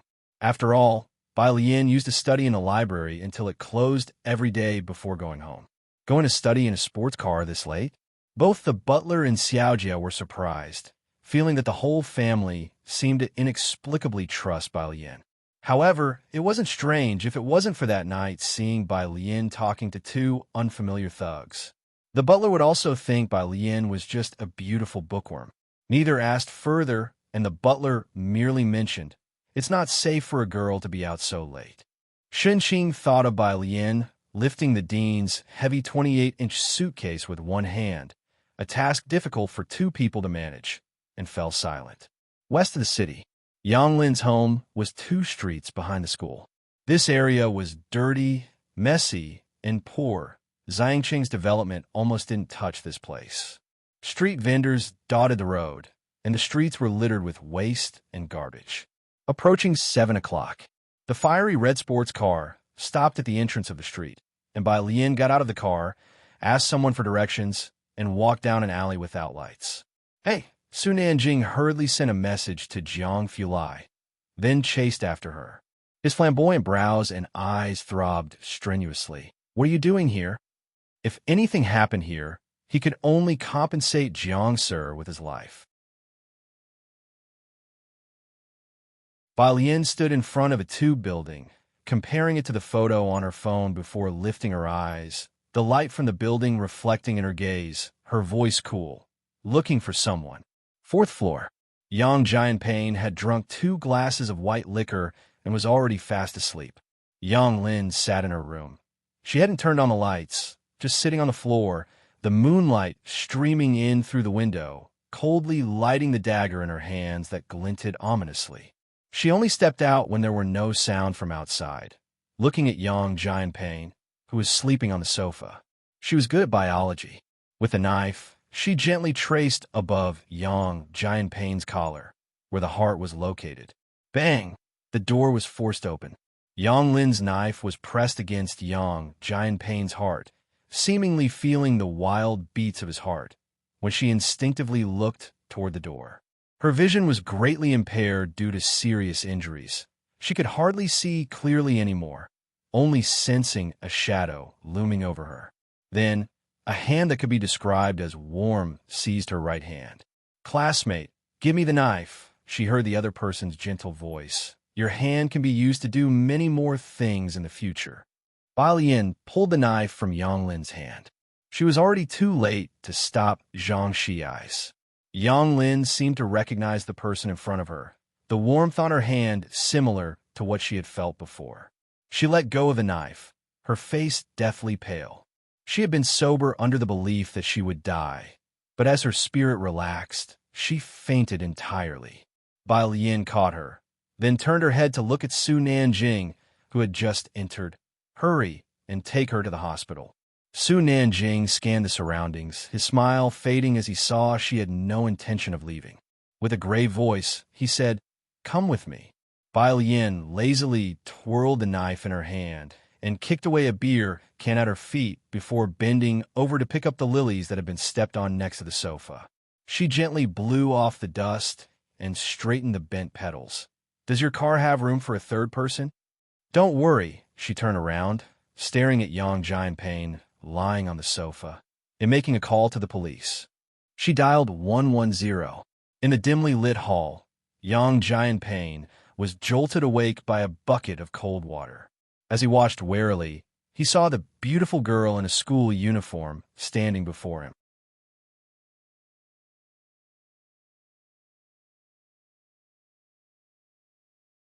Chapter 423, 166 resolved, a few bigwigs coming to Xiangqing_2. Awake! Bai Lian's grip loosened, and the steel wash basin dropped to the ground with a clang.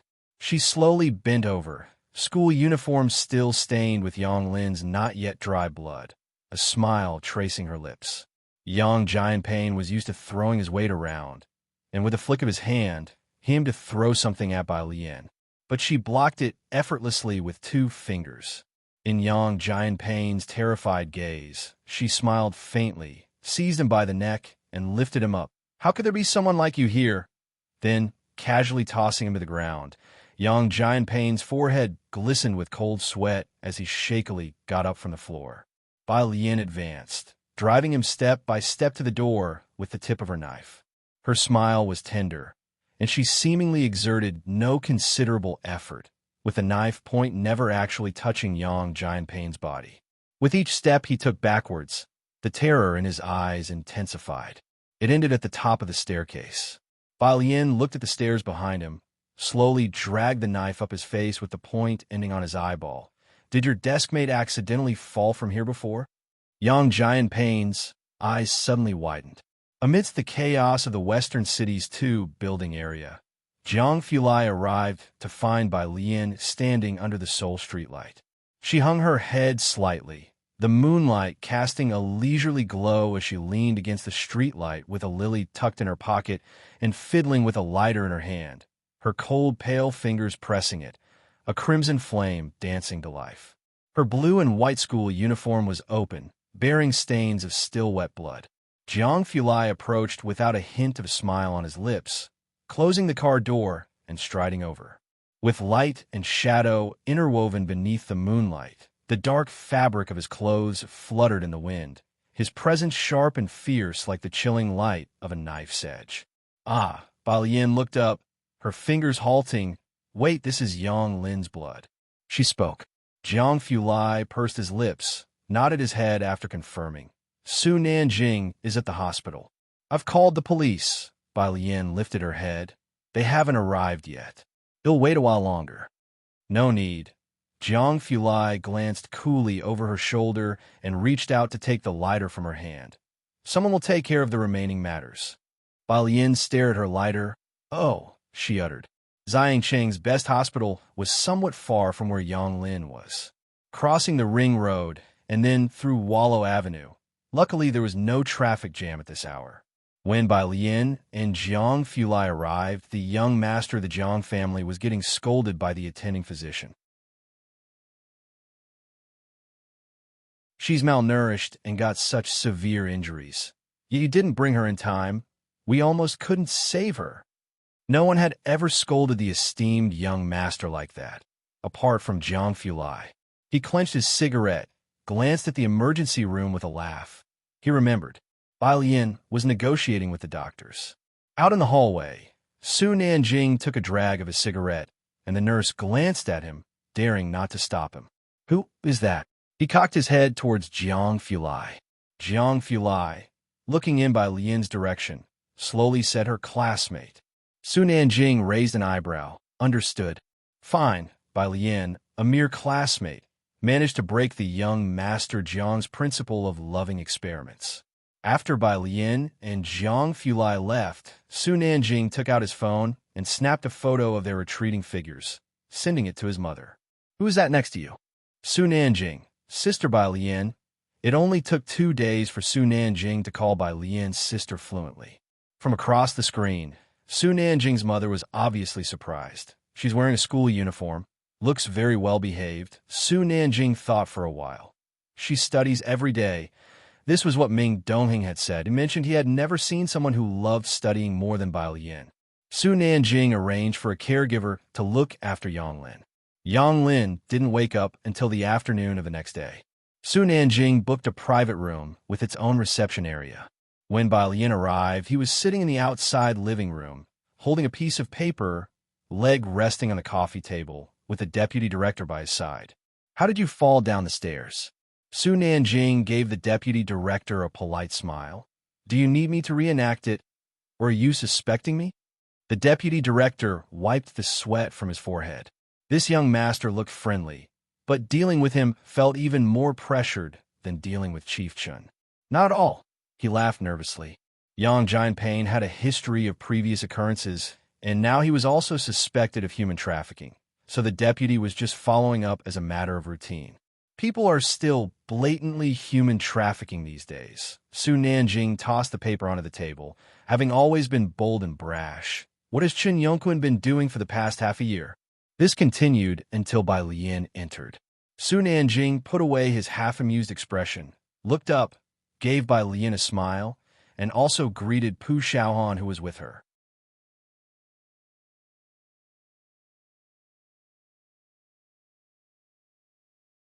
Chapter 424, 166 resolved, a few bigwigs coming to Xiangqing_3. Your classmate is so cool, didn't say a word, didn't eat anything, Su Nanjing concluded with a slight frown. There might be some psychological issue. His attitude towards Bai Lian had always been approachable, not making people feel distant. Su Nanjing lowered his head and saw the papers that Bai Lian was holding, on which he could see the logo of Xiangqing No. 1 Middle School. "This is exam paper questions from the school," Bai Lian answered deliberately. "I brought them for her." Su Nanjing, "Who brings this kind of specialty to see a patient?" The deputy director beside them wiped away sweat, finally feeling relieved. "What kind of people are they in Xiangqing?" He raised his head and glanced over, recognizing Bai Lian when his eyes landed on her face, the girl from last time. The deputy director quickly lowered his head. After Bai Lian entered, Yang Lin still had her eyes closed, but when she heard Bai Lian's voice, her eyelashes trembled and she opened her eyes. She lay on the hospital bed with most of her head wrapped in gauze. "Heiress your exam paper. I and Ning Xiao were at the library doing homework on Saturday." Bai Lian placed the papers beside her and glanced around the environment. Yang Lin whispered her thanks. Su Nanjing crossed his arms and leaned against the door, with raised eyebrows, thinking, "This girl's silence is selective." Of course, he didn't know that Yang Lin was even more notoriously unapproachable than Ning Xiao in Xiangqing No. 1 Middle School.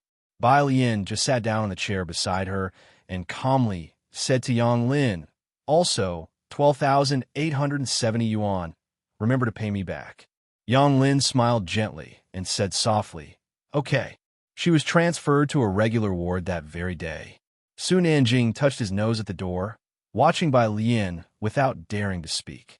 The deputy director hurried out of the hospital. He encountered Ren Qian. Ren Qian's position had recently been taken over by someone else, and he was facing retirement. He hadn't been sleeping well lately, dark circles under his eyes. Seeing the deputy director, he quickly stopped. "Director Wang, what brings you here today?" "Came to follow up on a case." Although just a deputy director, hearing Ren Qian call him director made Deputy Director Wang's heart comfortable, prompting him to add a few more words. Ren Qian naturally noticed the file bag in the deputy director's hand. What case would bring him personally to the hospital? Has there been some major incident in Xiangqing? Ren Qian feigned surprise. However, this time Deputy Director Wang did not elaborate, only smiling at Ren Qian. "Old Ren, take care of your health. I've got things to attend to." After the man left, Ren Qian tilted his head slightly, find out who's been admitted to the hospital. In the evening, Ren Qian invited Chun Gang over and casually mentioned the incident at the dinner table. "Has some big shot come to Xiangqing again?" Chun Gang was startled, as he was unaware of any such news. Seeing Chun Gang's reaction, Ren Qian nodded, realizing Chun Gang was also unaware. It wasn't because he had been marginalized, no matter, keep asking around. "Chenju, after you finish eating with Wan Xian, go study straight away. The college entrance exams are coming." At the dinner table, Chunju nodded, but as he looked down, he remembered the cool motorbike he had seen at the school gate that day. Saturday, Su Nanjing got up early and saw Ming Dongheng carefully holding a wooden box. He settled at the table and gestured to have his breakfast brought over. "What's this?"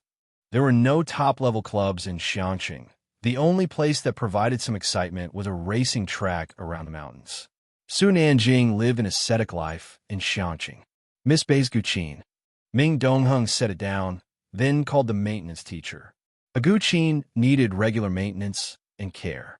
Bai Lian had gone to see Zhang Shi'ai's with Jiang Fulai, so the task fell onto Ming Dongheng. Guqin.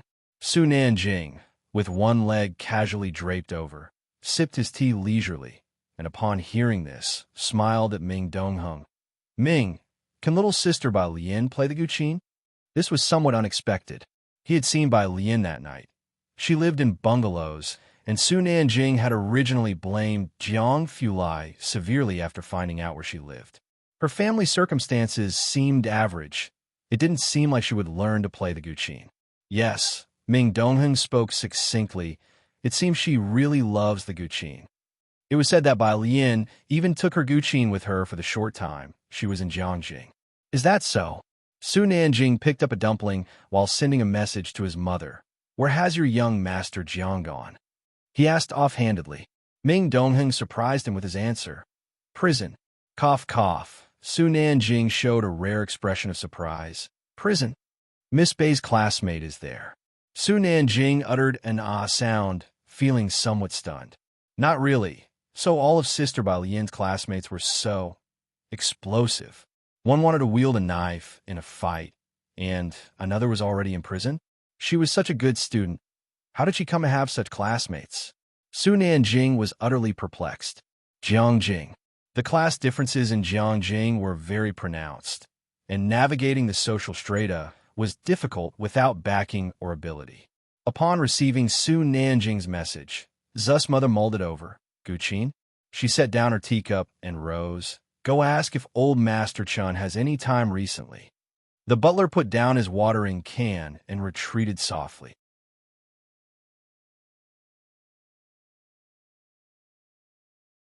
It was well known that old Master Chun was aged and in poor health, but he kept his passion for calligraphy and the Guqin, yet none of the Chun family had the talent for these arts.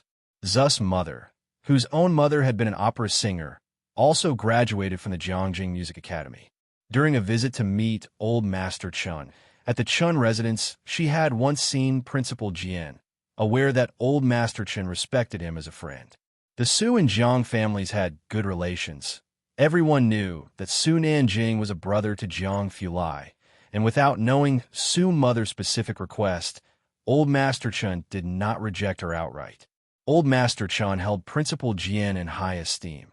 He knew that if he mentioned it, Principal Jian would not refuse him anything, as he had owed Principal Jian a great debt of gratitude. So he gave Zu's mother Principal Jian's contact information. In a residential area of the Jiangjing Music Academy, Jian Zhongyo had not been awake for long. His room played soft music, and his personal phone had a new friend request early in the morning. He didn't add many people on his private number usually. He looked down. Hello, Principal Jian, this is Gao Yin. The other party had added him through old Master Chin's shared contact card, and Jian Zhongyo accepted the request. Gao Yin, Principal Jian, I have a junior who is very fond of the Guqin. Could you find some time to give her some guidance when she comes to Jiangjing in the future?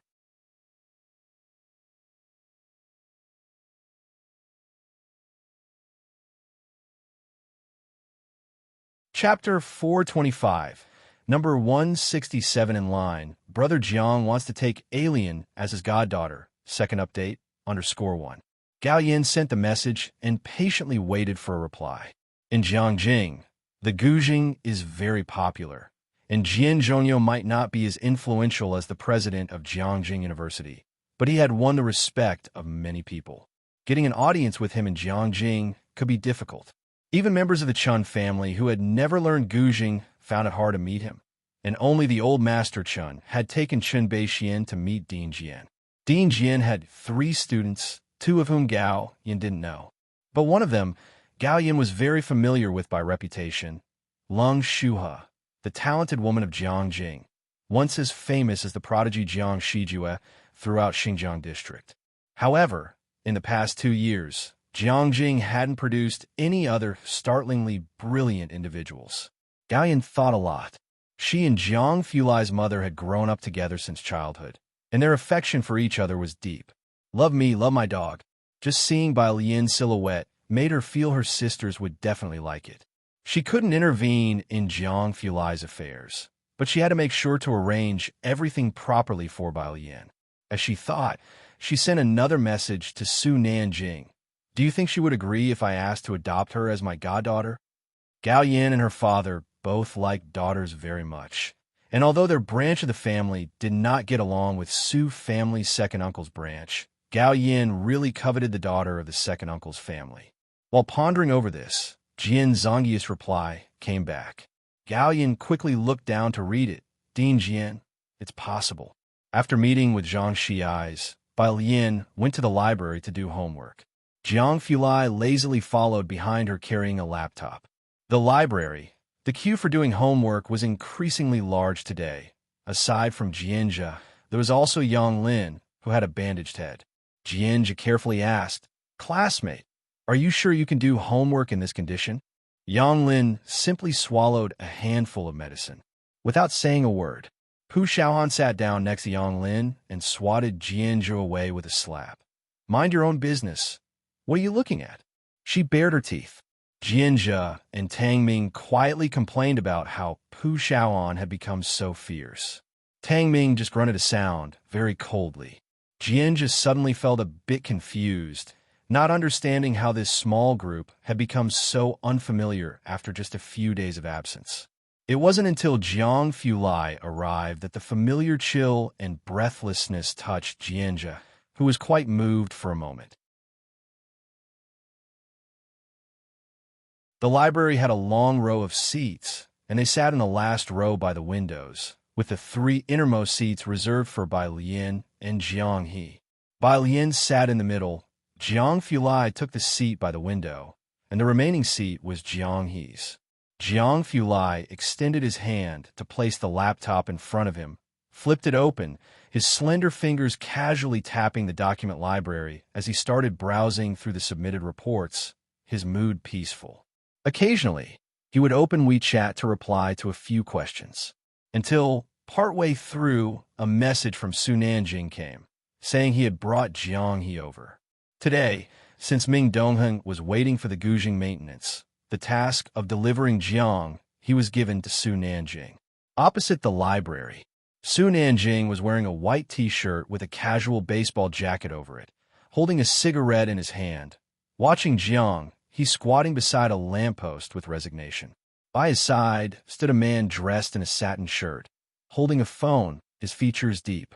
Bingwen, Su Nanjing took a drag of his cigarette and shook his head. You should know I can't get involved in this matter. You could go to Qinyongkuan or Sister Beixian instead. While speaking, he was also messaging Jiang Fulai. Jiang He was the only person among Su Nanjing's and Jiang Ziju's circle whom he couldn't handle. Xiao Bingwen nodded, expressing understanding. His gaze turned towards Jiang He under the street lamp.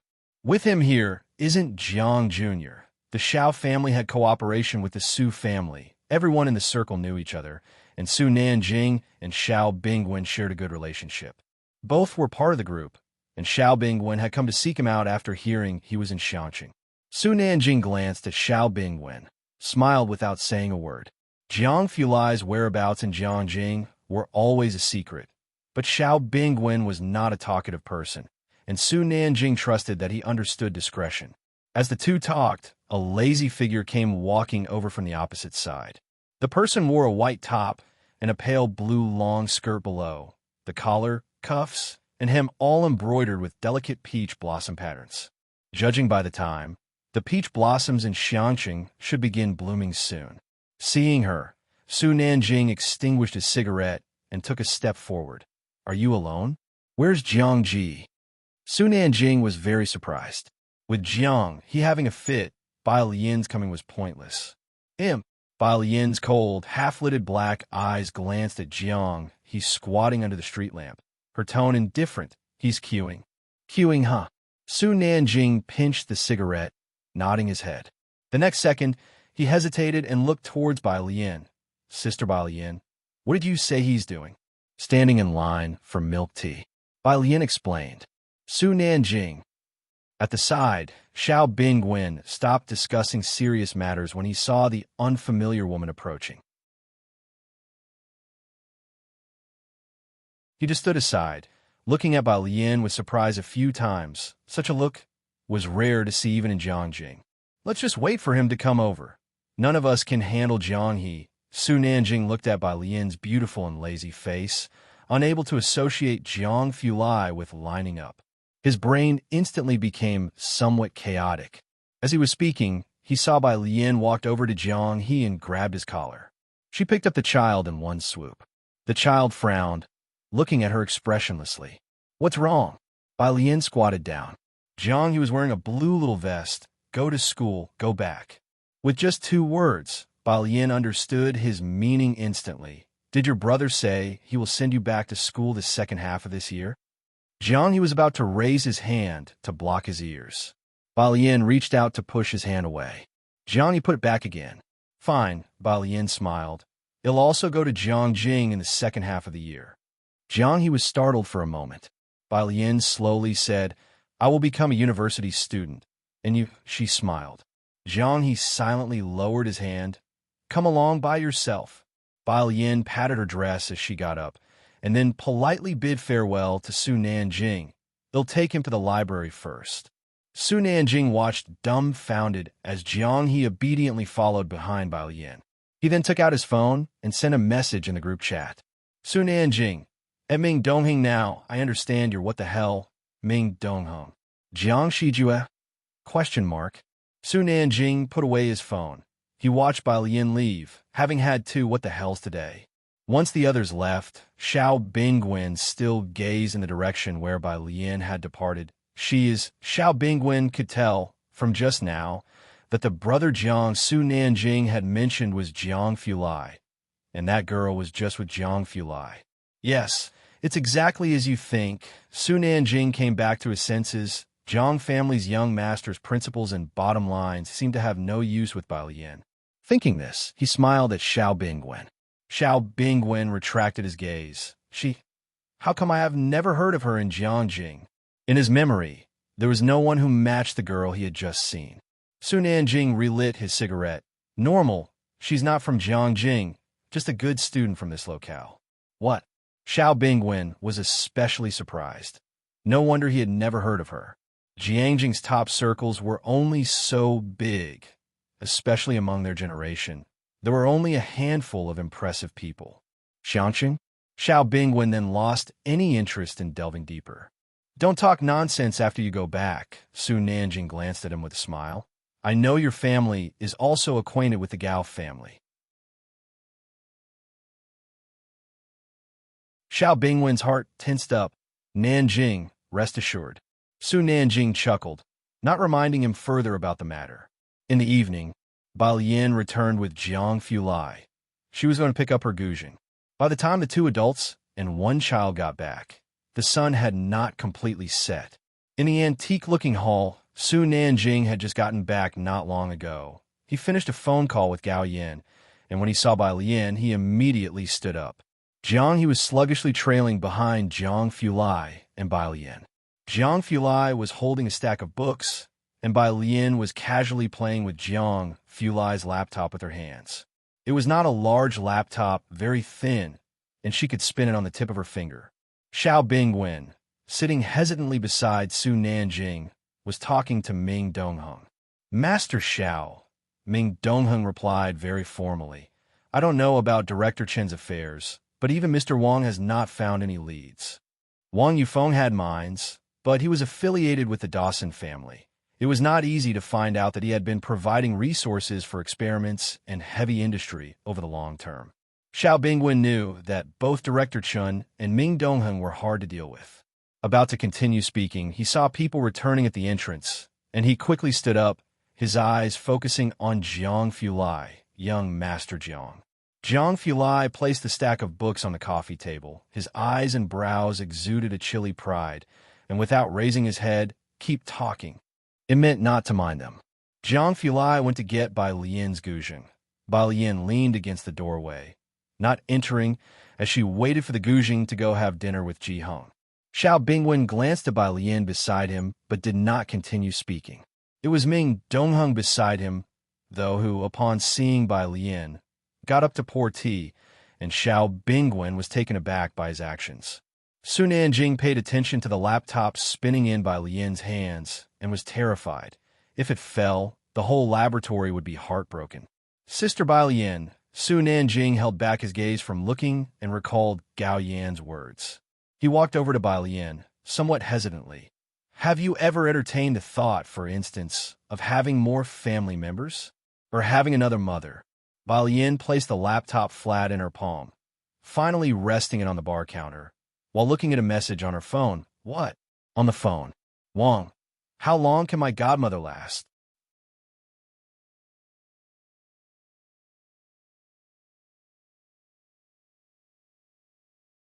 Chapter 426. Unusually talented individual _1 takes the 168th preliminary exam. Bai Lian had reminded Wang Yufeng about his grandmother's sickness during the new year. Ning Xiao had also been coming out to do homework less frequently lately. She looked at the message, stopped, propped her elbow on the bar, and began to ponder over Wang Yufeng's issue. It's like Su Nanjing leaned against the wooden minibar and paused to think.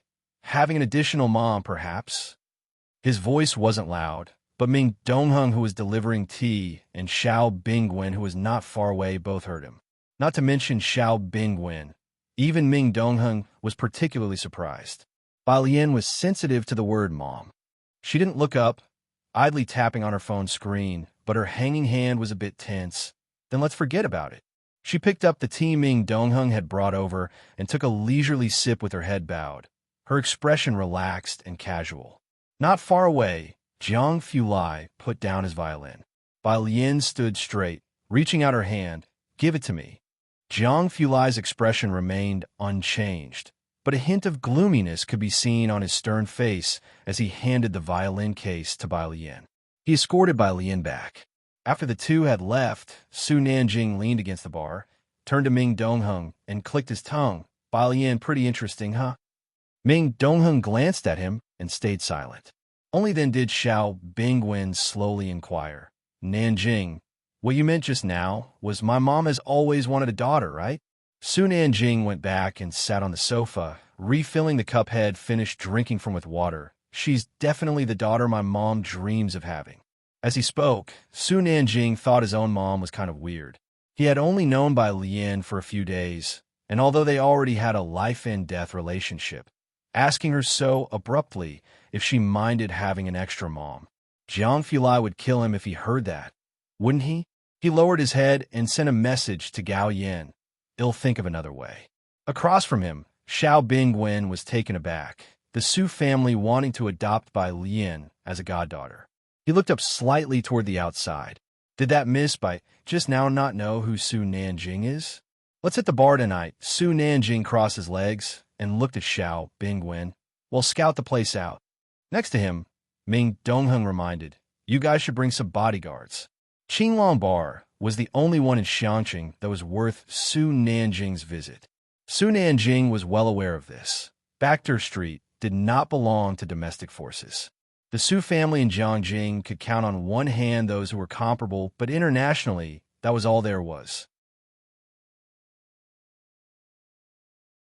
The only ones who held sway in Bachter Street were those old families that operated abroad.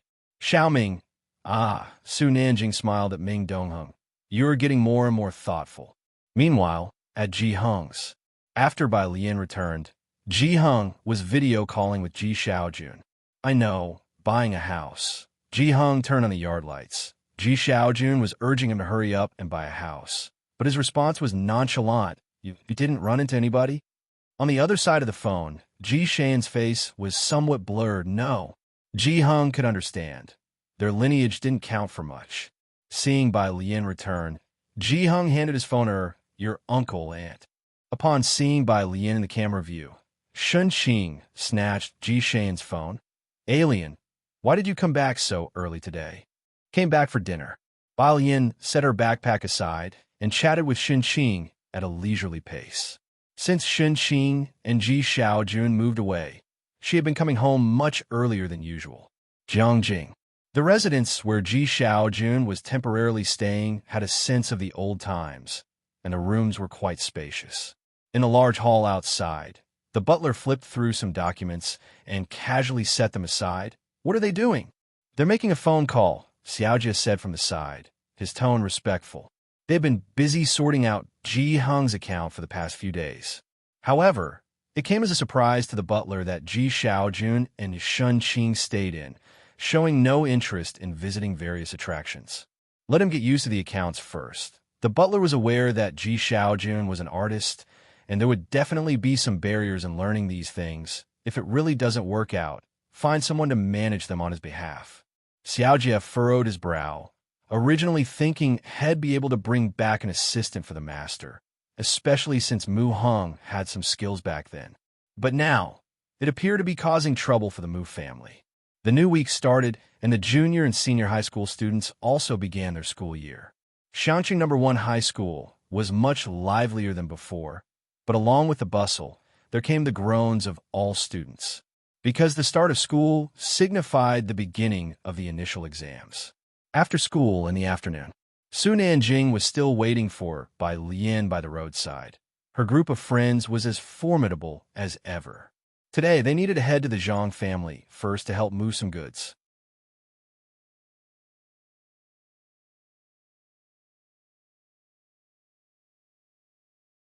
Chapter 427, Unusually Talented Individual _2, takes the 168th preliminary exam. Seeing Bai Lian, he lifted his hand slightly. Sister Bai Lian. He was wearing casual sportswear, very relaxed. He had been looking for Bai Lian frequently these days, his face noble and handsome. There was even a dedicated thread for Su Nanjing on the forum at school. When they learned he was Bai Lian's certain brother, a bunch of girls exclaimed underneath, sure enough, a Bowtie's relatives are all beauties. The boys in school were rather frustrated. After all, they had just gotten rid of Zhang Xi's, and now another outsider had appeared. Bai Lian asked Wing Qi and the others to go ahead to Zhang family's place before she went to find Su Nanjing. As she approached, Su Nanjing noticed she was holding a roll of A4 paper, all rolled up, not knowing what it was. This is a new style bag. Su Nanjing withdrew his gaze, took a beige bag from the motorcycle, and handed it to Bai Lian. You can carry your books in it. Bai Lian didn't have much awareness of brands in this world. Su Nanjing had given her more than one. Jiang Fulai only let her keep it, and if she didn't like it, she could just sell it on a second-hand website. Thank you. She thought for a moment and reached out to take the bag. Su Nanjing glanced at the milk tea shop on the opposite side, remembered something, and immediately said, Sister Bai Lian, wait a moment. As fast as he spoke, Bai Lian didn't even have time to stop him before she saw him dash to the milk tea shop across the street. Bai Lian just stood there, casually looking down and unfolding the A4 paper, slowly reading it. Miss Bai. Not far away, Xiao Bingwen approached, his voice very polite. He was here to find Su Nanjing. He had seen Bai Lian a few times these past few days while following Su Nanjing. Although he couldn't figure out Bai Lian's depth, Xiao Bingwen was quite polite to her. Bai Lian looked up slightly, and behind Xiao Bingwen, there was a young man she hadn't seen before. He went across the street. He'll be back soon. As she spoke, she lazily flipped another sheet of paper. Thank you, said Xiao Bingwen and glanced casually at Bai Lian's paper, full of English text with a data chart in the middle. This glance left him startled. Most of the English words were quite difficult. Xiao Bingwen was from the management department and had spent a few years abroad. His English was good, but this was the first time he found something he didn't quite understand. Bai Lian, she could understand it? Xiao Bingwen withdrew his gaze, walked a few steps to the side. Young master. Xiao Ilai looked at Su Nanjing, very surprised. What's the third young master doing? Xiao Ilai was Xiao Bingwen's right-hand man. They had been scouting the Qinglong bar for several days, got to know a few people, and today heard the new boss was coming. Before heading to Pure Street, Su Nanjing was busy with a bag and a trip to the milk tea shop. Xiao Ilai naturally found it strange. He looked at the girl in front of him, head down looking at the A4 paper, his gaze falling on her school uniform. Are you bringing her along too? Bring her. Xiao Bingwen withdrew his gaze and shook his head. Even with 3 times the courage, Nanjing wouldn't dare. Although he didn't understand why Jiang Fulai was fond of her, these days he had more or less figured out Bai Lian's place in the hearts of Ming Dongheng and the others. The junior and senior kids were back, and the line to buy milk tea grew long. Yang Lin stood in front of the cash register, her head wrapped in gauze, but these wounds had become common for her, so she didn't fall behind in her classes or part-time job. Yang's mother came in to buy milk tea with a boy and another girl, and immediately noticed Yang Lin in front of the cash register. Are you okay? The incident with Yang Jianping had spread throughout the tube building. What would you like to drink? Yang Lin didn't look at her, her tone indifferent. Next to Yang's mother, the girl looked impatiently at Yang's mother. Hey, what are you actually here for? The little boy stepped on the girl's shoe next to him, then looked up at Yang Lin and made a gun-shooting gesture, very arrogantly, as if had been spoiled. Bang, bang. Kill the ugly monster. He was bungee halfway through when someone picked him up. "What are you doing?"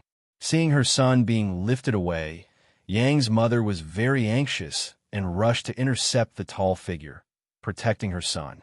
Su Nanjing gave Yang's mother a glance, shrugging gently and very amiably. "Your son? Sorry, I thought he was an orphan." Laughter from school kids nearby followed. Feeling humiliated, Yang's mother decided to leave without buying the milk tea, taking her son with her. 2 milk teas. Su Nanjing finally leaned against the counter, his tone unhurried. The kind your desk mate always drinks. Yang Lin didn't say a word and made 2 identical cherry milk teas. Su Nanjing took 1 cup, the other he left in place, and with a smile said, "Thanks a bunch." He turned back, handed the bag of milk tea to Bai Lian, and looked at Xiao Bingwen. "How did you end up here?"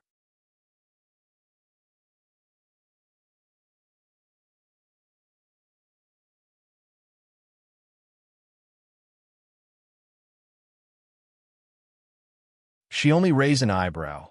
Of course, no one was inquiring anymore because the person had been found. "Is there anything you or your grandfather are lacking lately?" Suen asked, then seemed to remember something. "Also, what has your uncle been up to? I've called him twice, and he hasn't answered."